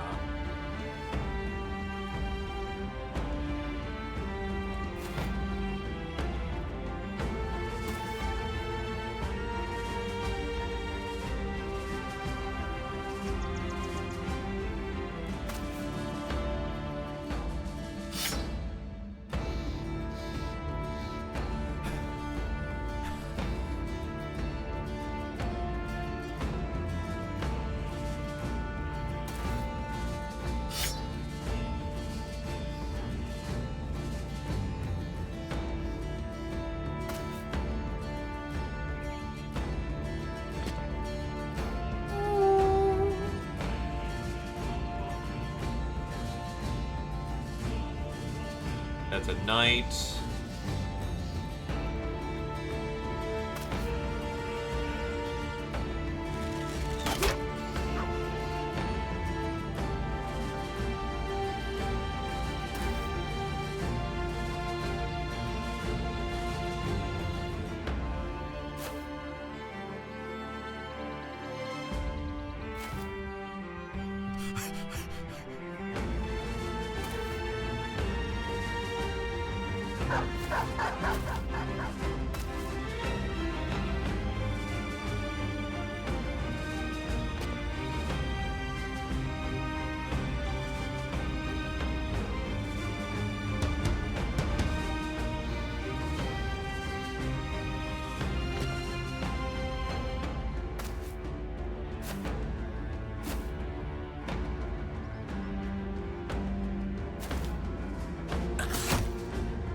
Oh, it's 100% a lot of meat they got, and it's gonna be a little slow because of the size of the battle.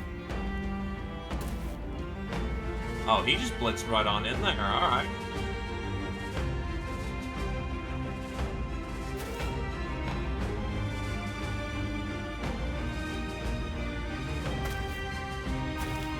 Oh, we have friendly squires, hell yeah.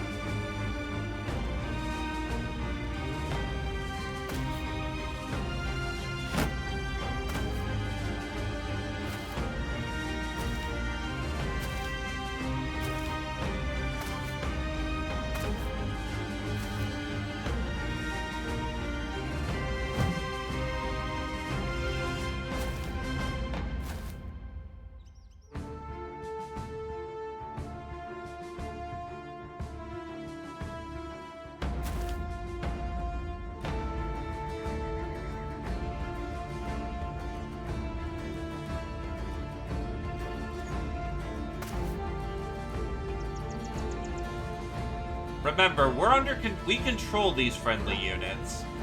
So it's actually, we're gonna get everything on the field. Everything we kill, at least.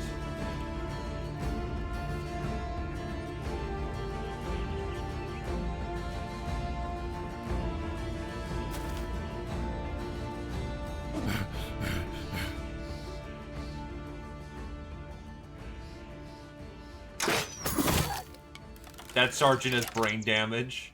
Rough life for them. Still gonna take a turn for them to have the borders clash.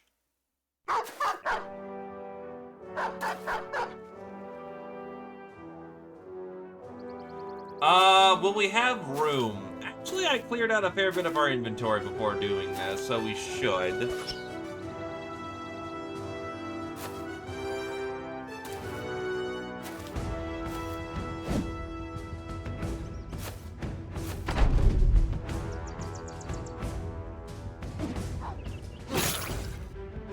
Man's a fencer, so he's actually quite proficient at dodging.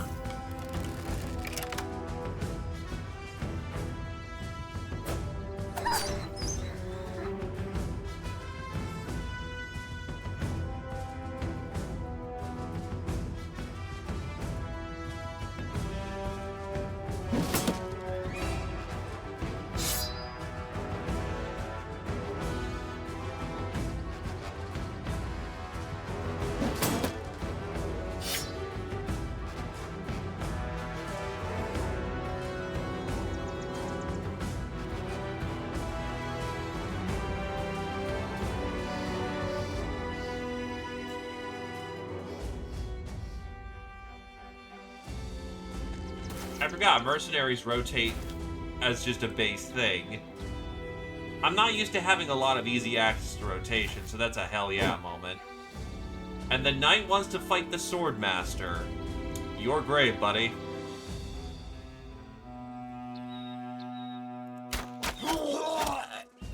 Damn, double tap out of existence. Beauty.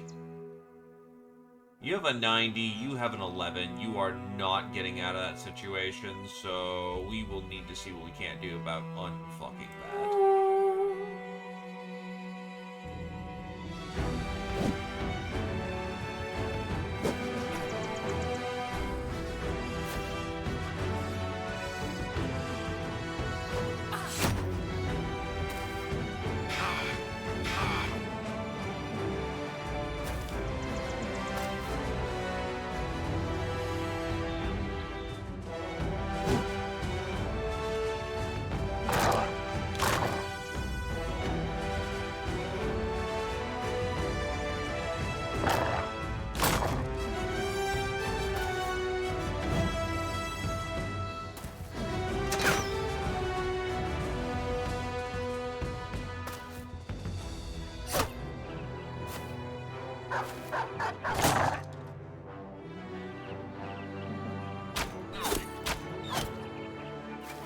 I mean, that also works.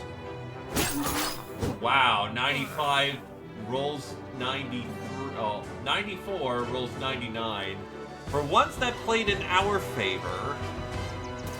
It's nice when that happens.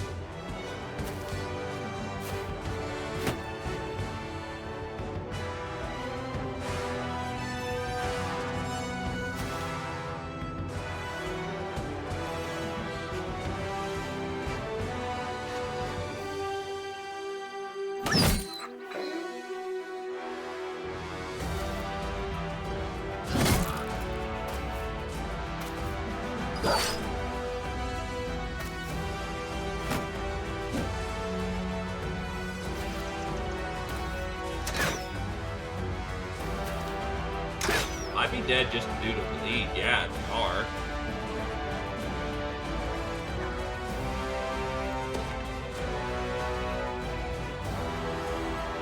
Keep the formation.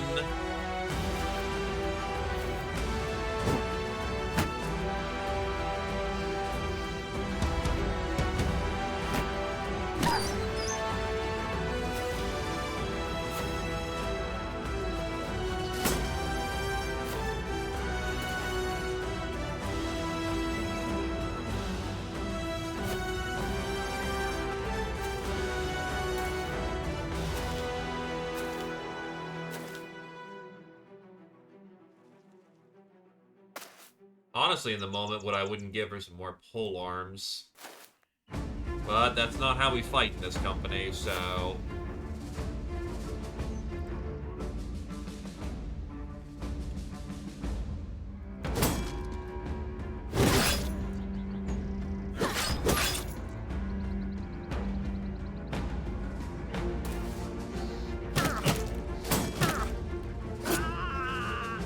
Choking Man has begun.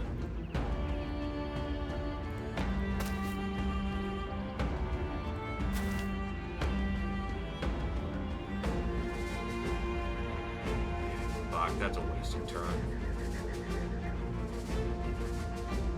Is what it is, though.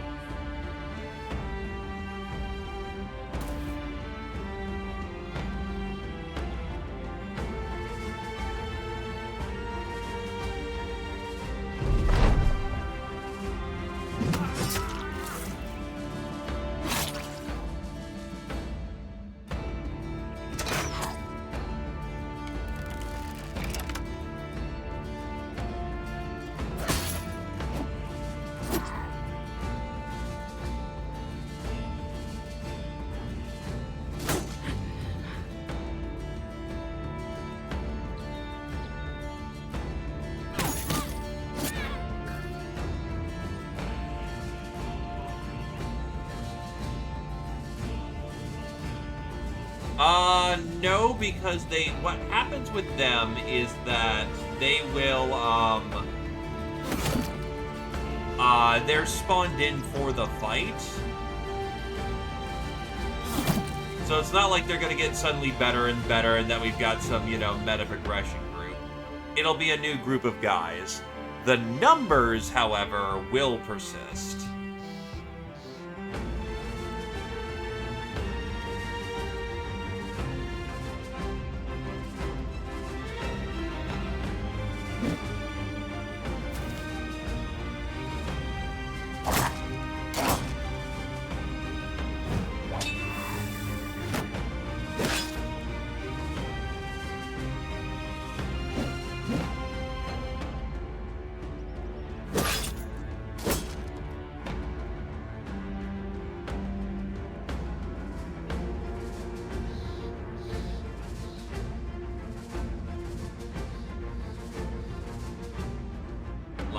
Fast adaptation.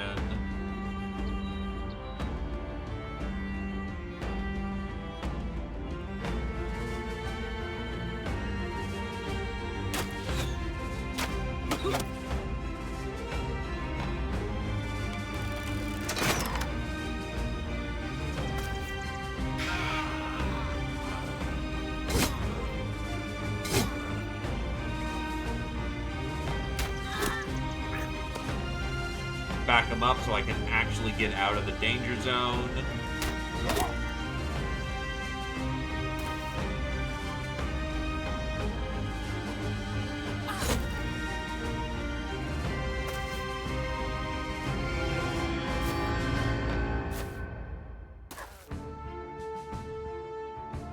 We fight for our right for the town to exist.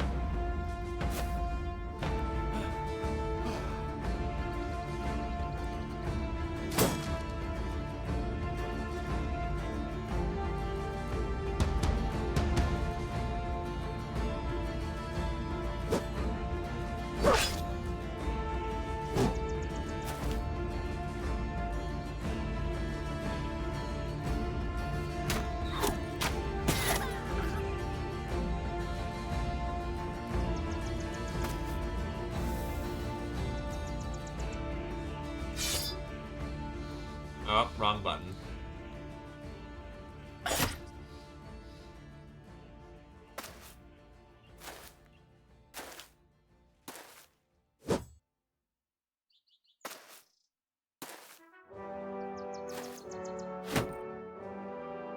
Yeah, this will be the same scale once the noble armies, or once we're in the noble wars. Except we don't get to control those guys.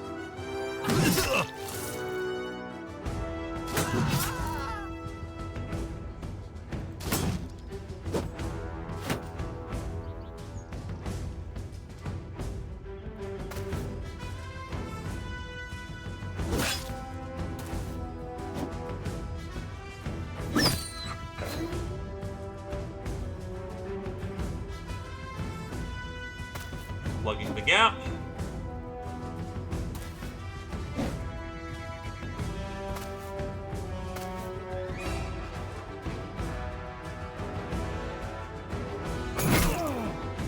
Big ol' slam-a-jam ahead.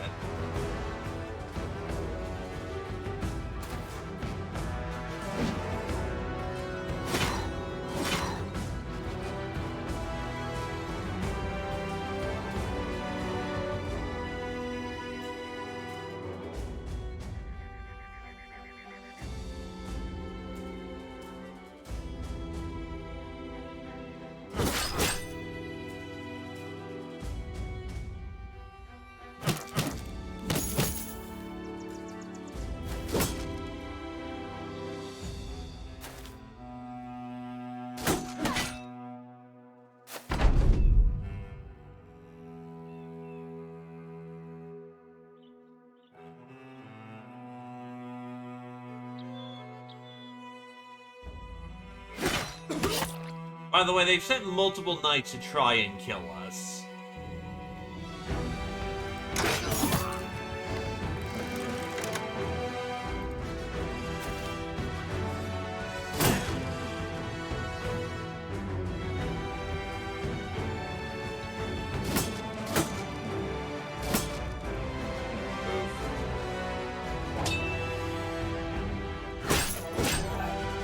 Ooh, face shot.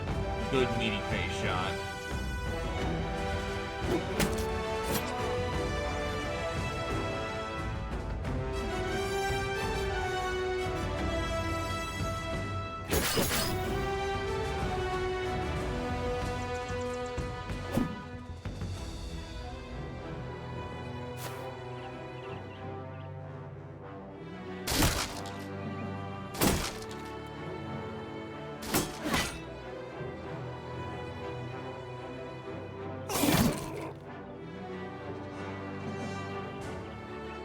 There's like 3 knights on the field. They aren't happy with us, apparently.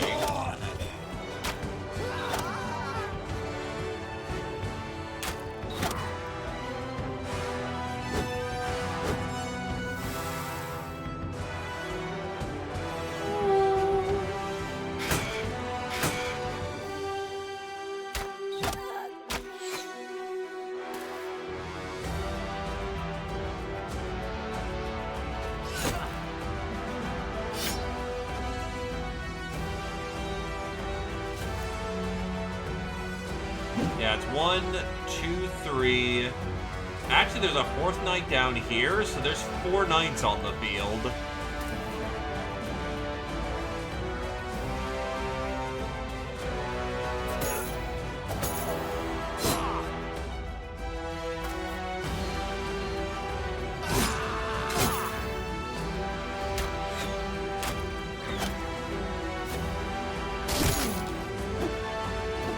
They broke Kira-chan's shield again!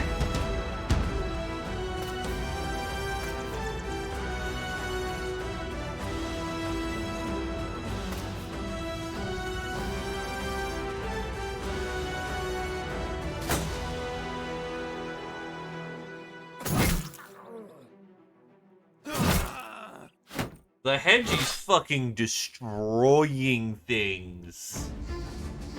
Good God.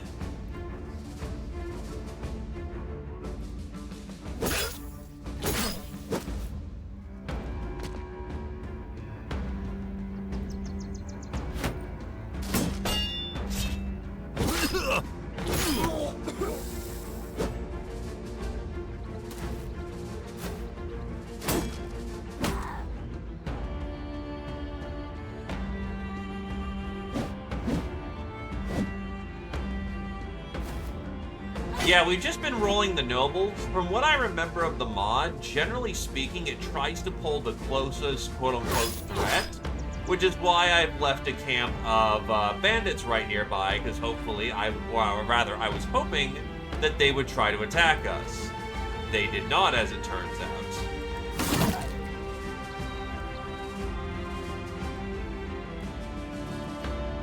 Since you were the first one who could respond, Abe closed the gap.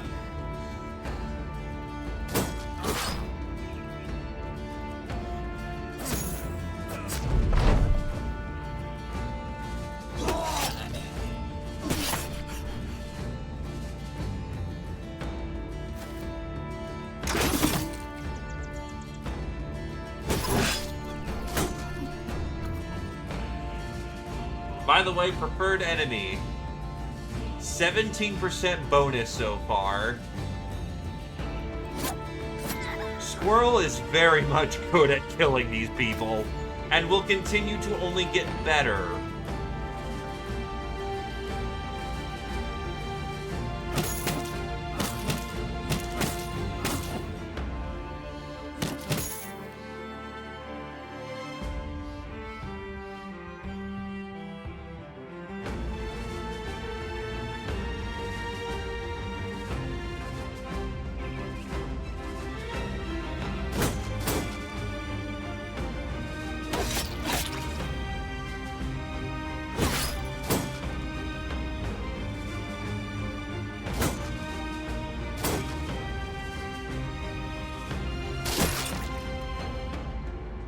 Oof, that's a kill.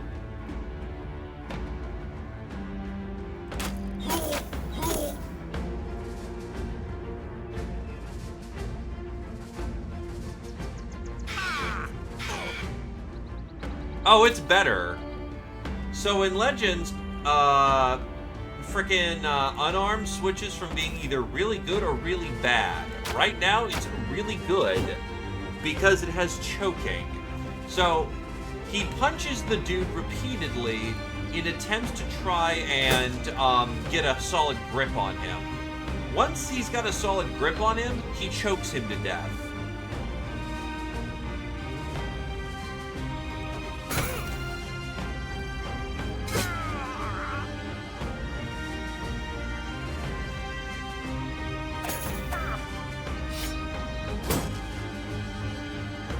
In theory, yes, we can get hit by a monster party.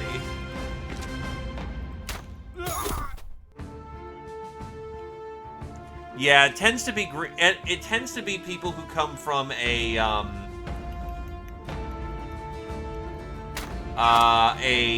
location.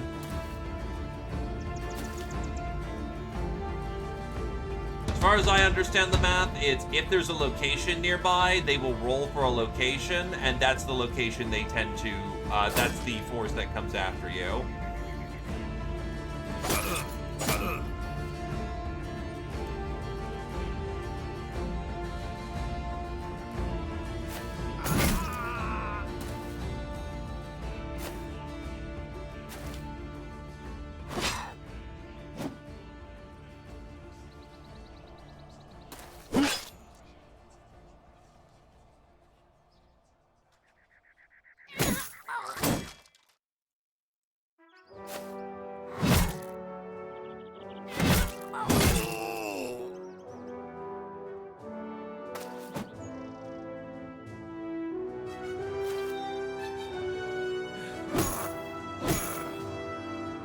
I had good health.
This time, he broke his arm.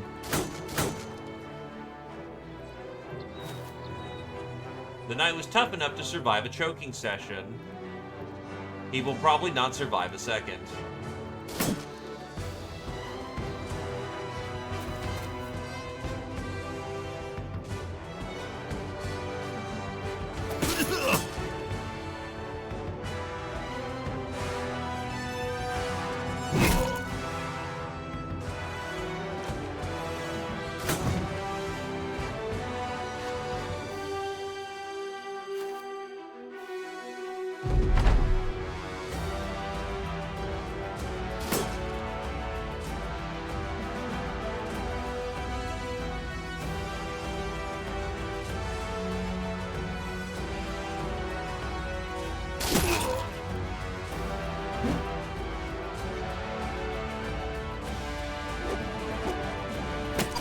Never mind.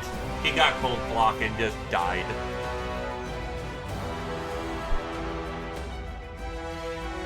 Nachos just kind of show up when they want to show up. They are everywhere, but they tend to hang around graveyards. Dragon House levels up.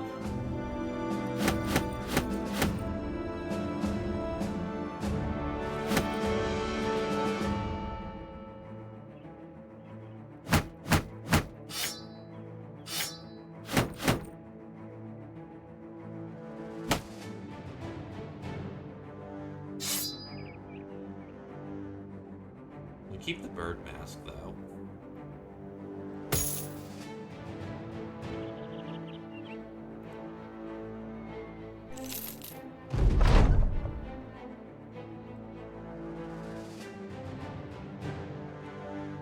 Dragon House hits level 15.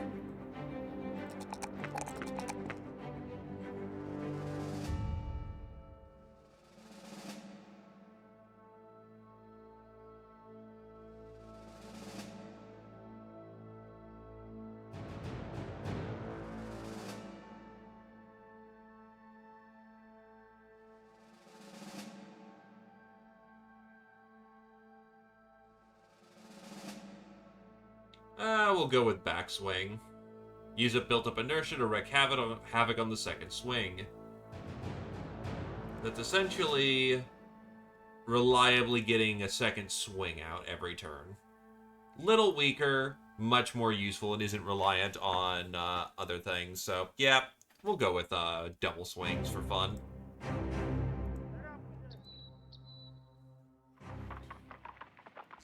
We have a bunch of garbage. Do you want it?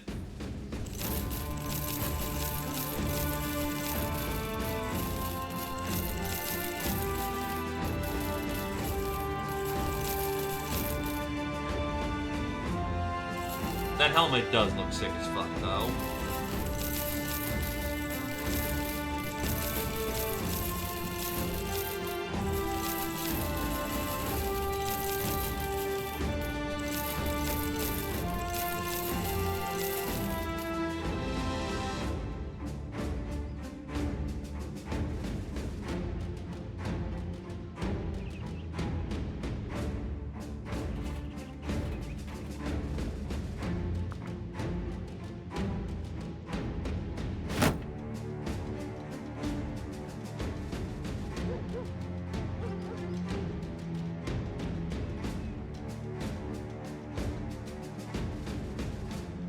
No, I didn't.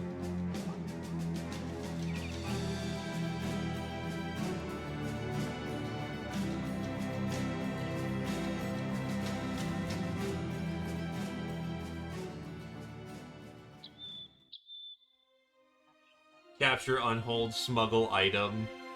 I'm good for the moment, but yeah, we will need someone on repair duty.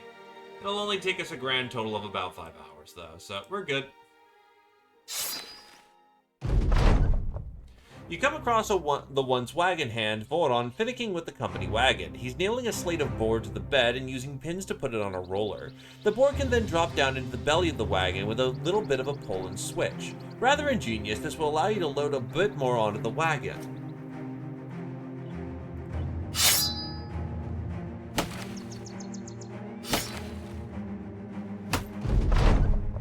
Kodal has completed the training course, gains a fatigue, perk, and eagle eyes. Kir-chan gains a melee defense and fatigue.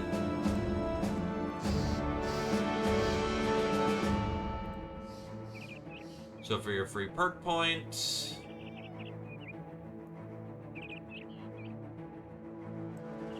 put you in the medium armor mastery.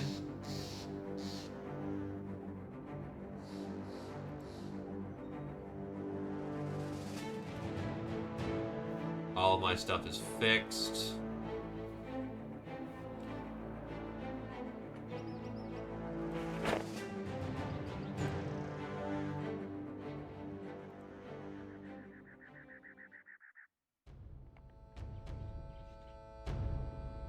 Oh, Winter's actually his training fulfilled too. Eh?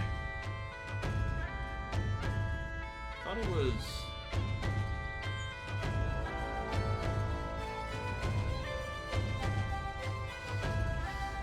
Yeah, it's a little glitchy. I know your training fulfilled as well.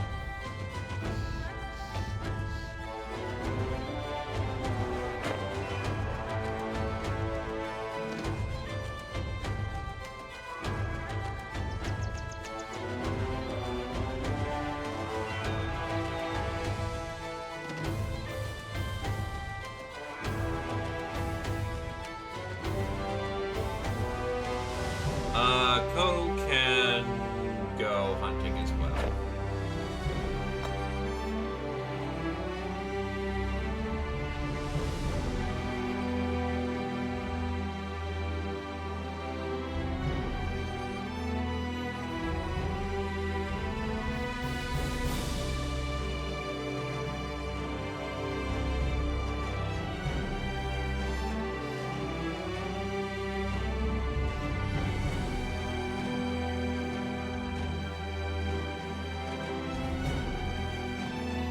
So if I get a Rondel dagger, I can eventually get the redback dagger, which our lad's going to appreciate a lot.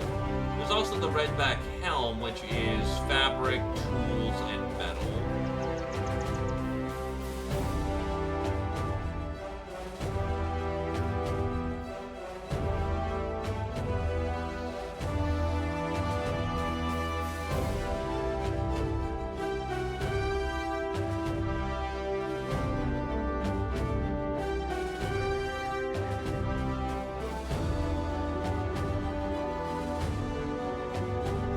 Alright, let's get camping, folks.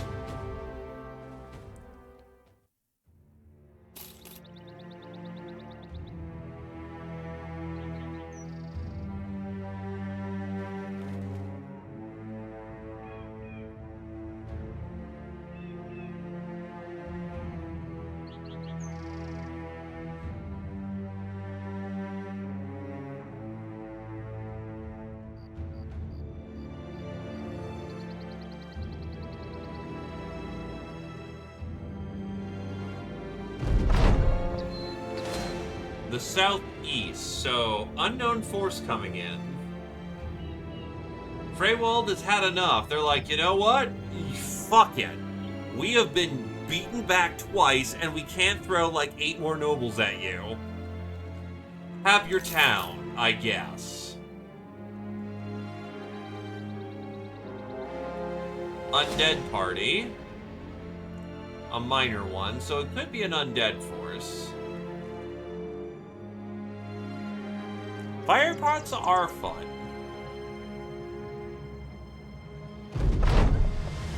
You find a rather drunk Titan nursing the side of his face. Silo explains the idiot tried to dance over a series of rocks, only to fall and bash himself in the face. Great.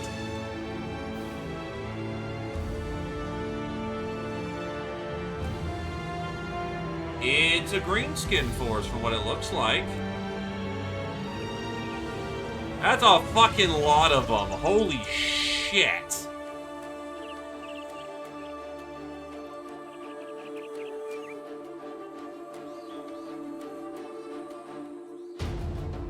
Including some enemies I'm not familiar with. This'll be interesting. Range defense for UGB. Zio got a hit point. Kirchan got a melee defense. Rex has gained a fatigue. Bodon has gained a fatigue. Tarf has gained a hit point. Dragon House has gained a resolve. Adrelion has gained a hit point. Abe has gained a melee defense. General Food has gained a hit point. DDG has gained a melee skill. Kami has gained a hit point. Silo has gained a hit point.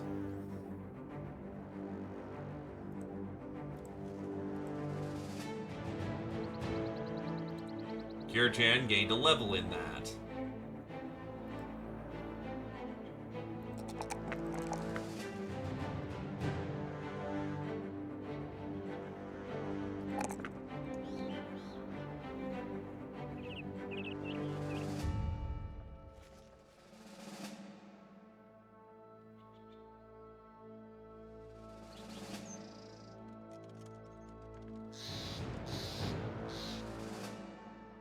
Go for In the Zone.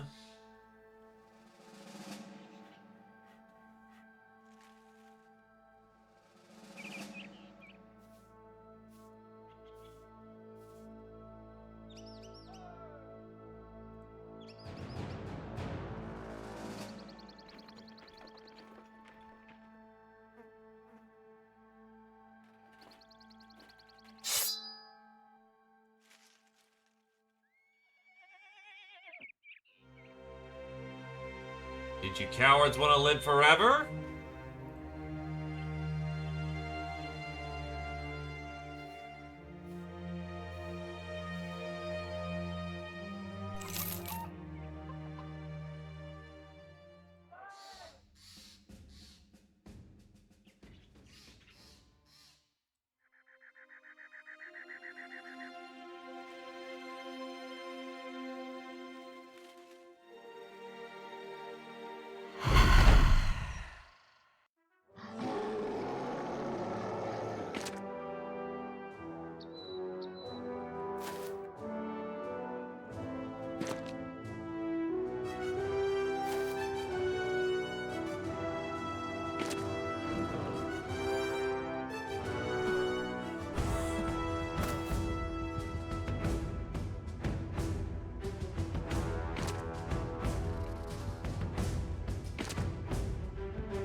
Oh, we have a fucking master archer. Oh, hell yeah. This is the time to have one.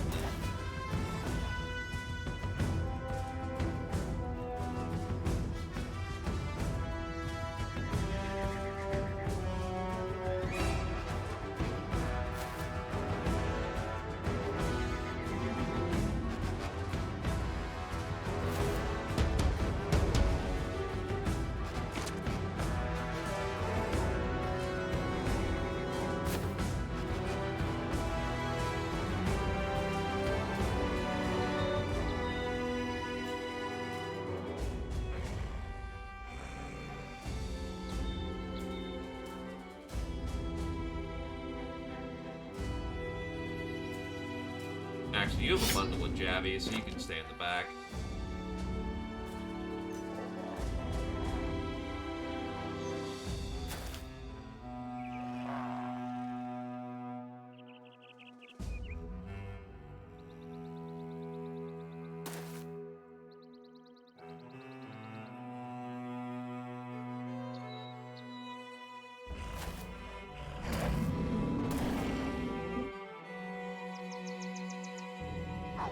The wall.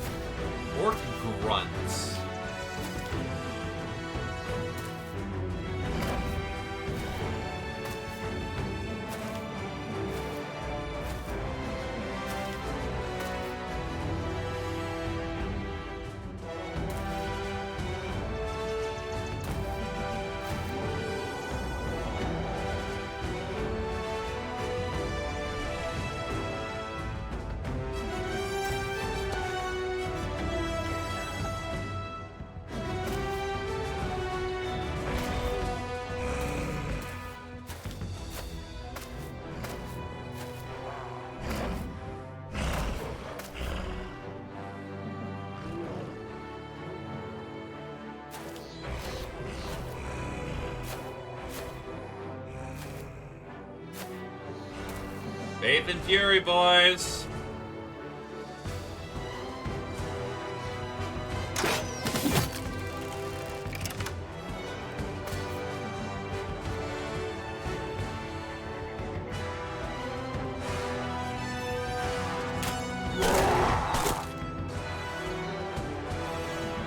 I don't know what a slaughterer is, but we're about to learn.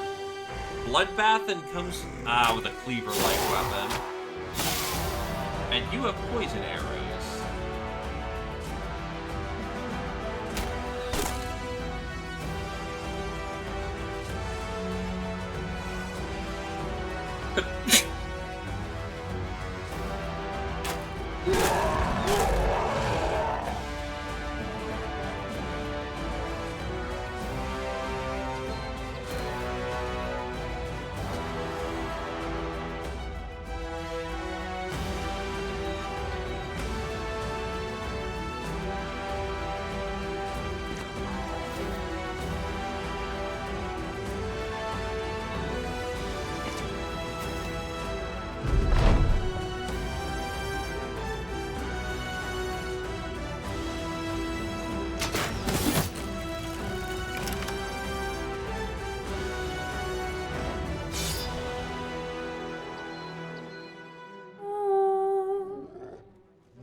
Something tells me we're gonna need Fury Chant. We're gonna need a lot of it.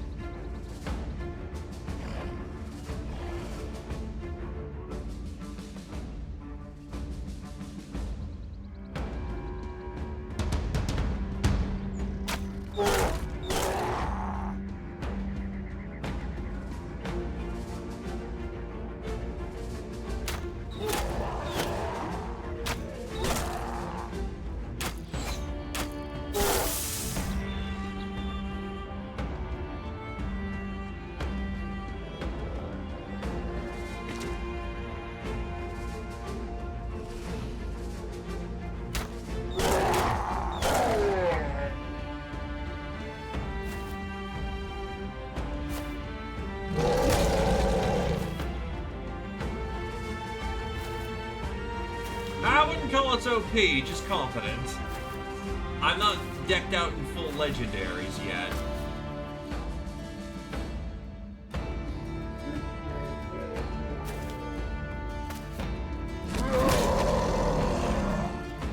I've gotten very good at fighting a very specific enemy. You can always be humbled.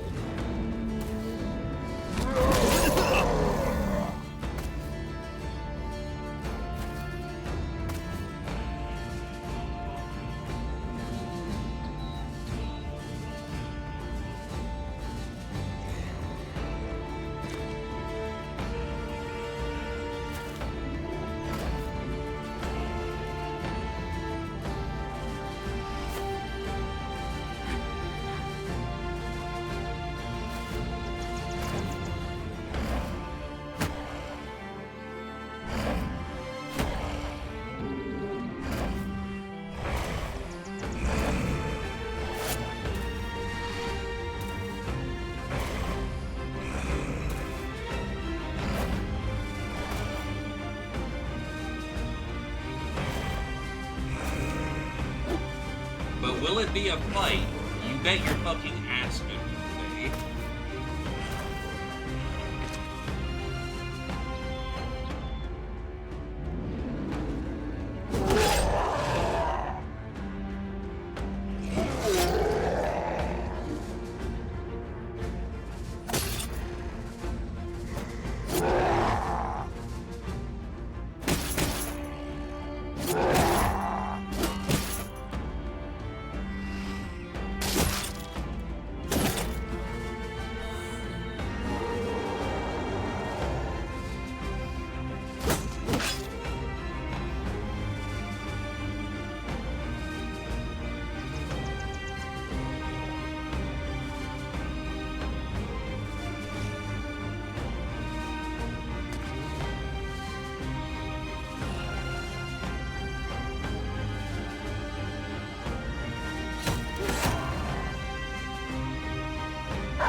Dog's mucking up the lines.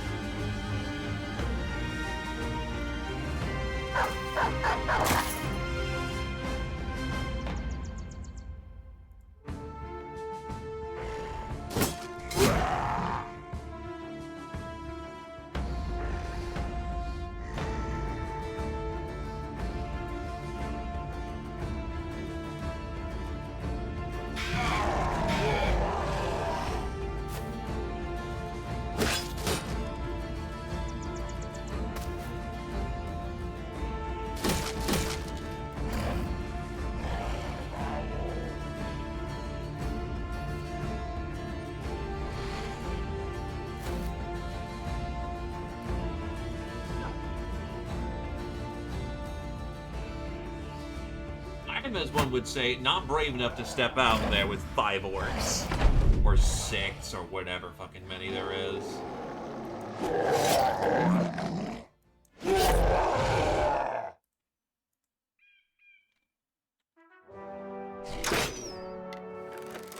Unfortunate, but we'll deal.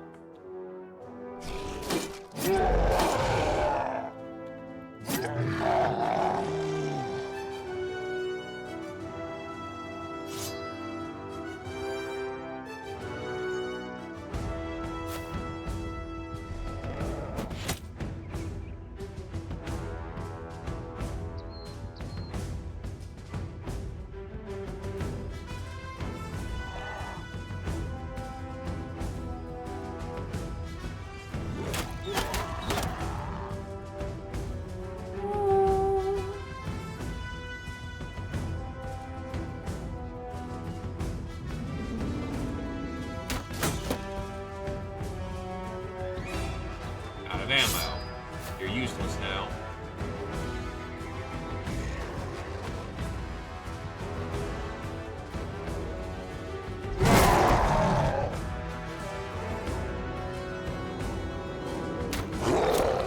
Berserker down.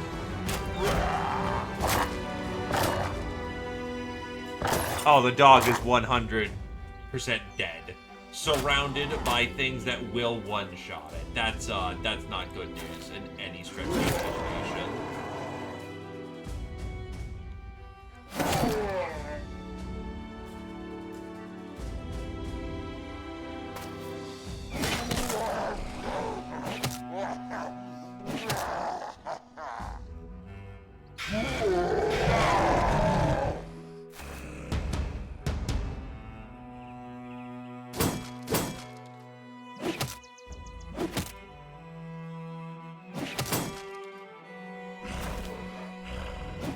By the way, not super comfortable with an unhold splitter on the flank.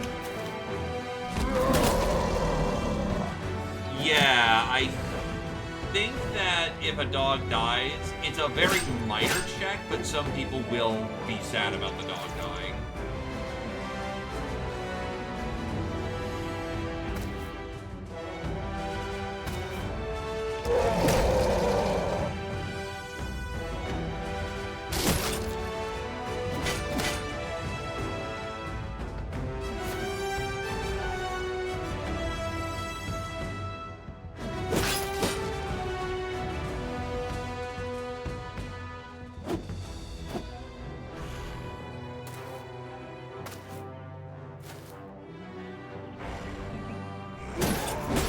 Yeah, this is where we have to start smashing through armor.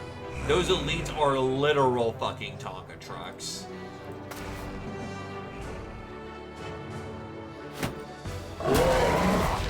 Oh, don't get me wrong. Sick as fuck weapon. Don't like it.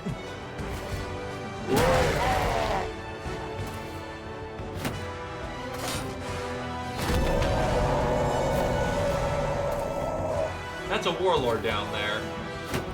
Happily or whatever.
Mankind's life is to struggle, and in struggling he finds purpose and meaning.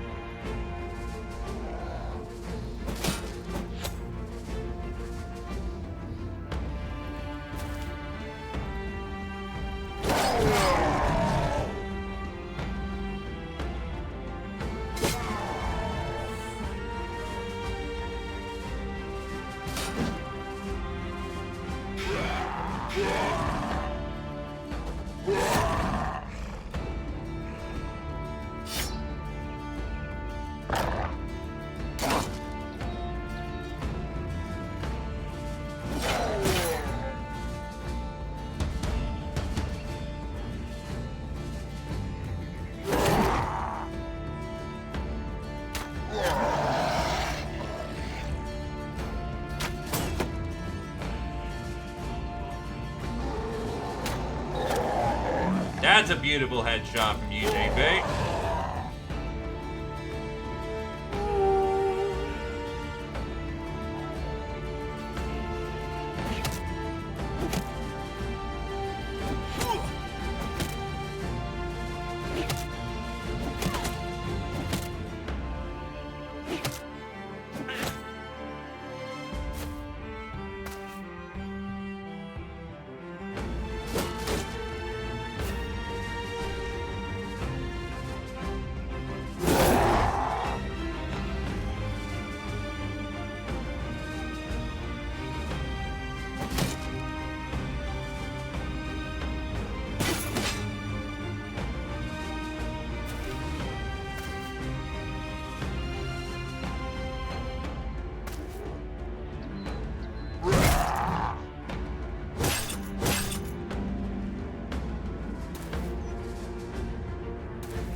That could be dangerous. 1v1ing a berserker you can't do much about is dangerous.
Failed to choke twice.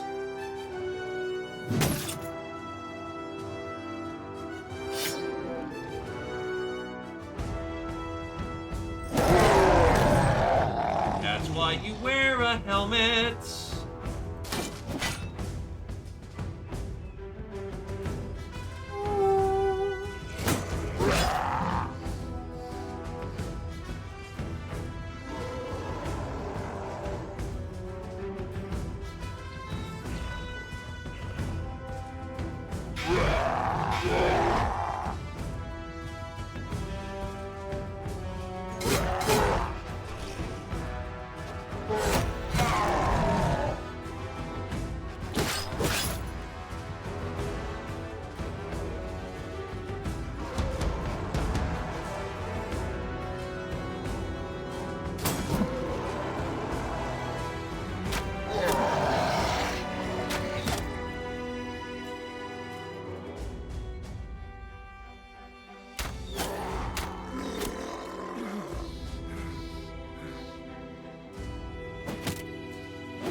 This is about to hurt.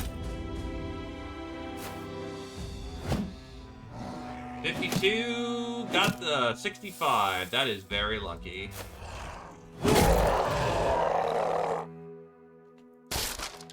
By the way, Hedge Knight's so strong he one-shot a goddamn, a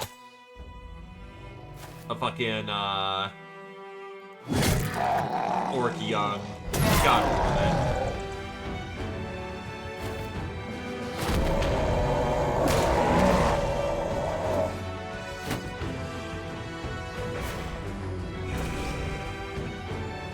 Pushing in.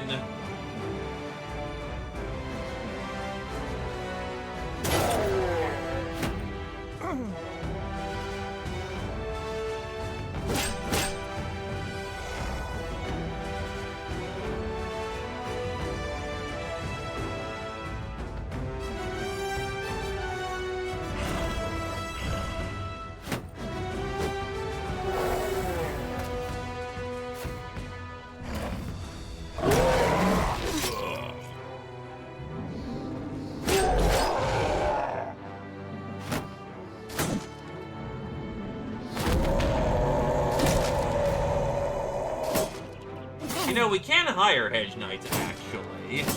We just haven't run into one like that.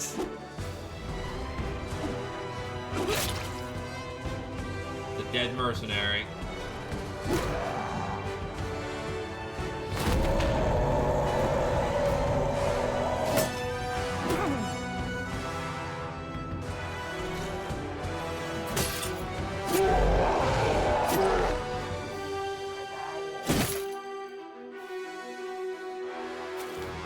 Oh wait, mercenaries have rotation. We get them in.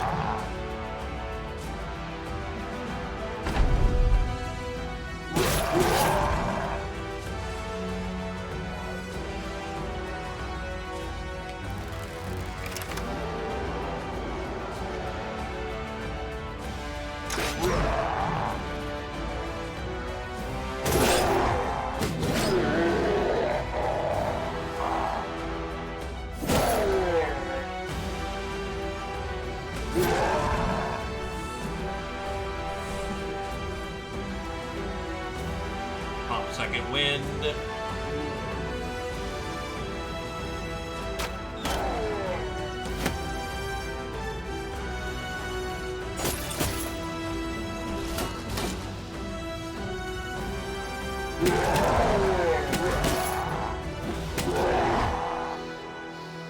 Oh god, Adderline needs a chance to breathe.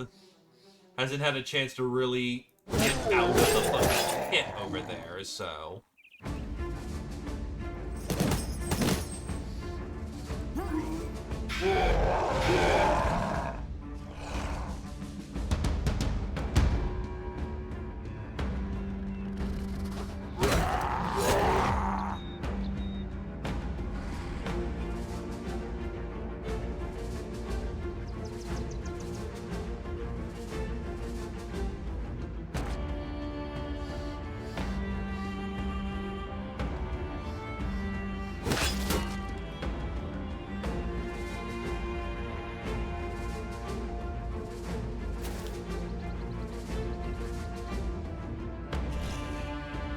You have no more arrows, you are useless.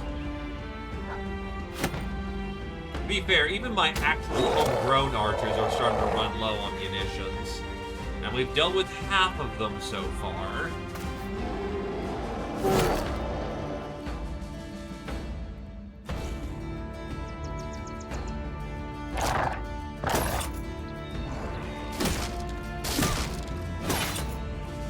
Ah, shit. Tarf is out their shield.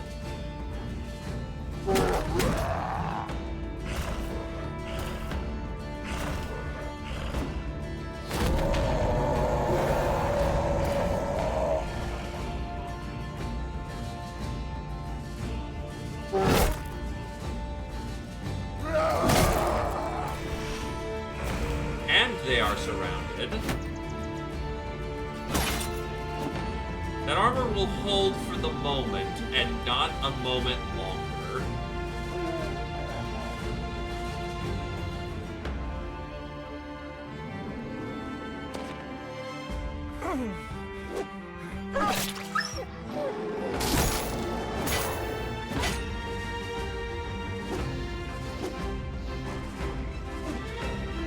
I mean, with the big fucking weapons they've got, yeah. Not really something that'll hold out forever. You need breathe.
Sword Lance. The item they're using is specifically called the Sword Lance.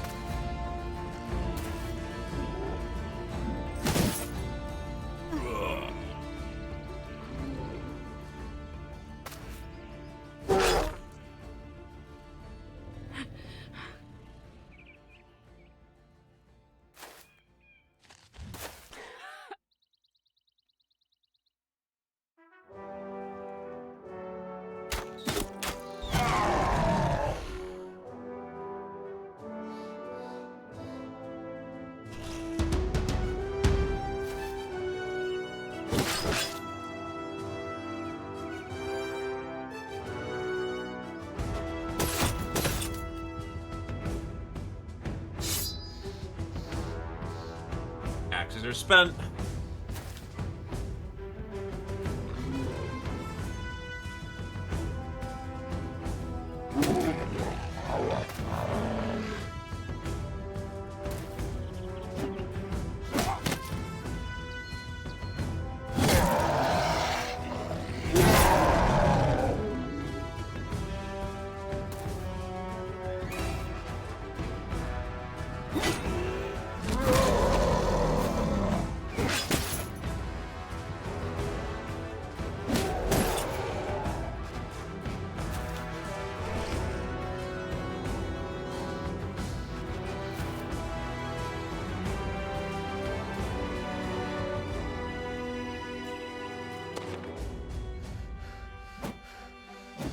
That is actual trouble right there, and I pushed him in a little too fast.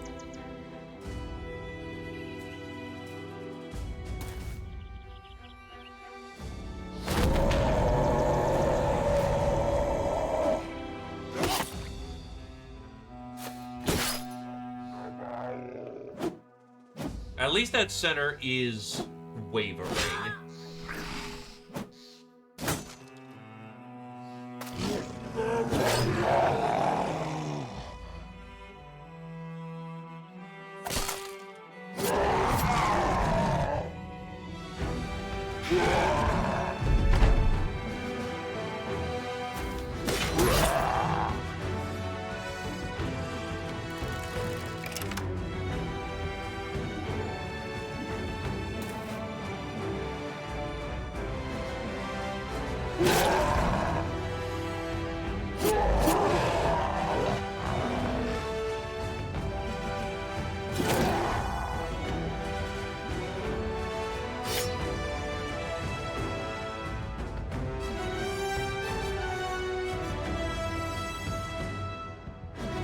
Yeah, Abe got a breath in.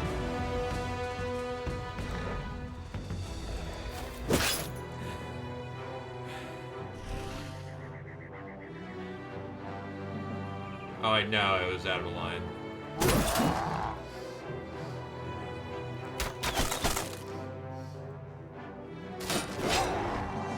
Well, he's getting it in now.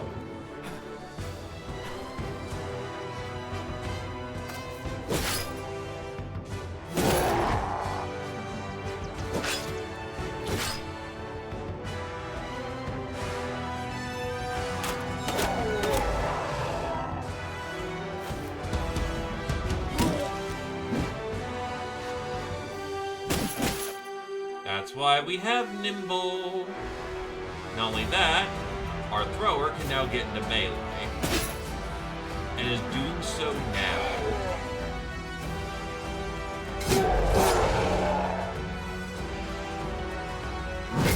Crunch.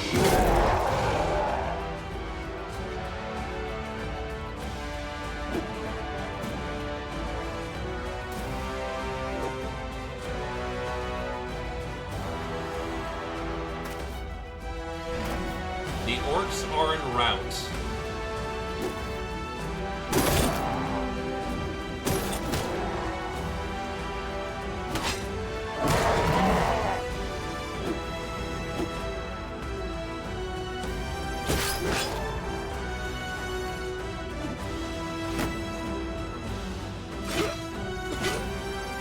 Shit.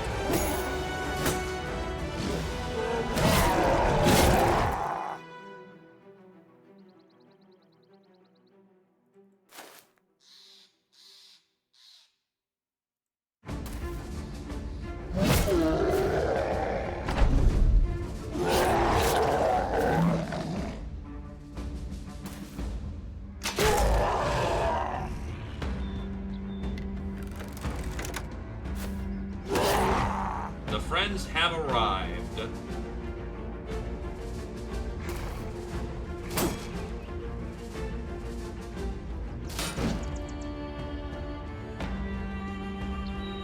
Oh boy.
Edgy standing strong.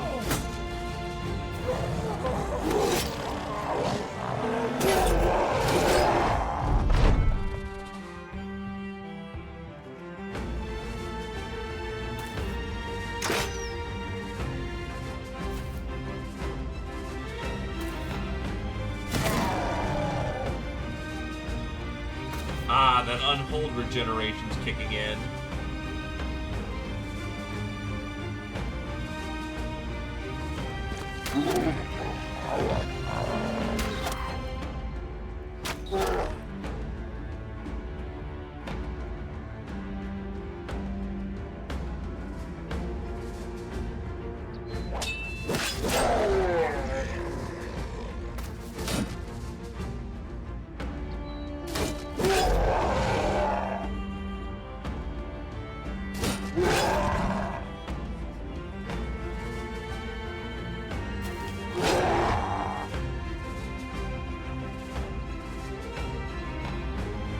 Hey, holding down the north is important.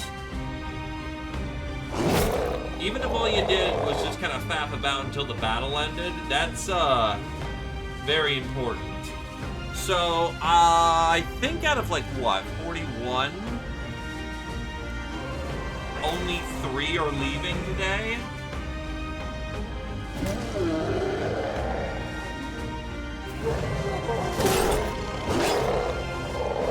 Correction.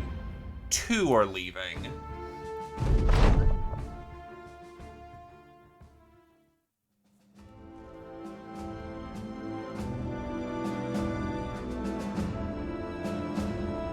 Godel dinged, Vodon dinged. Get our shield back.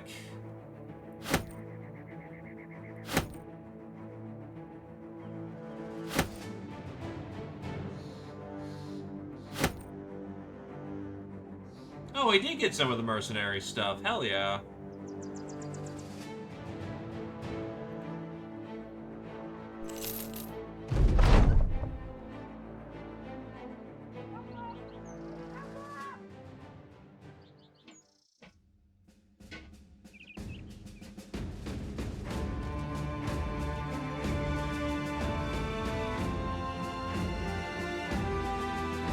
Time for more buildings. Freewald now has a road. The other one is Heligort.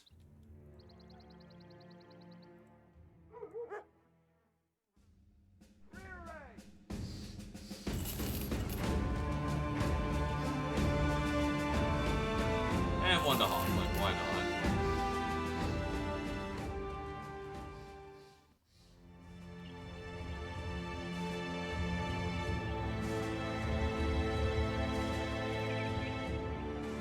How much to Allenfest?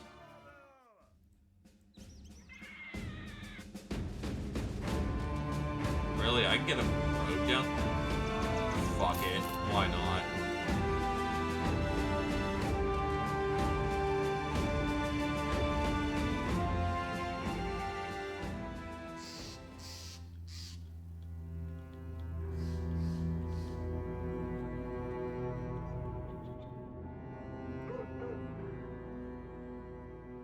I have not tried the Phantom Brigade 2.0, but I did see a friend play it, and I will admit I'm not the most impressed.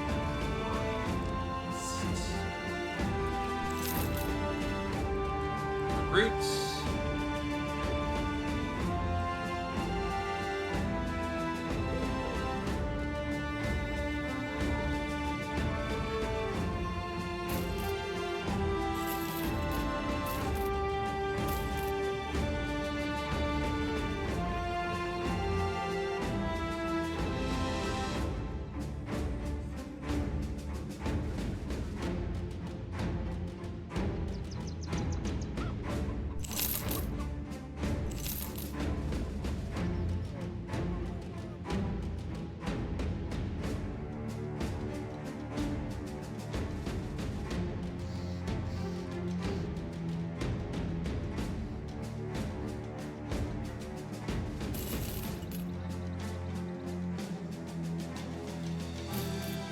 Well fed.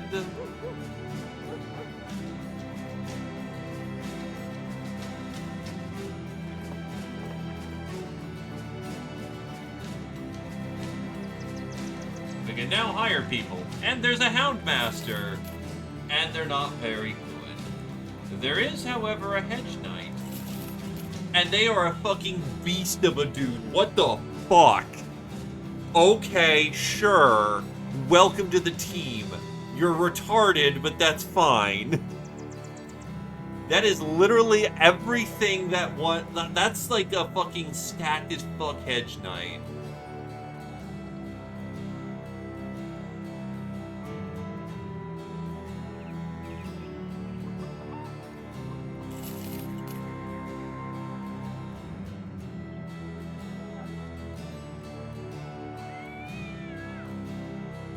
Colo...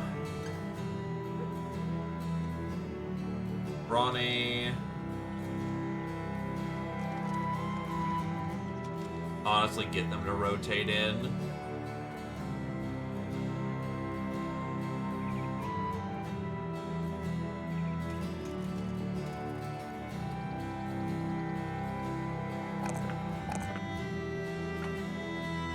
resolve is a little less important, so I don't have to hyper-focus on that, but that's like, Jesus shit.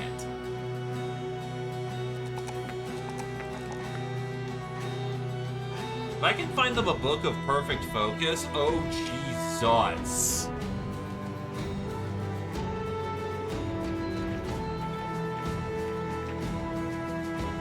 I don't think we have anyone else in front running, so that might just actually work out.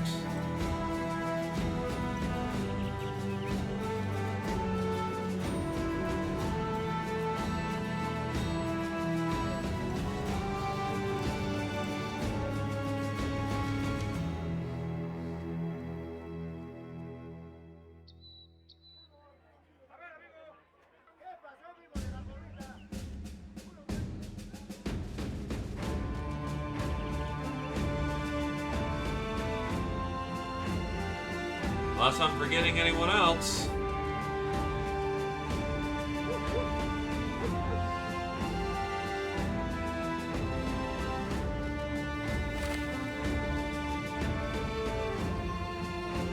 Actually, I already have a full plate harness right there.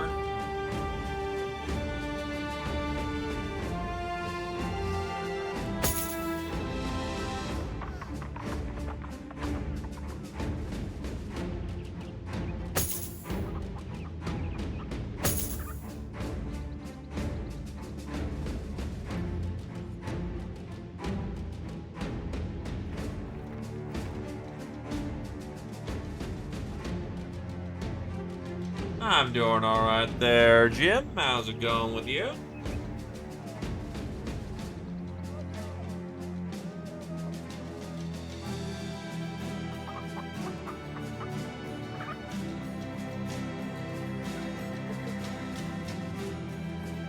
Where did the drip go? I can't find the drip because I'm blind as hell. Oh, there it is.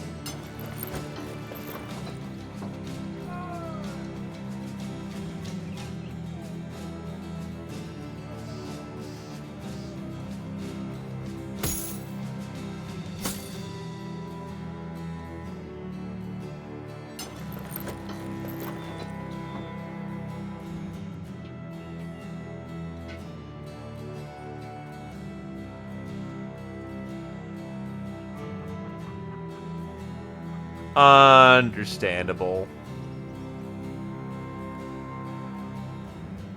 My condolences. Hopefully they're at least paying you well.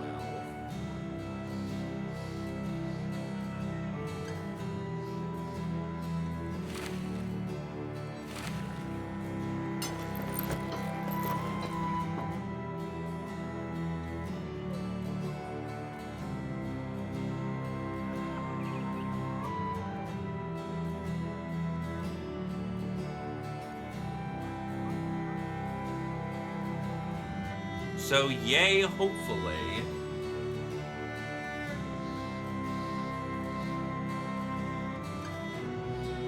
I think we have smart people in the party, so eventually we can get rid of the dumb trait.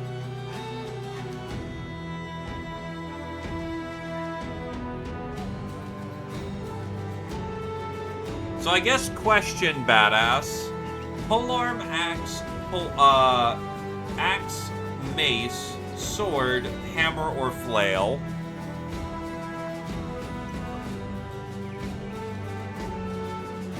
And yeah, it sounds about right, unfortunately. Adulting is fun.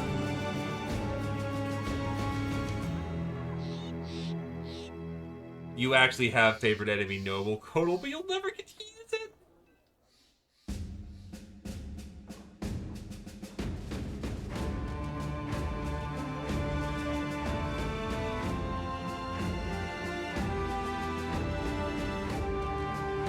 Actually, we'll go for quick hand so you can switch out to your sword when you need to. Might give you a little bit of extra battlefield utility.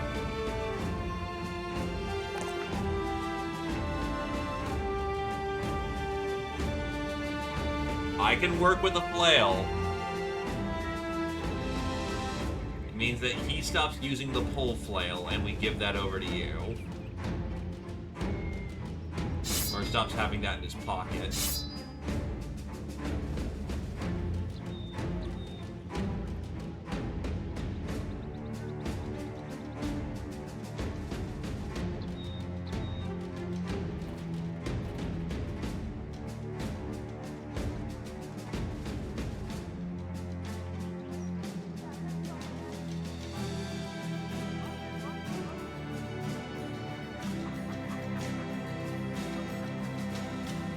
Hello, Bubble.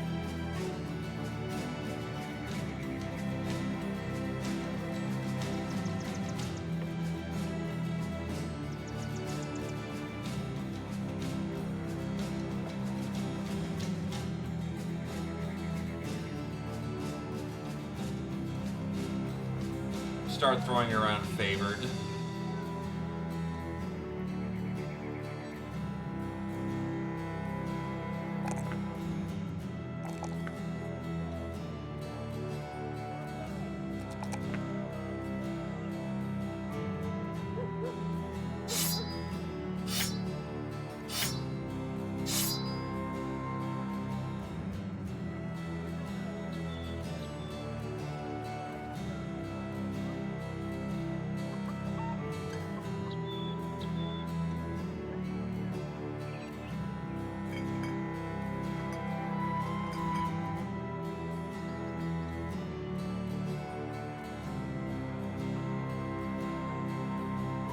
Oh wait, what the hell? We have a nomad up here. That's a little wild.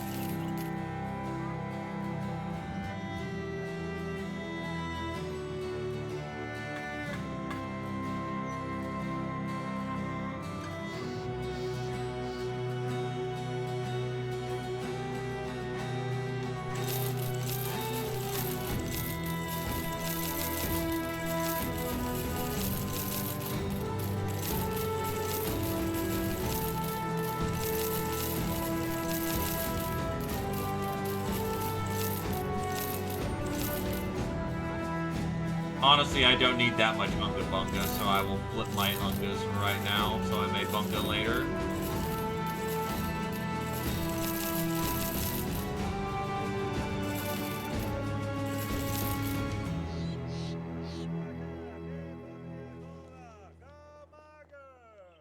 Favorite enemy, Goblin.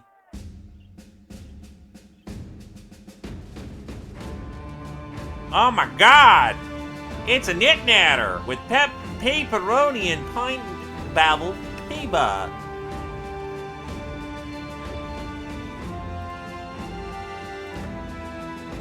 Well, the problem is, I just got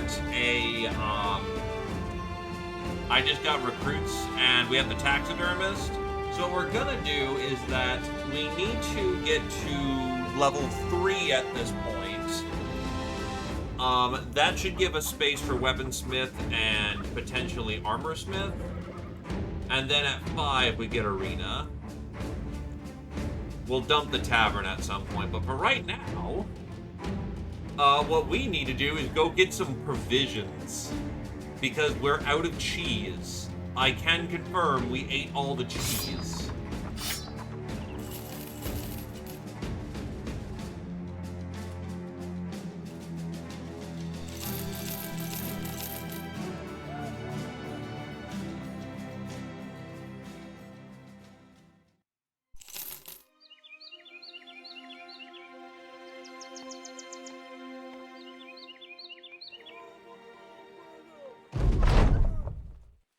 There is scuttling horrors, giants, and haunted woods.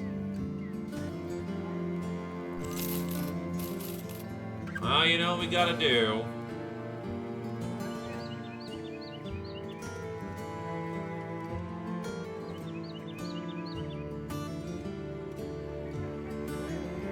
Oh wait, these are Alps. Not Alps, Scrats.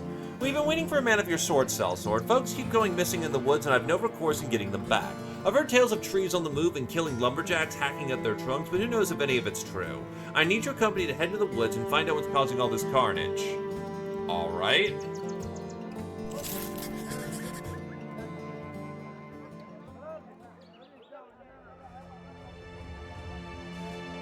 Aw, snap! The sisters are back!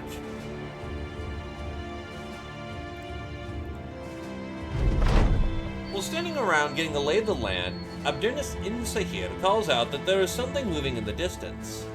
As you draw to his side, he points a finger towards the foliage and draws his sword. A great tree is marching towards you, shambling from side to side like an old man in a library's familiar corridors. You draw your own sword and order the men into formation. Oh, it counts as an ambush spawn. Well, fuck you too.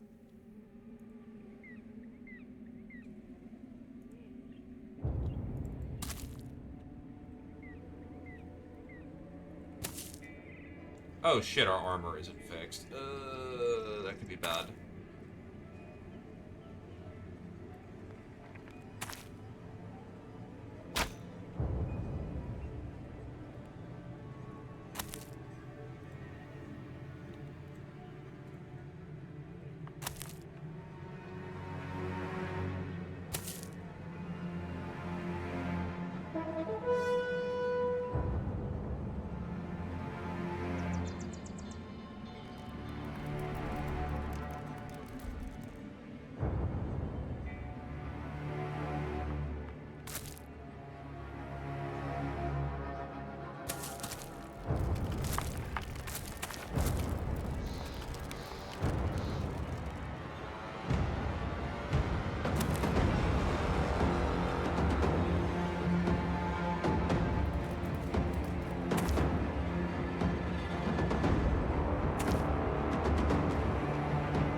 Unsurprisingly, trying to shoot trees doesn't exactly go the best. And the fucking Fallen Spirit is not helping in this moment.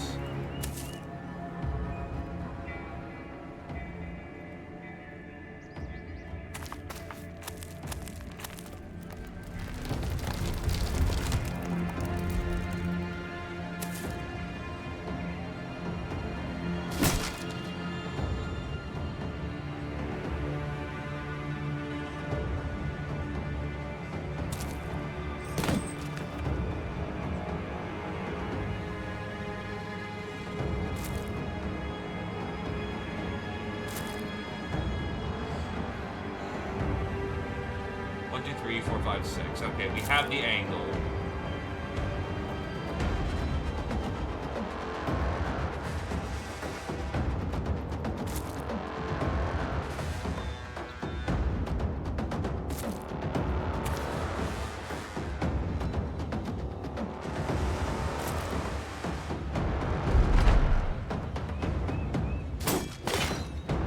Thankfully, this is a 1-star easy version of Scrat. You still do HP damage. The fact they have no armor score is beneficial to you.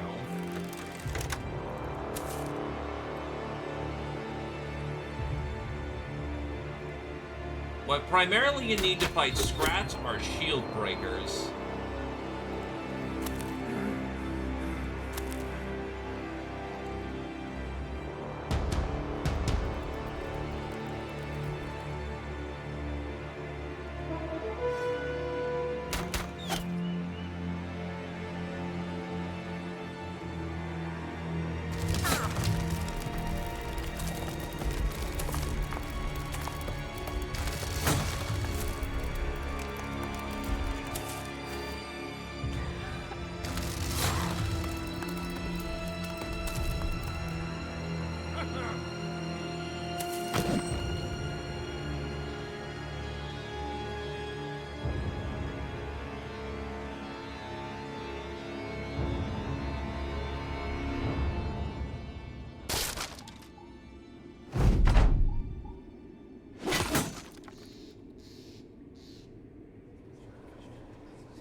Pathfinder would also be appreciated, but you know, you don't get everything you want in life.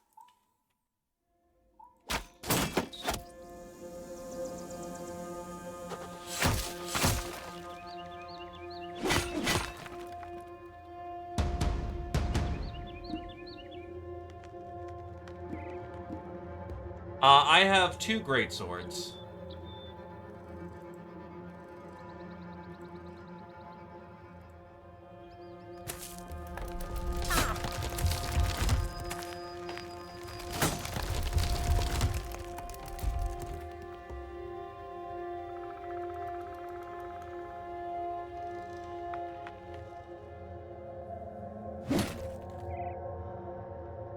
Yeah, compromised armor isn't gonna do shit. It's just gonna be a bashing fest.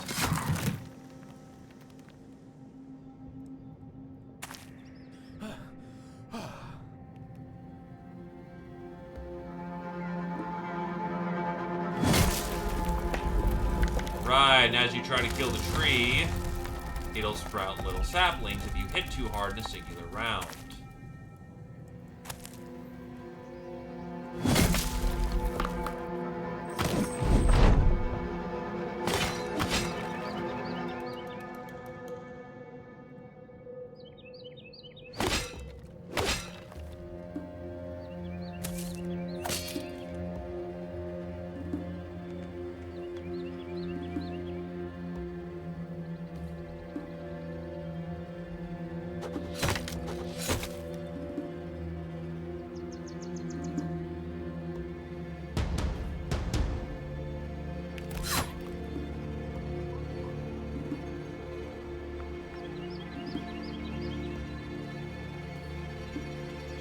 Oh, you would if its shield was down. It can't get it. You don't break its shield. We can't break its shield on that side. Therefore, trying to do a lot of damage to it is impossible.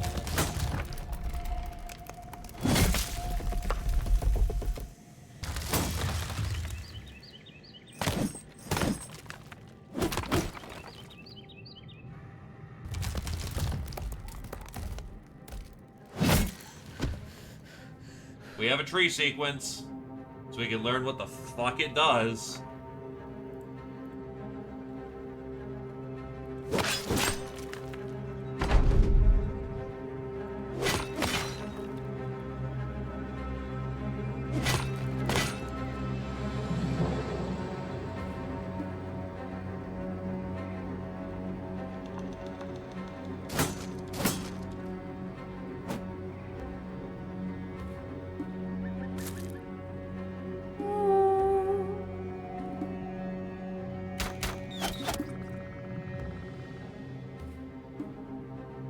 It's not super great way of fighting, but it works.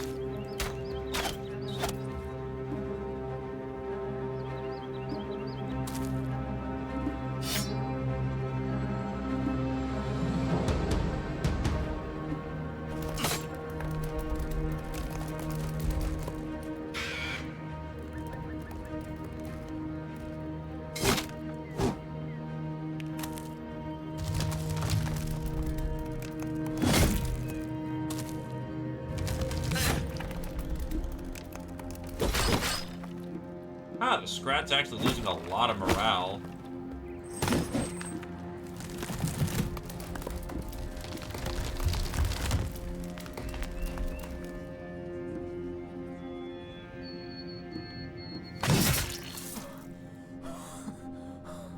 You need to get recover if we can, if you can.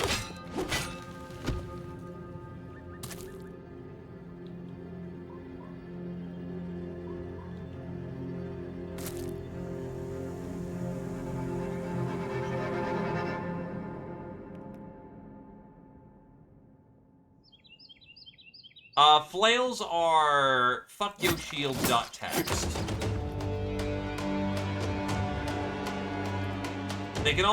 They also, since this is the pole flail, can reach out above people's heads and back. Also, they are the king of headshots.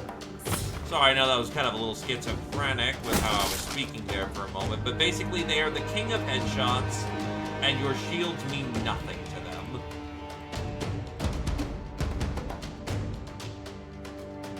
If you want to see someone's head turn into the chunky salsa rule, that's how you do it.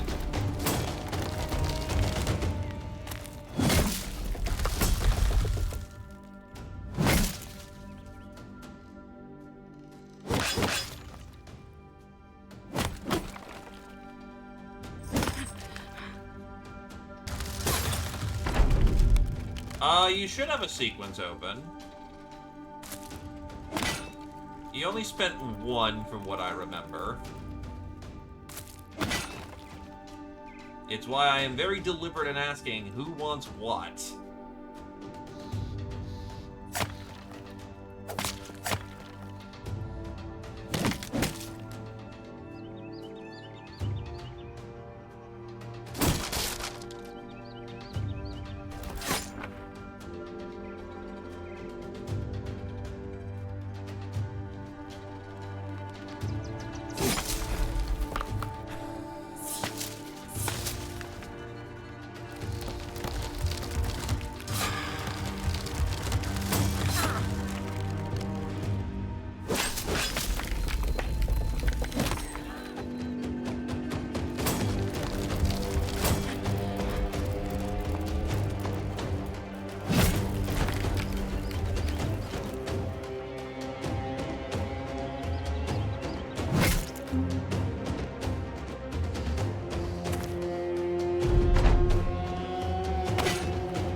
You want to use a flail, you'll get to use a flail.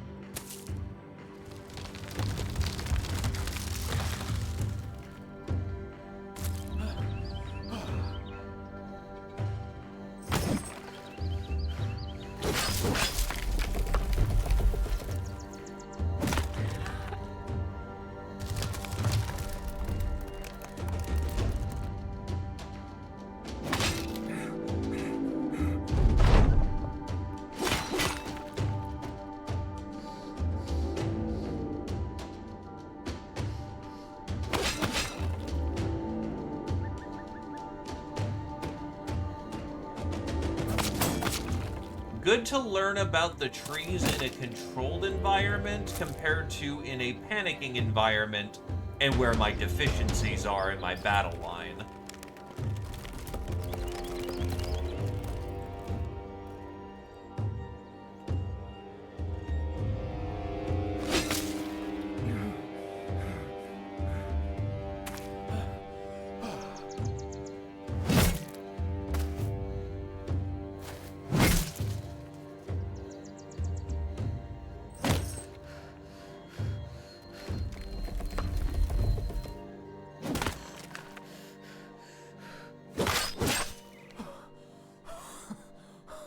Oh. In regards to smoothies. In that case, I will smoothie him as I please.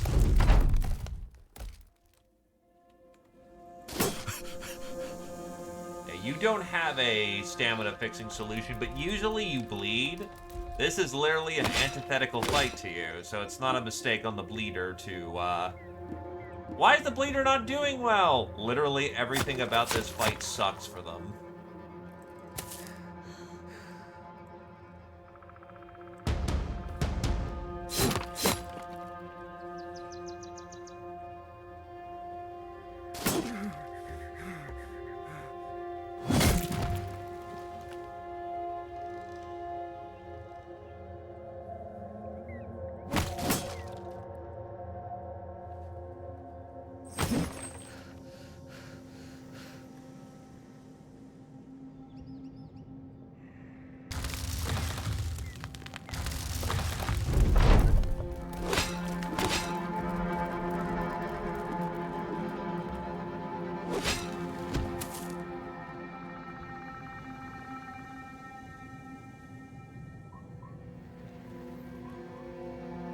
Problem is, they're also kind of wedged in a little cubby area, so there's not much I can do to really just help that situation. They kind of just have to deal. They have some reinforcements coming in, which can be helpful. But that's still a case of, at the end of the day, they still gotta solve their own problem over there.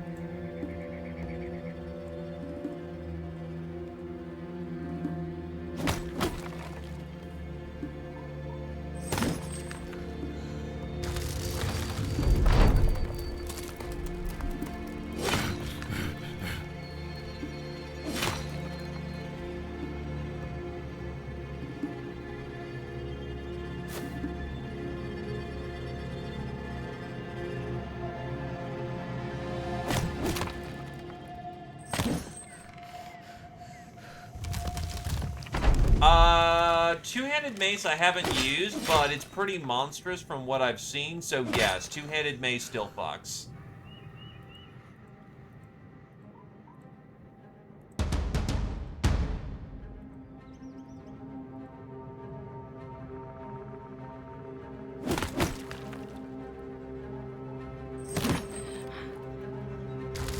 Solo there. Zio or... No, that's an L. Go for Devons. Alrighty, well, we managed to kill the trees. One of the more obscure creatures in these lands, though the race has lost much of its former glory, they are still derived from the Tree of Wisdom. The potion grants the drinker the properties of the scratch as well as a glimpse into the machinations of their mind. Common side effects include seasonal depression, excessive thirst, and uncontrollable itching of the skin. Grant you deep wisdom, greatly reduces any form of piercing damage, take double damage from fire, immune to being knocked back or grabbed.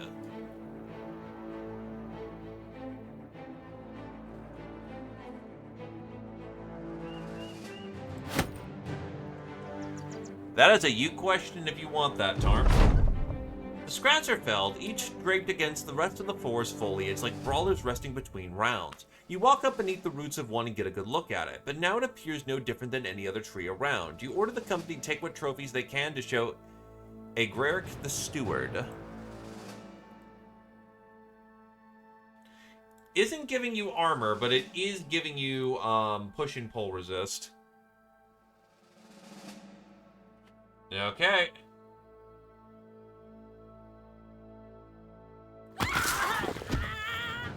Oh, it gives you the bright trait. You are flat out just a smarty smart.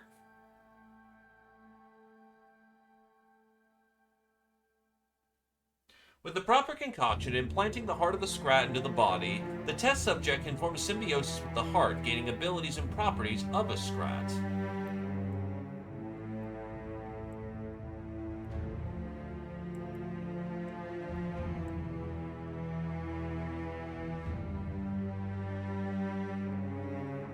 Now, to be fair, you do have a movable object, which kind of does immune to knockback and grab. But now you're not dependent on Steel Brow, which actually you don't have, so never mind, you're good.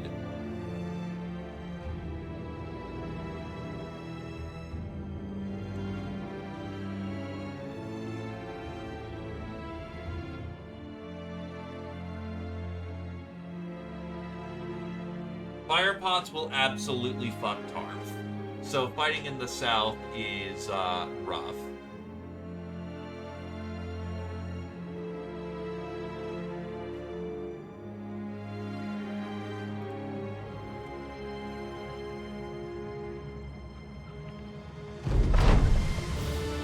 Greg the Steward is running a carver down the arm of a wooden chair when you find him. He looks to your arrival and you present the remains of a scrap.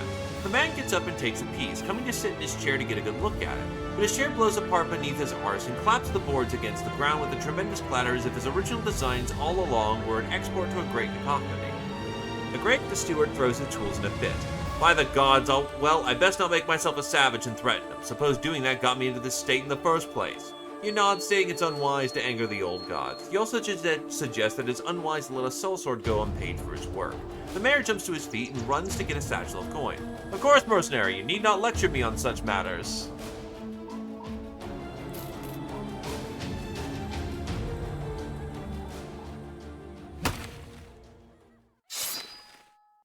Hunting a webneck.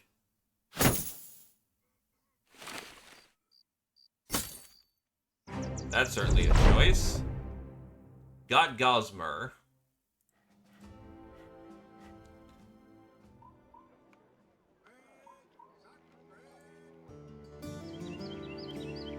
Pretty much, and even then, we fought on the side of the Southerners, so at the end of the day, no threat in any sense of the imagination.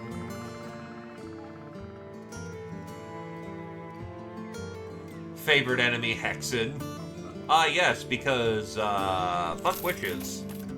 Death to them all.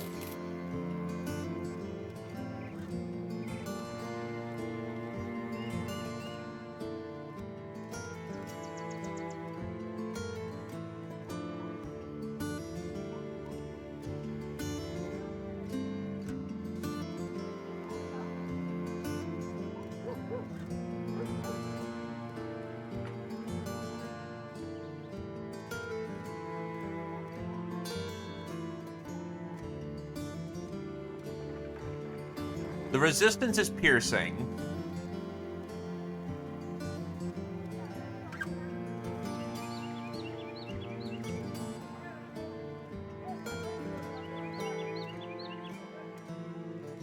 I don't play on Legendary. I should try it at some point to get a taste of what kind of sadistic glee they come up with. I usually play on Veteran because, easier to curate, hey, do what you want, people, and I will do the best I can to draft. I would say with careful application. The problem with heavies is that they tend to rely on their defense for everything.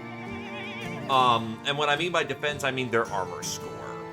You can get things that can help with their defense, or just get a naturally defensive dude. But at the end of the day, they have a lifespan. Rotate people in, and you should be able to preserve them.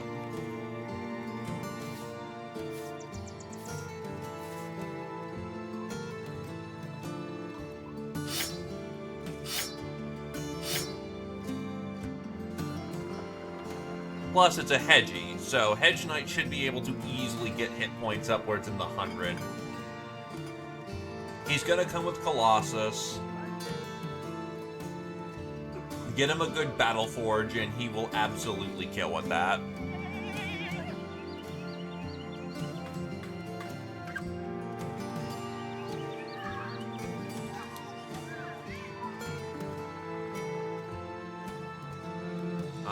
He does get Rotate. So I'd say Recover, Rotate, and generally speaking, he won't ever be in a bad situation.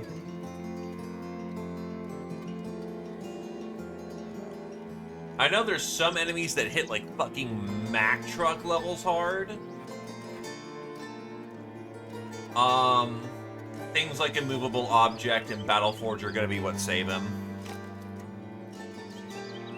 And again, with a mace, you can stun and you still hit like a truck yourself. You definitely want friends.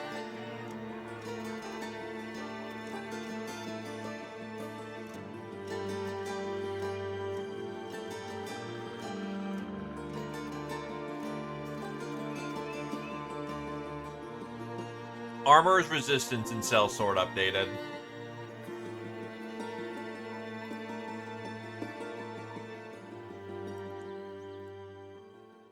Also, what kills a light unit is bleeders. If there are bleeders running about, your lights are going to die.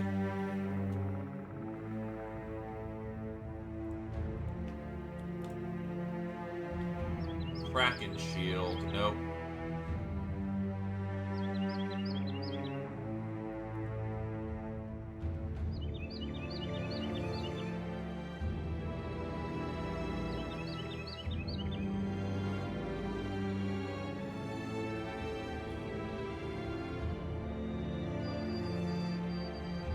Flask of Heartwood Sap. Just becomes indomitable.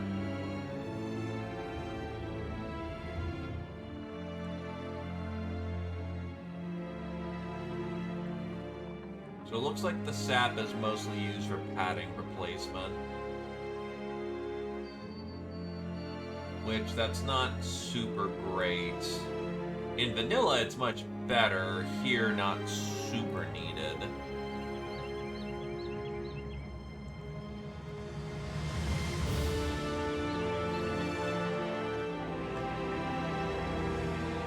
Oof.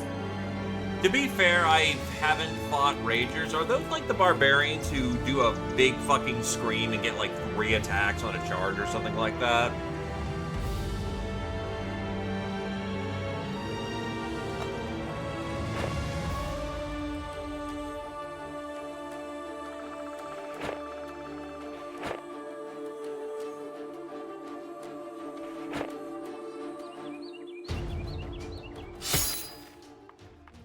No, your armor is as good as it gets. AKA, just don't get hit with fire and you should be fine, Tarp.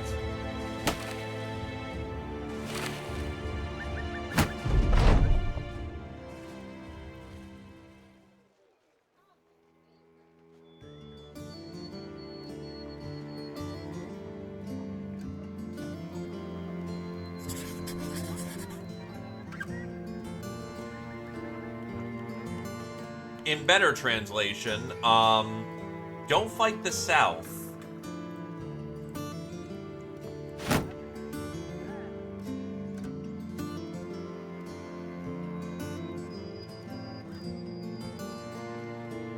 Arrows should be you laugh that shit off.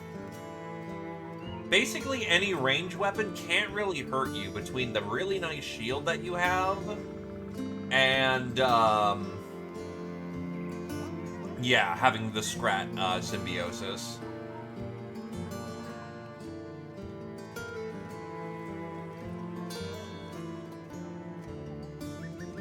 Anywho, big old bunch of unholds. If we're lucky, maybe we'll run into the Stone Boys. Doubtful, but I'd like to, so I can get some stone unhold bits. Nah, just swamps. As you run them into formation, Badass the Badman goes running by and right towards the Unholds. He's hooting and hollering, his arms flailing like a sea urchin drawn by the hook. The Unholds pause and stare at the one amongst one another. You're not sure whether this should be allowed to continue. You know what he's doing. Against better judgment, let Badass the Badman go. He doesn't stop for nothing, like he was chasing down a throng of beautiful women undressing just for him. Shockingly, the Unholds take a step back. They start to retreat one by one until only a lone giant remains. Badass the Badman runs up to its feet like a yapping dog and lets forth some advenistic scream so hoarsely made you wonder if it was every ancestor of the earth buried or otherwise had heard it. The Unhold slings an arm before its face, then goes to throw it down on and swats Badass away. The man goes cartwheeling through the air and his screams go with him like a rabbit stolen up by a hawk. His shouts somersault back to the earth in an echo of dizzying whoops, and he lands with a hearty thud. The giant jiggles with an earthen chuckle. Its amusement catches the attention of the departed Unholds, who all turn around and start to return.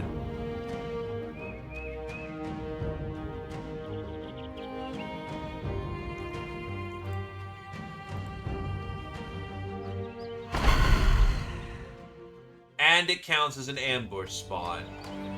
Fucking shit.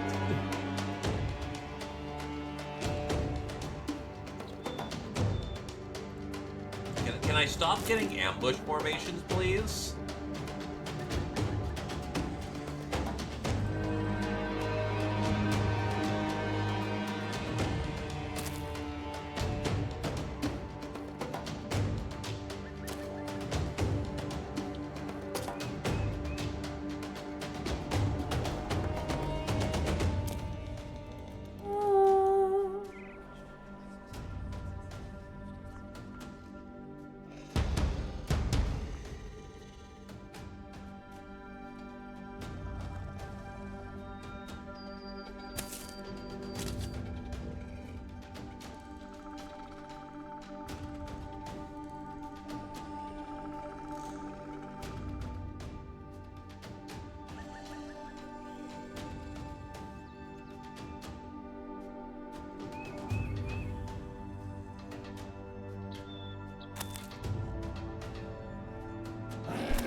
the power of a bow. Are you ready to meet God?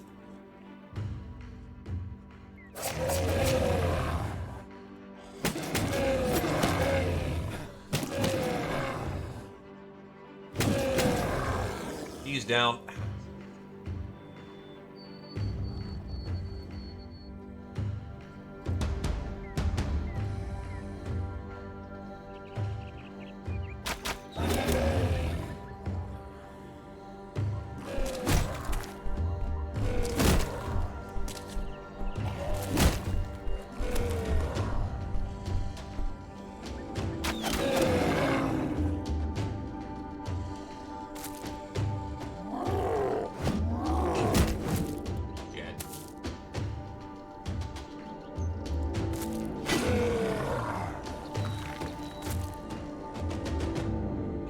Contribute much there.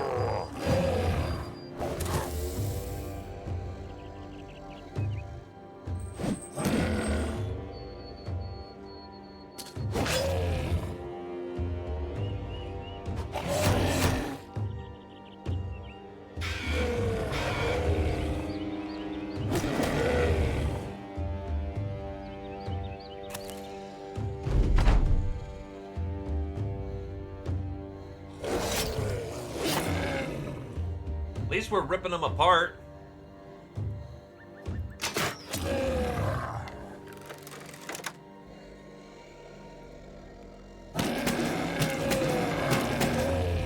Choking!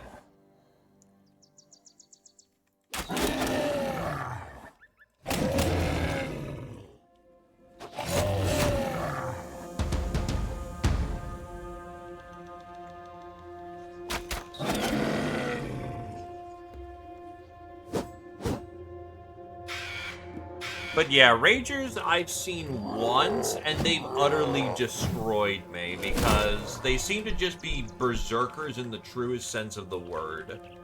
Except they're also pretty decent in a fight, too, so they get shit tons of attacks, and they just hurt.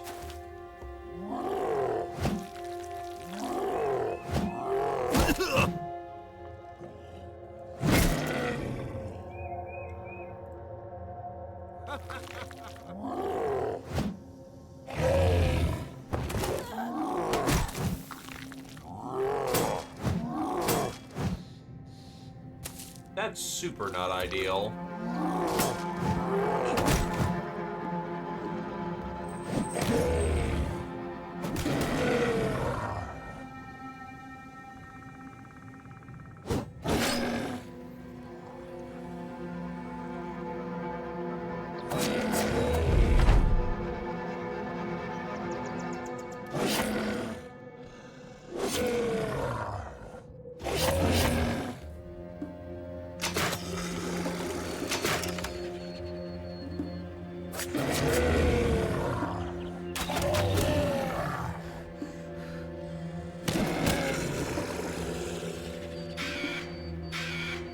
I have close combat archers, so we are just gonna chuck.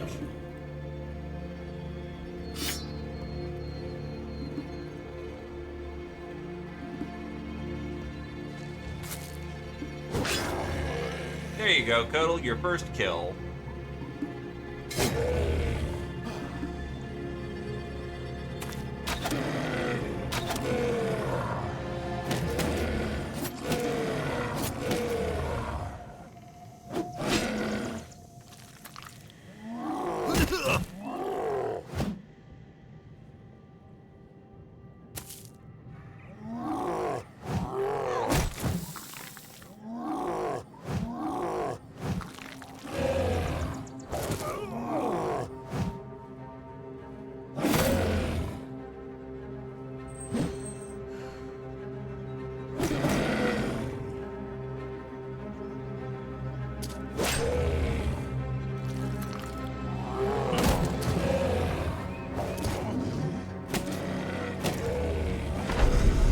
All those minor bleeds add up, holy shit!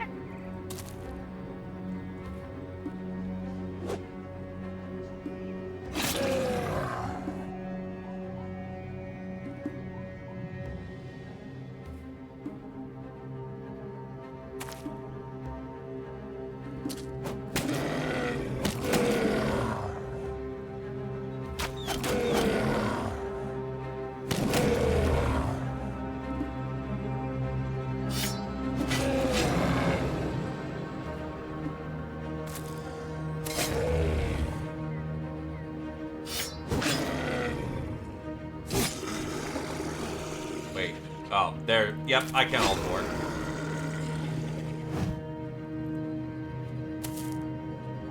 Give him a red wedding.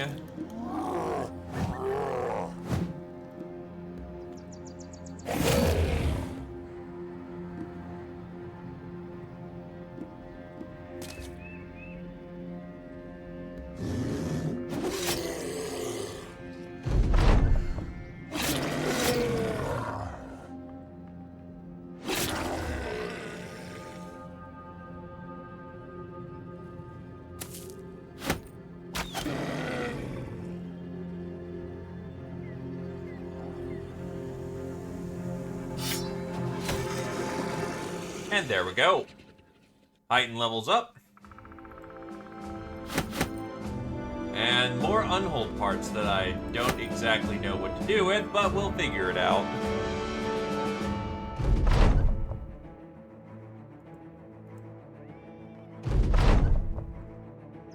Alrighty. That's taken care of.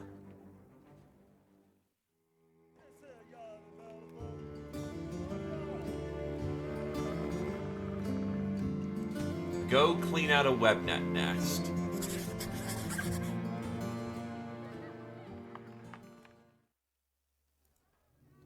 Never mind, it is not go hunt down a nest, it's go find a thing.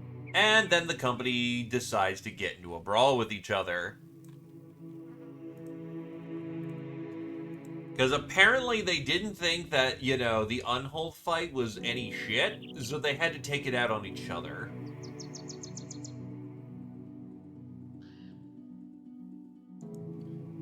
And an absentee of not actually having Heighten here to kind of voice their opinion.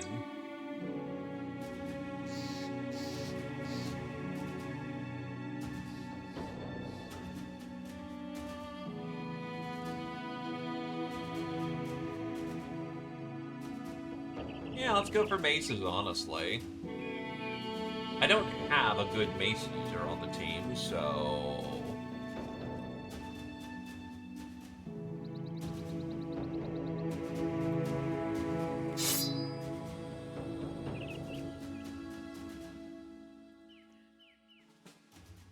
You know, those are funny words to, you know, be said. Ah, yes, the Unhold fight was a little boring.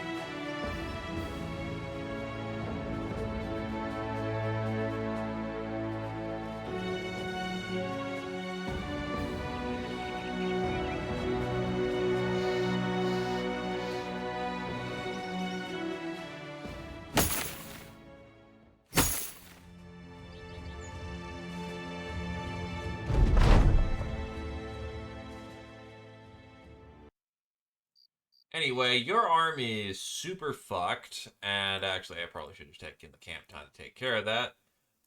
Yeah, we can get that mended up in, like, an hour or two.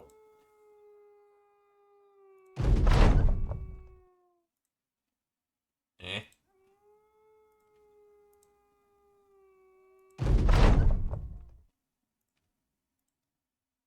Yeah, so your arm is treated, but, you are not going to the front line anytime soon. Your arm's fucked.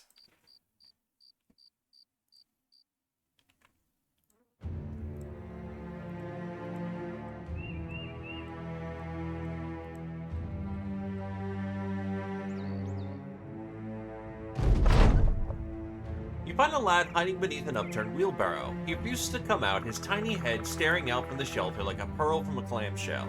You ask what he's doing. He frantically explains he's hiding from the spiders and that you should go. Get your own barrow, this here's mine. Brandishing your sword, you tell him that if it's the spiders you're looking for, tell him it's the spiders you're looking for. The boy stares at you. He nods.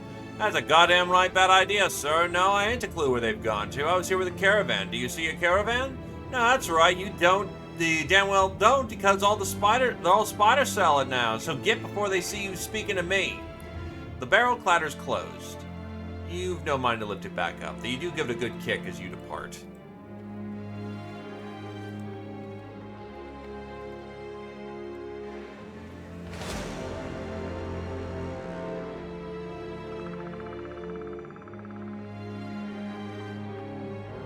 There's our spiders.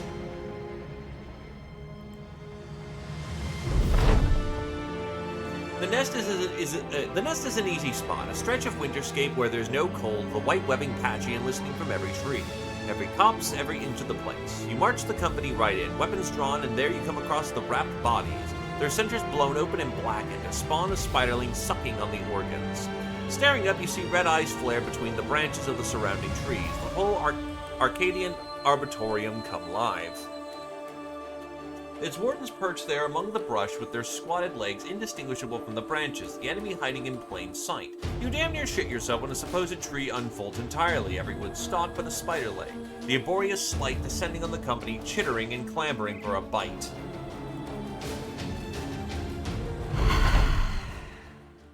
Pain. Fucking pain. That's 3 ambushes in a row.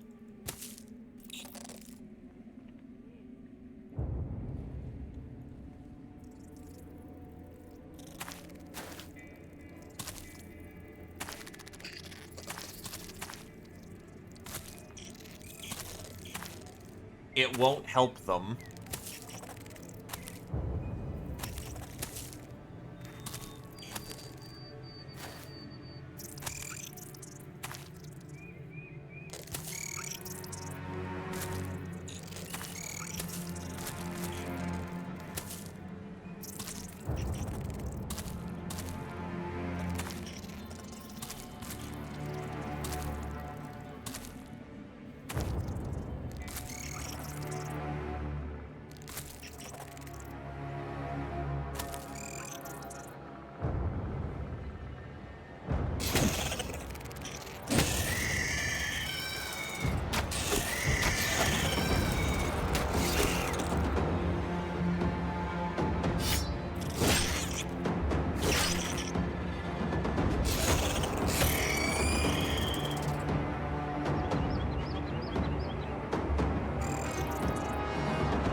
Oh.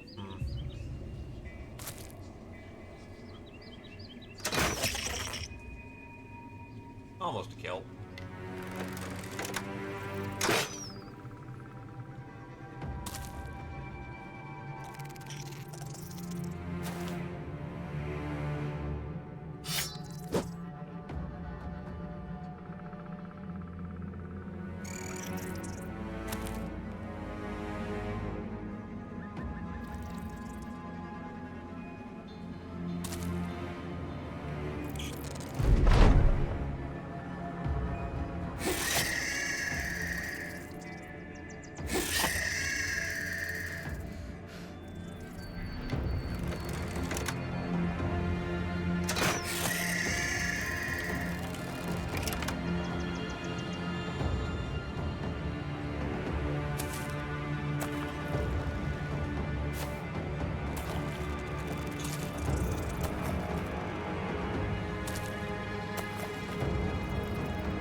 There we go. Barely is still enough.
Ah, yes, the spiderlings are starting to come out to play now.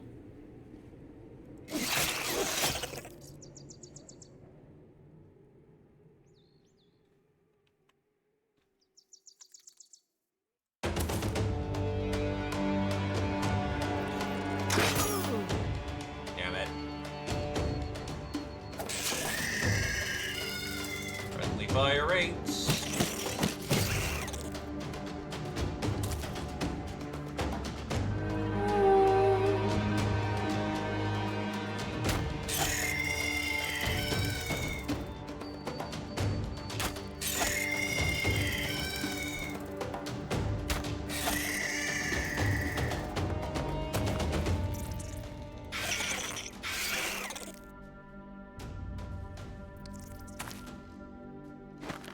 Get him out of that. Tends to be a little bit more fragile.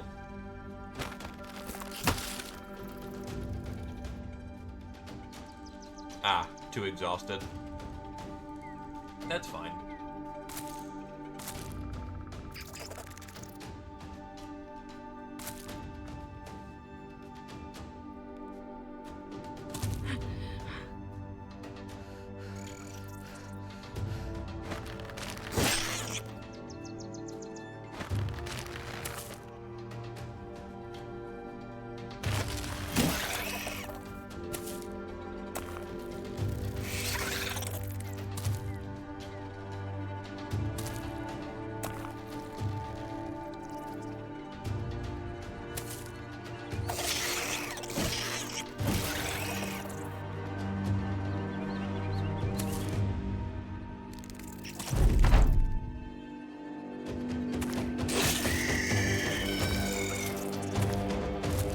They still want a piece.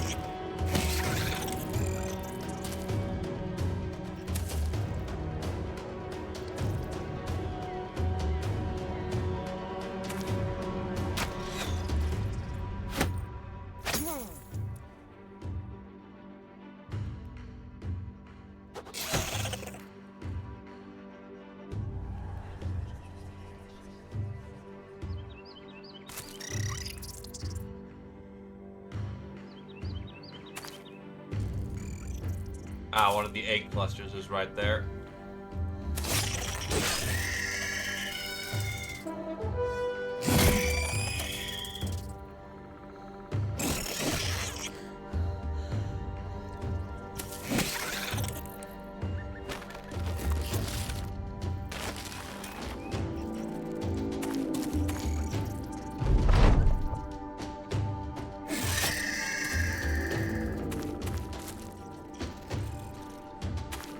Ah, yes, they're running away now.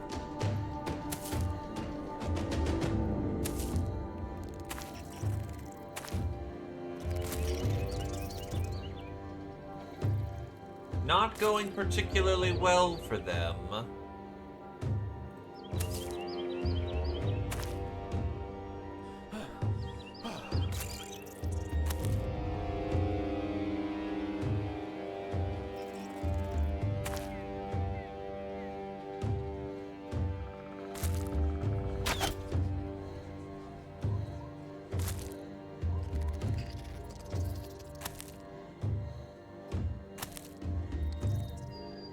I would say let him go, but unfortunately it's the first turn that they're starting to run, so there's a good chance that they will, shall we say, turn around, unless we scramble some more eggs.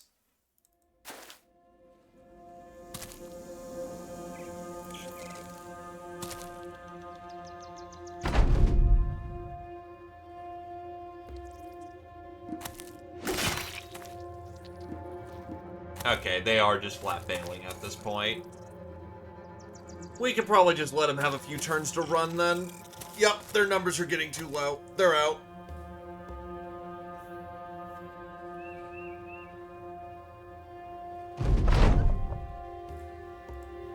It's over.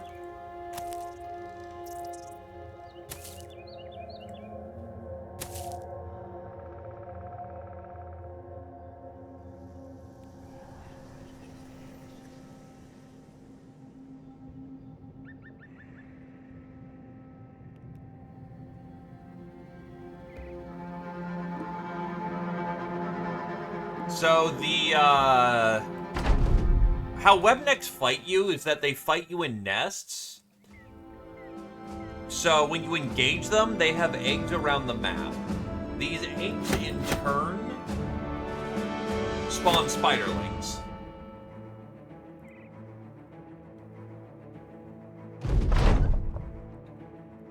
Alright, let's go get our money.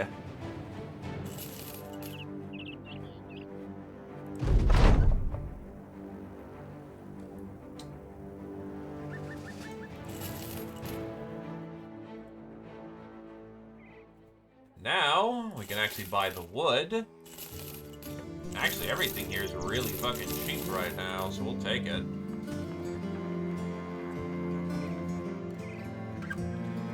Nah, eggs don't need to be smashed. They help if they're smashed, but you don't need to. What's the price on web treasure? Not super high here. We can get it. We can go somewhere else to get more.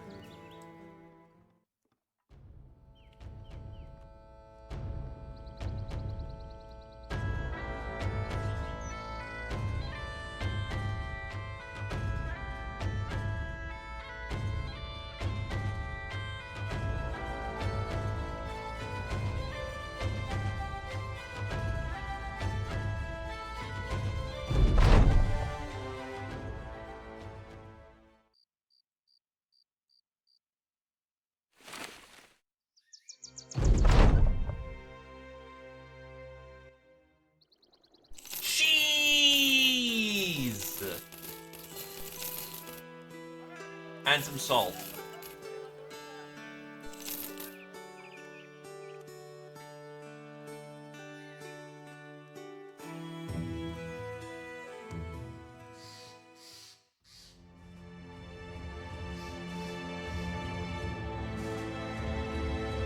By the way, as far as I understand, it's all goat cheese, too.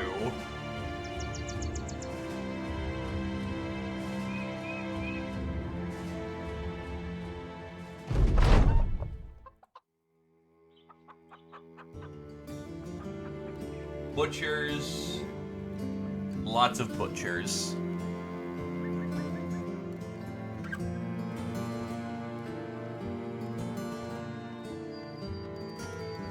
And everything is horribly priced.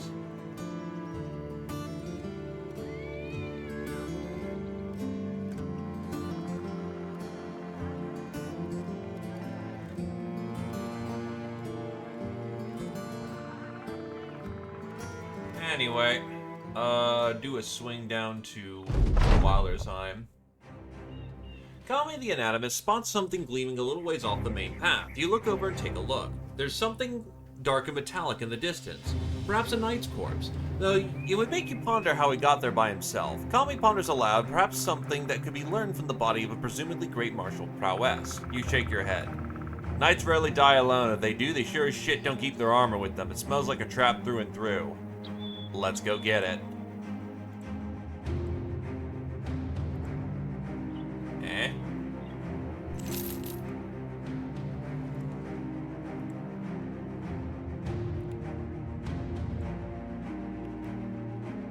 Doesn't look like a bad effect happened.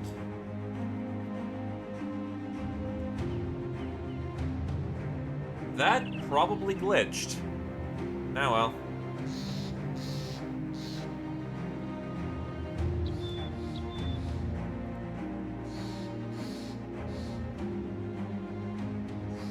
Yes, that's not the windmill, the watermill house.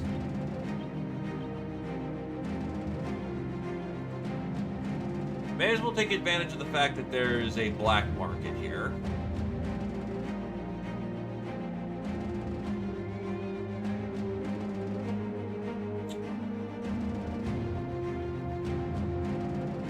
That's not a bad great sword.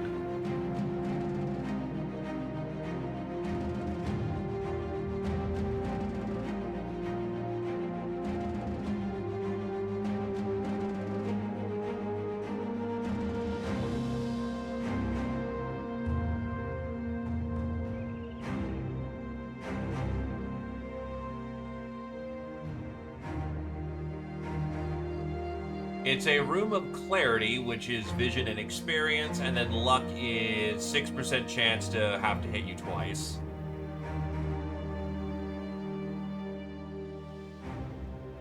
Happy powder!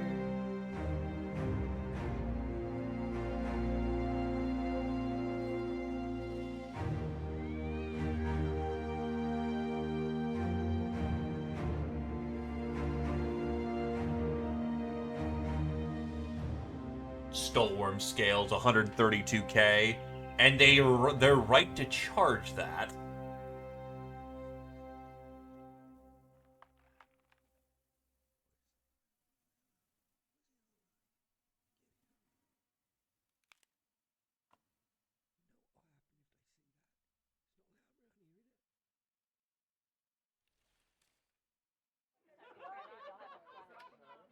Oh, that's a fencing sword. Above the sling is a Barche. Flail's not super bad either. 30 grand for that sword is, I think, a bit much.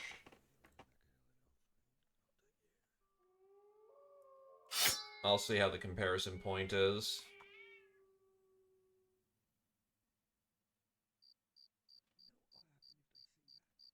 Flat out better damage. More effective against armor.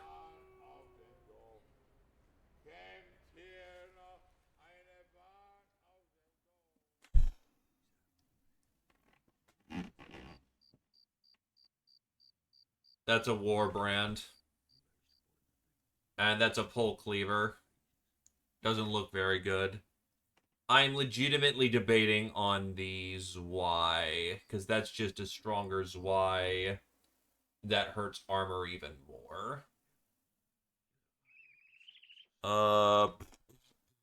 30 grand for that.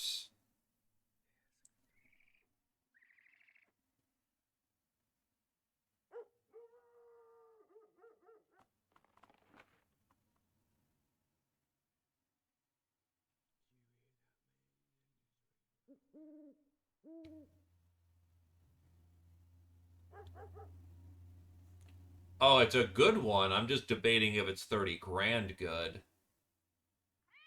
I think I'm going to keep tight on my money for the moment.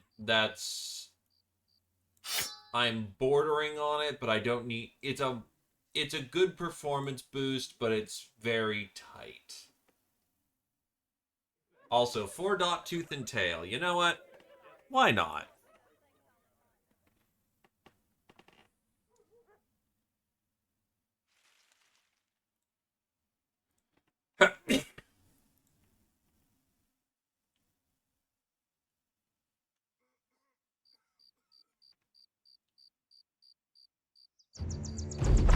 That's going to be a hell of a fight.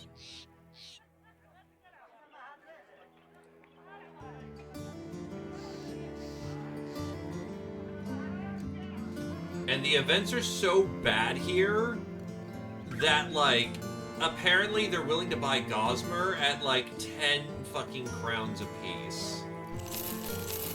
What the fuck? I'm still gonna sell a bunch of the spider bits because I need the space, I'll be honest. Why do they not like us at all? Why is the price so fucking terrible?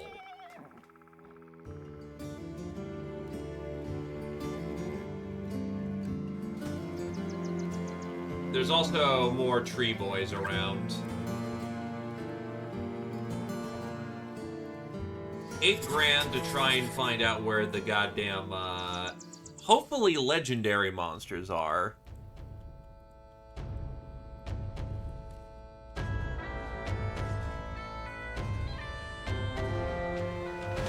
Nachos, and just a lot of them. Okay, I guess. No skin ghouls.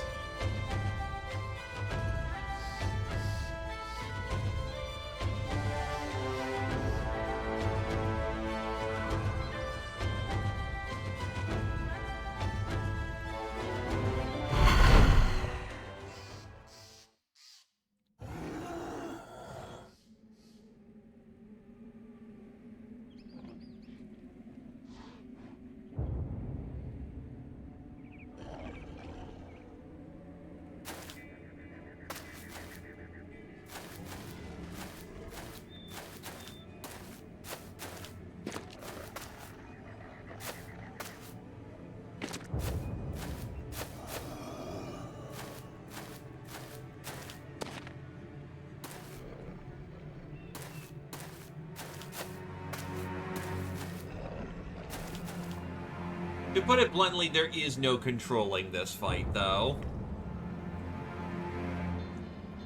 This is a case of, we just need to kill.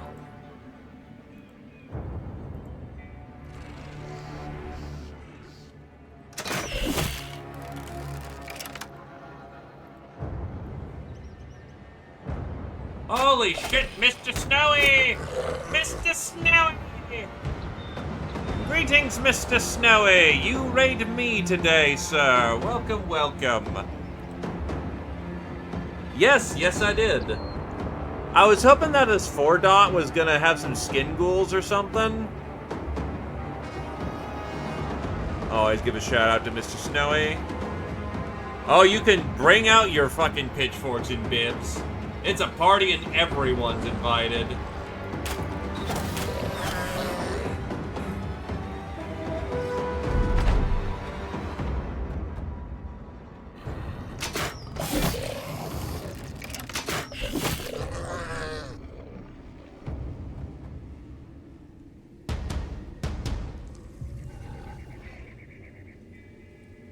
It's gonna get natty in here, though, so be ready for some chaos.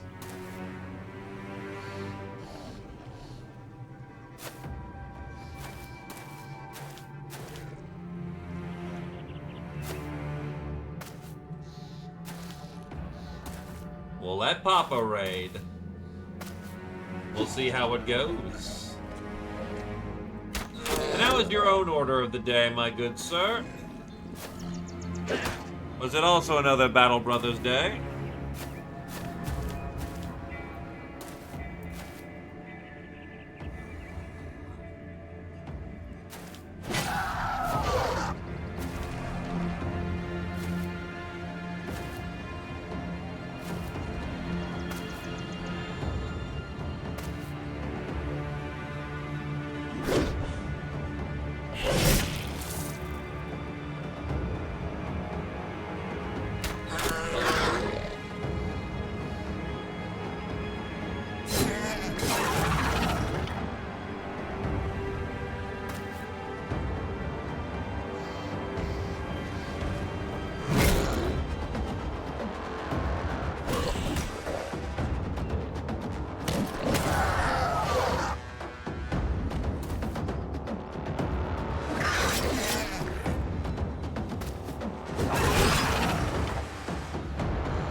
Reap.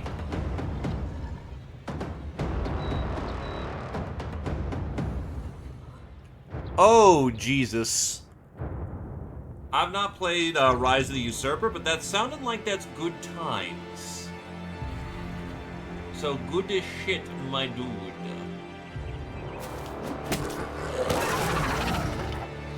Step back so you don't get nommed.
Oh, so it's 66k to participate in its endgame. Yikes. Understandable, though. Nah, it's all about budgetary concerns. Remember, you're a mercenary. You're running a business. You're not heroes.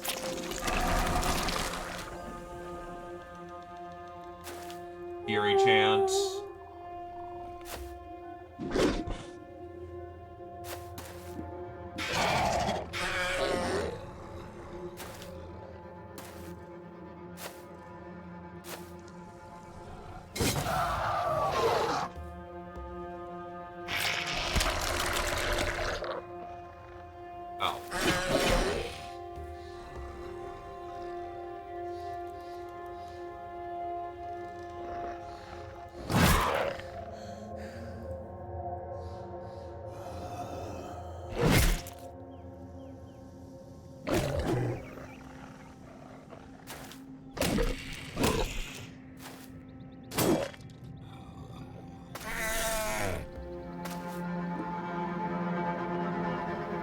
Let's see.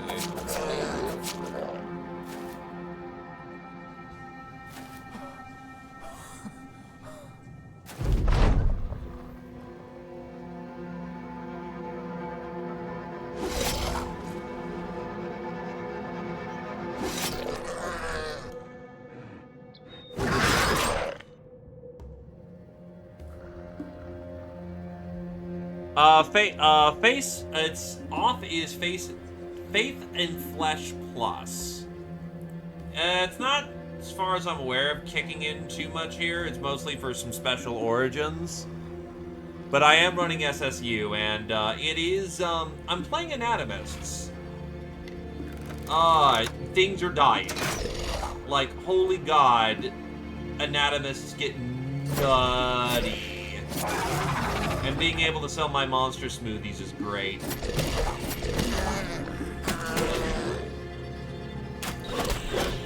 Frame of reference, this is a 4-star nacho contract. They have no chance in hell. I'm actually looking for the legendary monsters to get better sequences.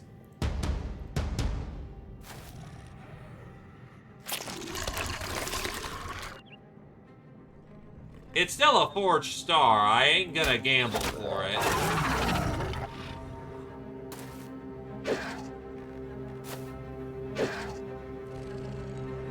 All it takes is these guys remembering that they can eat people, and we're gonna have a bad time. So, not gonna Cambacore that.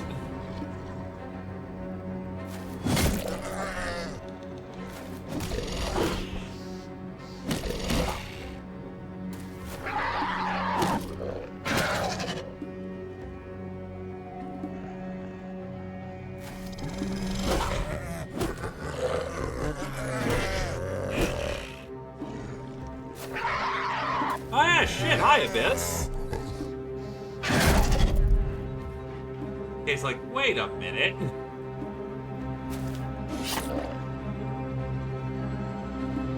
That being said, we should try and let people get their favored. Sorry, I'm not... The name is not settled in as a... Like, oh shit, we got visited by the lad, but... Yee. Glad that you can look upon your older stuff and go, yeah, this was good, but I have done better since then.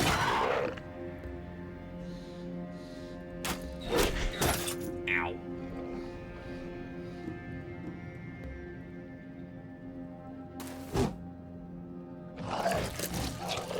And now we officially have a problem.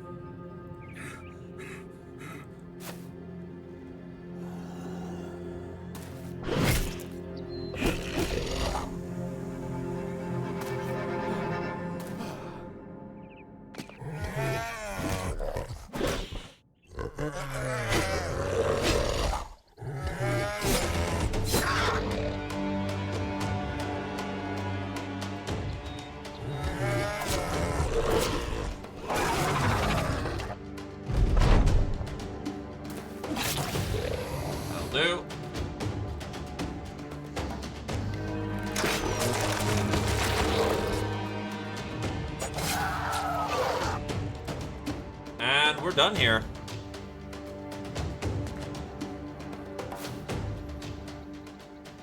Yeah, I'm kind of getting the feel for that. Definitely works well for what I'm doing. At least what I do here.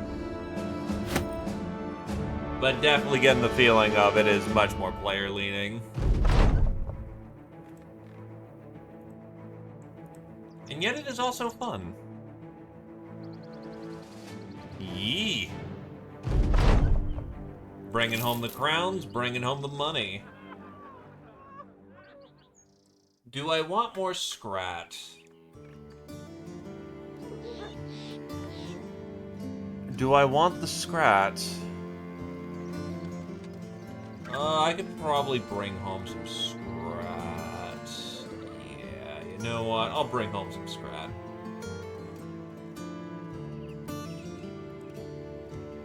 If I don't get ambushed for the 4th fucking time in the woods, this should be fine.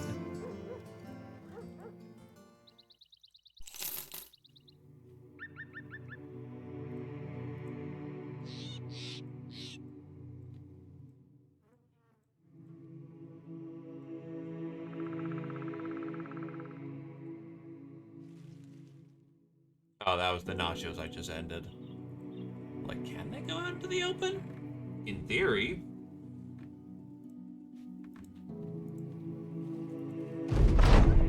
The forest is making the men uneasy. You tell them to shape up, for the enemy is out there one way or another, and not worth being fearful of that which is certain. It is you who shall be feared, the crusade, and these damn murderous trees will be wishing you were simple lumberjacks by the time you're done with them.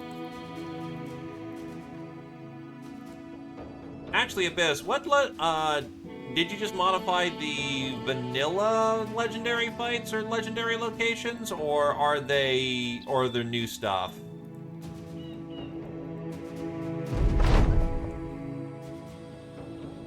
Matters of science, which are far outside your understanding, always do seem to come with risk. You remember as a child that your friend took the risk of swinging out on a rope into a river, and by happenstance, all you found out was how much weight a branch can hold while in the throes of fall. Now it seems Kami is finding out the debilitating nature of drinking one of his bizarre potions. He is overwhelmed with rashes and infections, and for some reason he is a siren to ants, who, for who knows what reason, now love to crawl on him all hours of day and night. Hopefully with time these maladies will depart, and hopefully take the damned ants with them.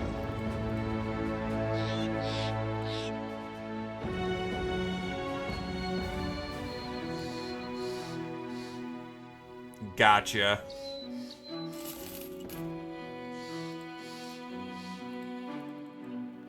There's the trees. Can I catch them out in the open? Yes, thank God. You are still sick with tree sickness.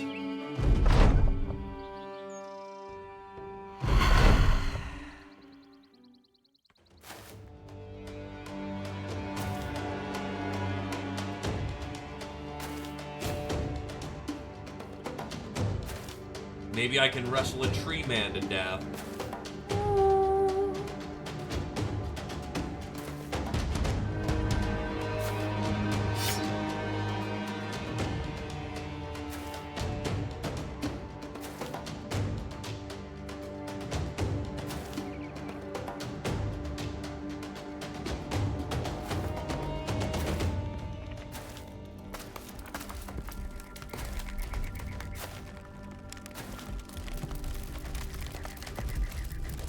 I will need to look into getting these weapons, because I'm getting to the point of wanting to get bigger game, as one would say.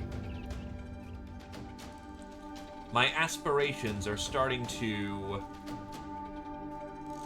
outgrow me.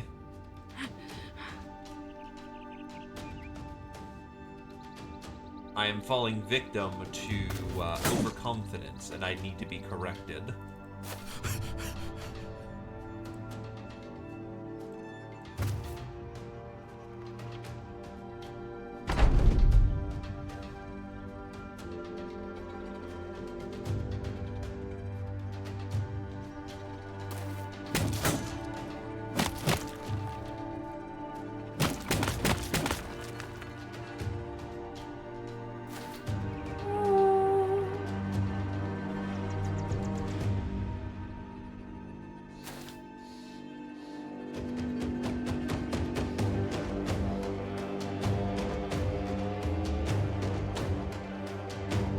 good. I look forward to it.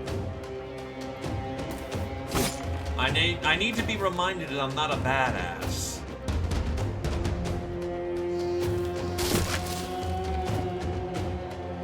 If you're not kept humble... Ah, I got his shield back. That's unfortunate.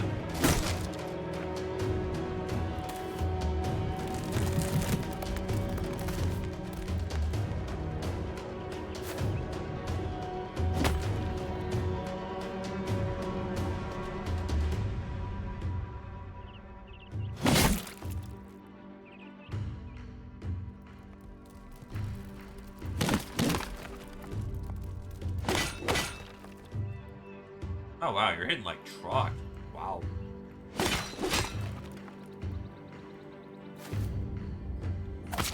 Actually, that was bad positioning. Yet. That can't be the debilitate doing all that damage, is it? You're 70 versus 86. Yeah, you should shift, no problem.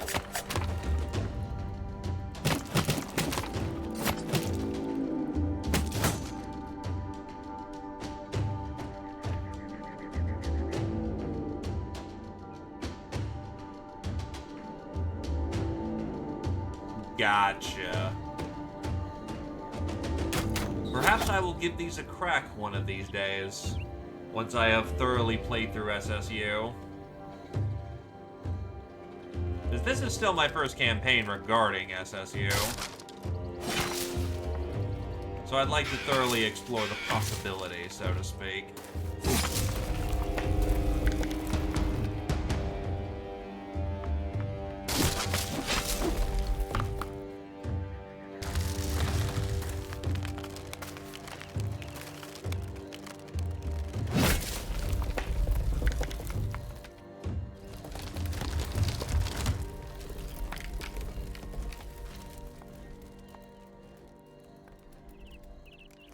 Nah, I'm gonna have all the overconfidence, then I'm gonna get myself killed, and I'm gonna blame myself for being bad. But you go enjoy lunch, my dude. And thank you again for the raid, Mr. Snowy. Always good to see you in good company.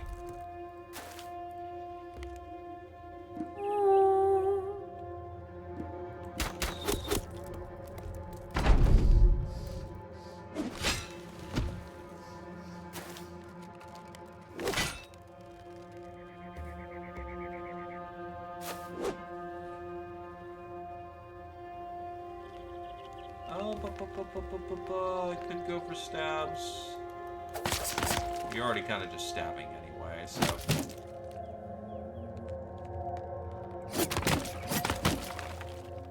And now I'm trying to choke a tree to death. It's, quite a sight to imagine.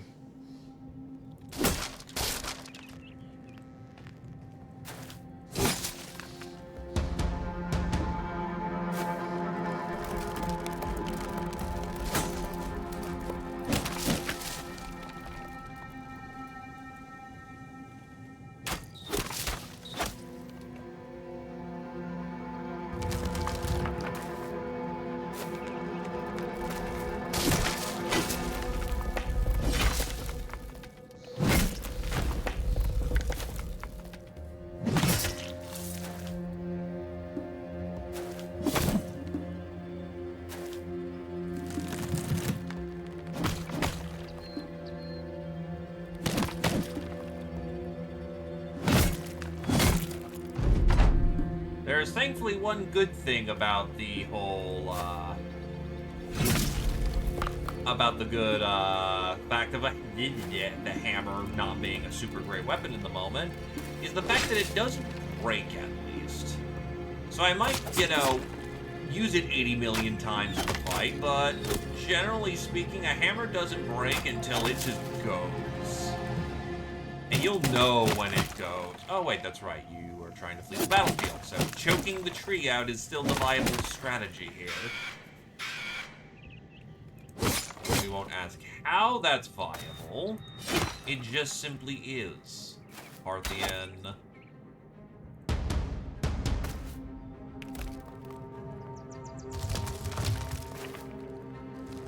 Also, weed.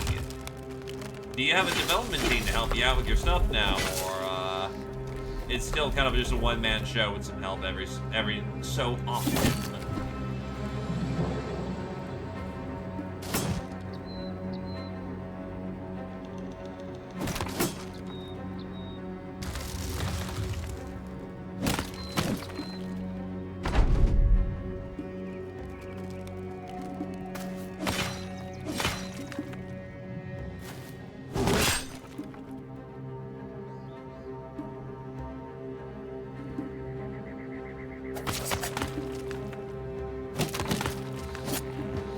We have now officially choked a tree to death. I think he's apexed.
Not the best positional, but whatever. It works. We're not supremely in danger of, like, a washout, so...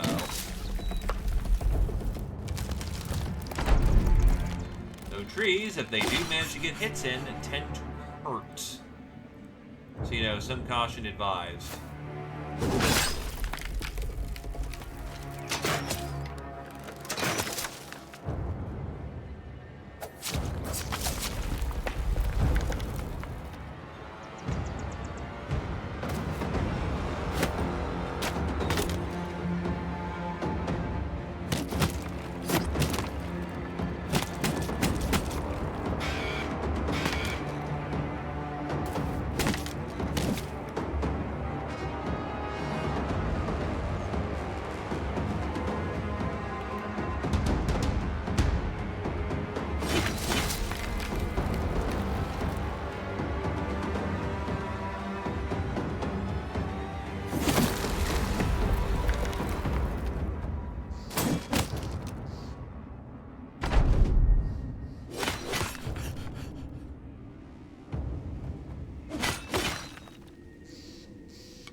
My man's been choking trees too hard. He can't do it anymore. He needs to breathe. But we got it. No worries. And we have Hearts of the Wood. And more scratch sequence.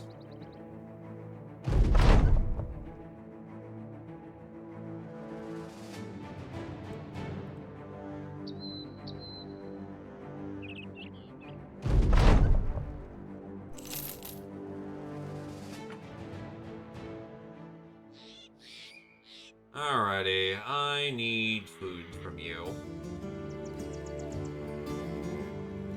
Since I've got too much garbage in my back pocket.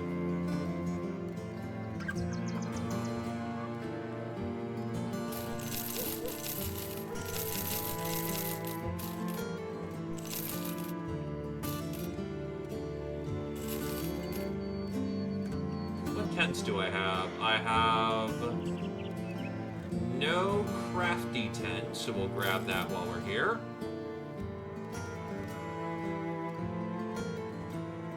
Favorite enemy, Unhold, in case somebody wants that, I guess. You know what? Yeah. We've been fighting a lot of Unholds. Someone might want that.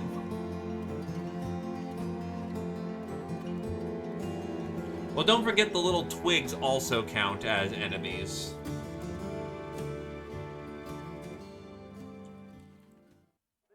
Alright, let's actually get back to home base, and that'll count as a good little rest point before we do stage 3 of the construction of Leinster.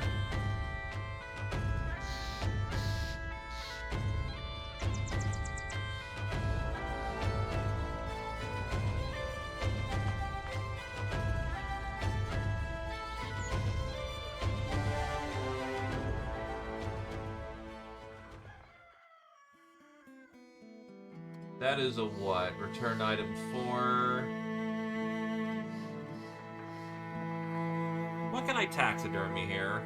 Like padding. Nacho trophy necklace.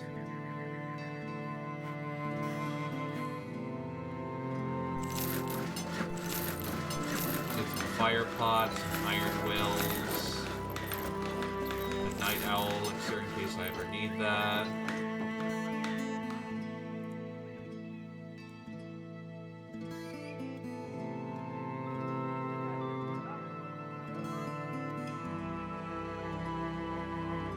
Also, I lied. I kind of want to see if they finally have a fucking Rondel dagger. So you know what? Side trip. Won't go on too much later, but side trip.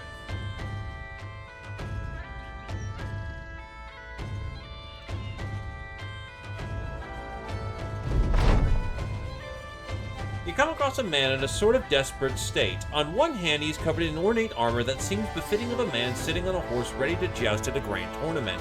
On the other hand, he's laid out on the ground, legs scissoring back and forth in a drunken stupor. His arms slung out as if they are around the shoulders of his friends, but instead only find the comfort of the mud.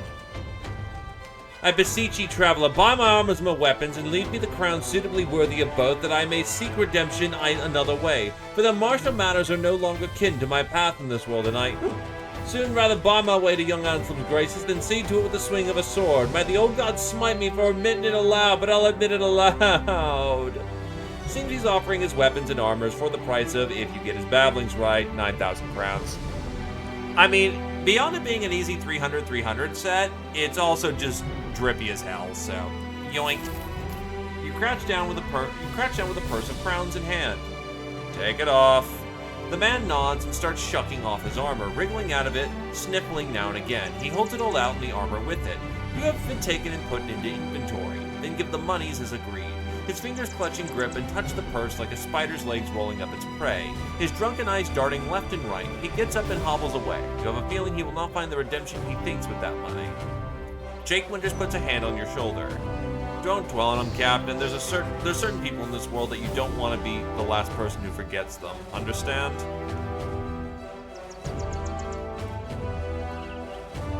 Yeah, probably would work well as a medium armor set for somebody.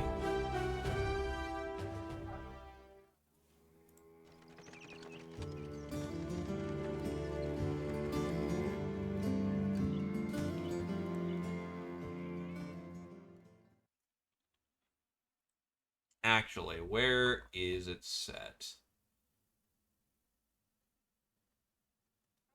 37 and a 295.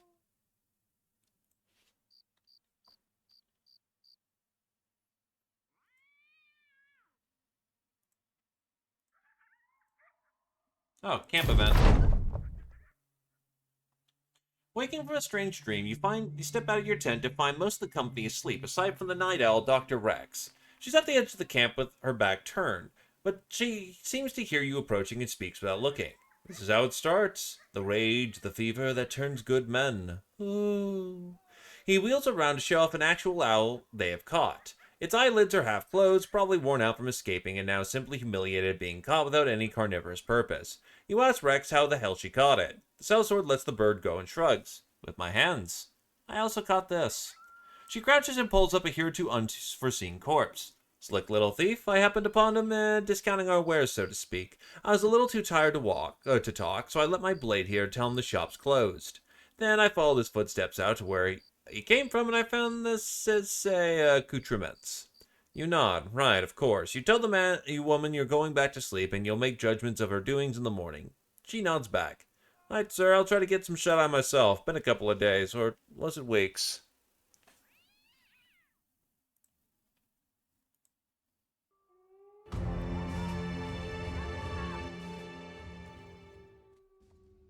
Dagger, dagger, dagger. Fuck.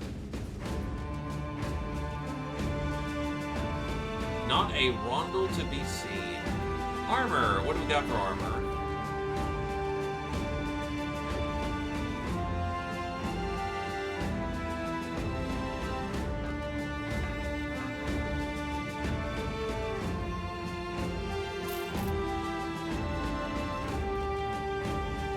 Body counts.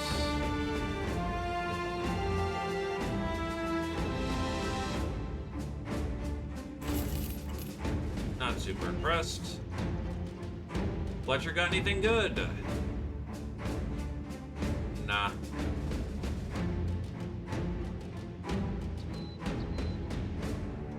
Merciless Regiment.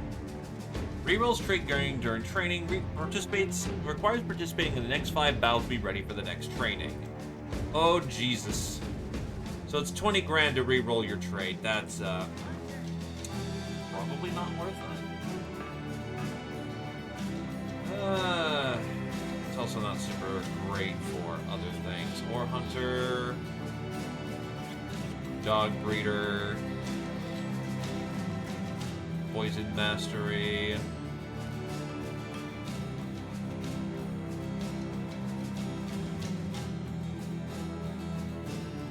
Still no Rondel Dagger to be seen.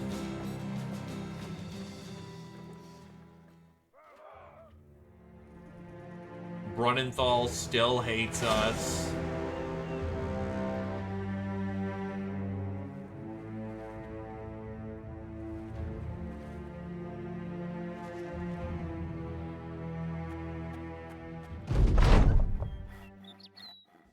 Codal goes to play some... Oh boy. Cuddle's lighthearted tune fills the tavern, but is quickly interrupted by a drunken patron. Is it a tavern or a bloody opera? Laughter erupts from his table, and soon insults start flying. The minstrel keeps playing, but the jeers escalate. Suddenly, one man stumbles up, shoving another. "Shut it!" he bellows, and before you know it, a full-blown fistfight erupts. Chairs crash, mugs shatter, and the room is in chaos. You draw your blade ready to end it, while Cole sips back, shaking head with a grin. Next time I'll sing quieter. You and your men move in to break it up. Yay! Bar fights are fun. Rondel Dagger. That's what we're looking for, boys.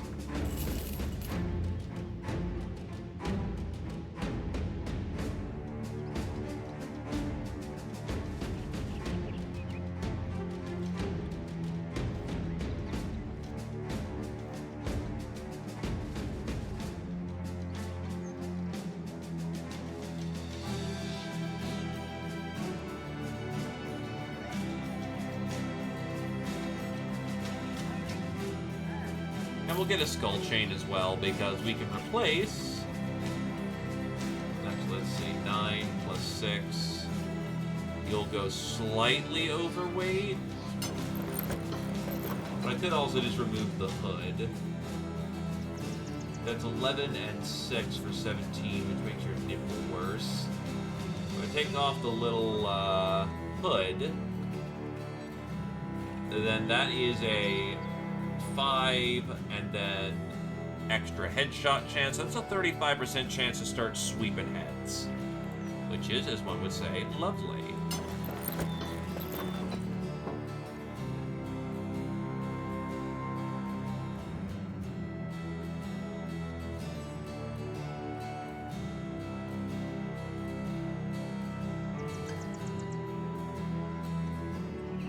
Sir Dankward. Nope.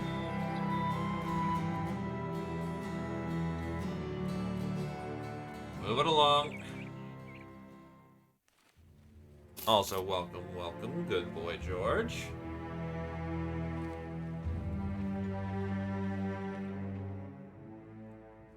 Nothing really impressive here from what it looks like. Plus, the locals don't really like us, so that's another consideration.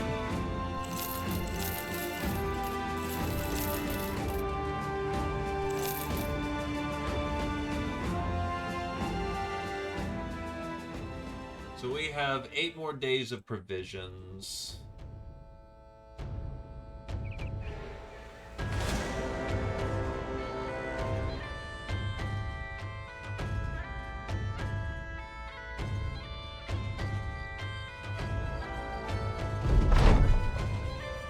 Orcs are killing people here.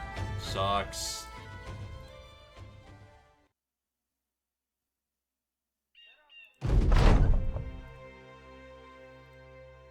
Armor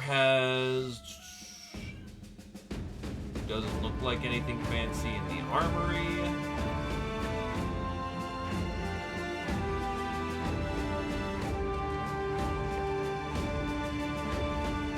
They have another hunter, but yeah, nothing super fancy.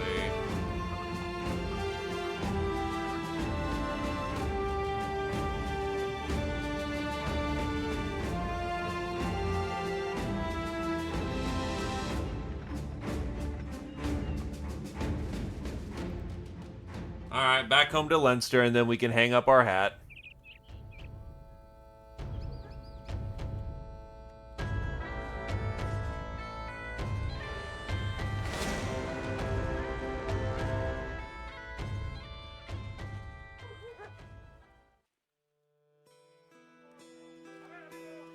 Second.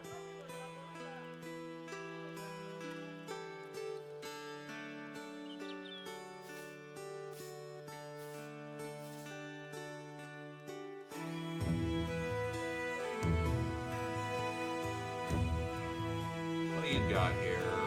Nightmare. Not looking for either of those jobs. The paints are cheap enough.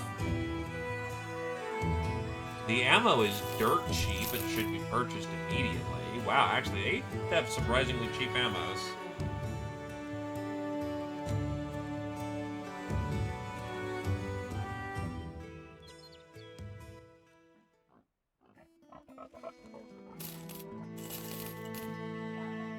Ammo cheap, ammo cheap.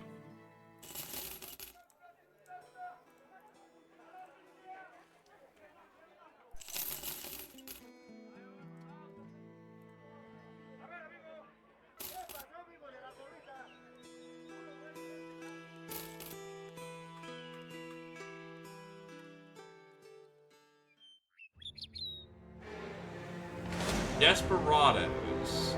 Many desperados. I'm cool to let that sit, because I know that's not an unusual enemy, and to be honest, I've got other things I'm aiming to do. The fuck are dryads? What the fuck are dryads?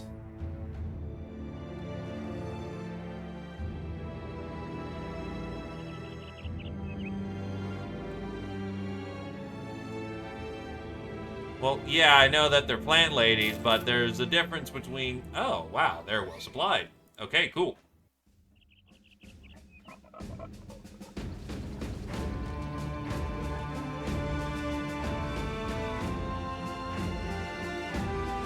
Prices here aren't the greatest, but fuck it, we need to make some money. Or rather, empty out the giant stash of stuff I have. Plus, selling here actually will enhance the town's wealth value, so we'll stick with that.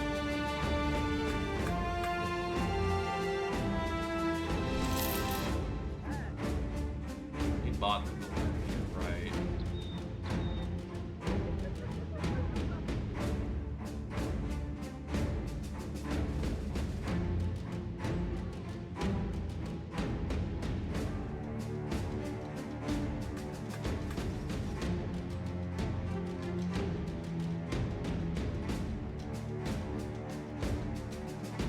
Yes, they've actually grown food. The caravans have done their job. It's amazing. Speaking of things that are amazing, behold, a redback dagger. We didn't get any serum, but we did get a dagger that Squirrel Wizard's going to appreciate a lot. So this thing is Rondel Dagger on crack. A dagger made from the fang and poison gland of a redback spider. It can inject redback poison into a target. So, it applies redback on any successful attack, doing 55 damage over 10 turns. Puncture is increased against rooted targets. It hits harder than a normal dagger. And it's just as effective on armor. That poison is what's going to absolutely murder people.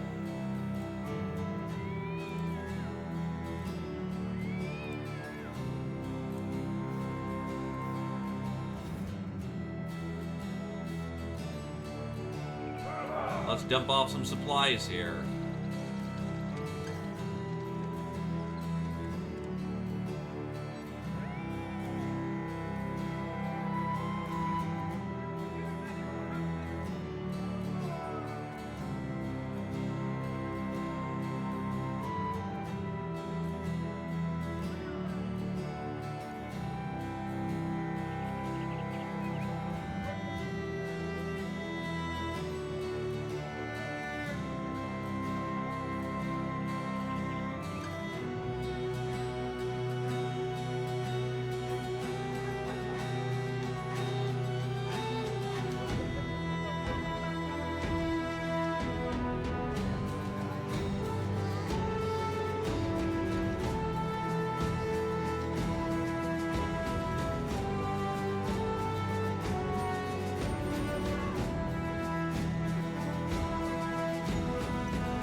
It will hurt them a lot.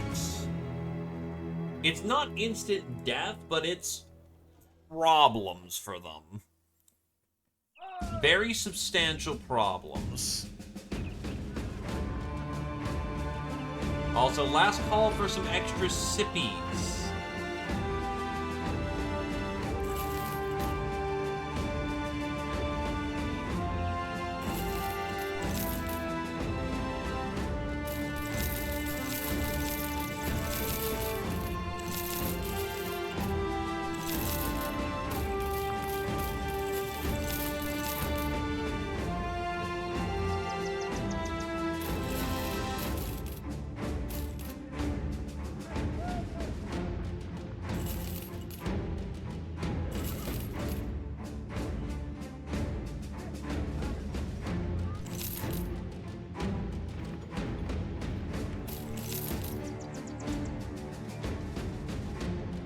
Probably don't need all these serrated bolts.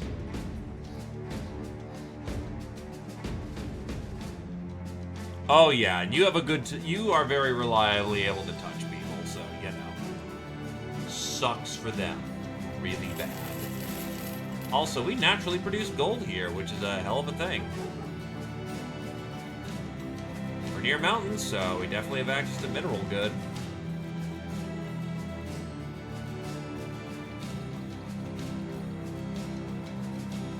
No one new in the terms of recruits.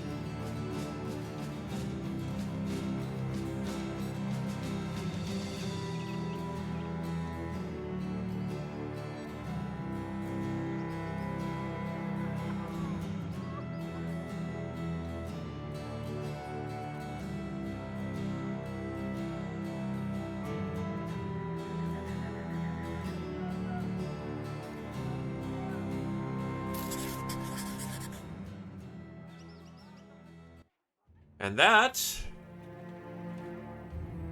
is where we hang up our hat. Badass is now able to get back into the fight. And Tarf is now back into the fight as well.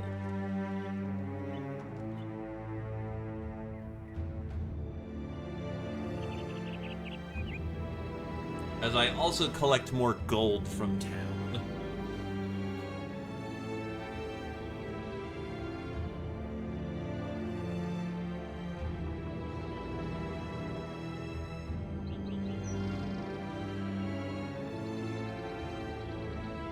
Lad is still getting his trainings.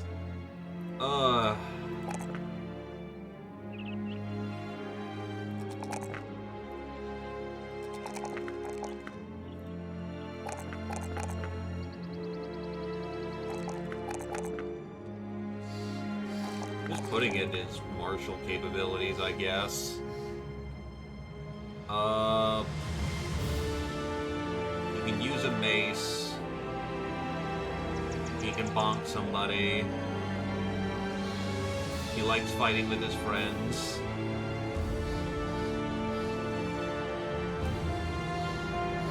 Give him 9 lives so he's not dead. Give him alert for the extra initiation. That should just take care of him pretty easily.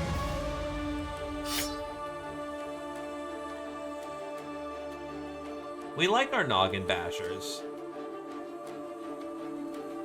Alright, but at this point, I need to be done. I have gone super late.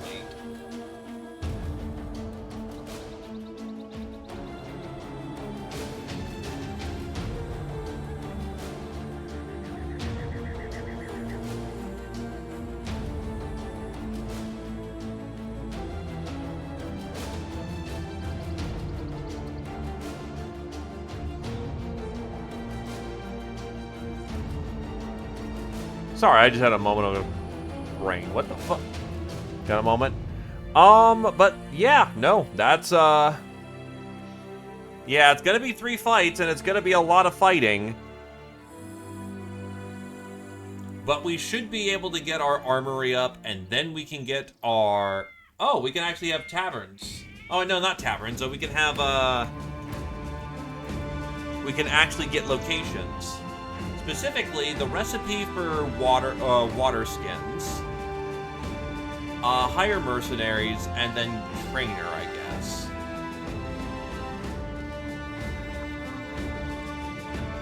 Long story short, we're starting to get the stronghold missions, and the stronghold missions are kind of fucking nutty. But should we survive them, unlimited waters of youth, good. We can hire mercenaries to follow us, and we should have someone who can train us. So yeah, no, we're getting to the fun part of Stronghold. Ah yes, we're gonna go east and explore all of this. Stays right here. Look, we have to fortify before we go on expedition. There's many treasures out into the wilds. So that's why we're gonna go here and go figure out what's going on there. But yeah, we should have a solid plan, and the world can keep turning and burning. I think I'll just hang up the hat for the day. So thank you for coming on down. I hope everyone has a good evening, and have yourselves a good night, lads. See you Friday for the goblining. Bye-bye!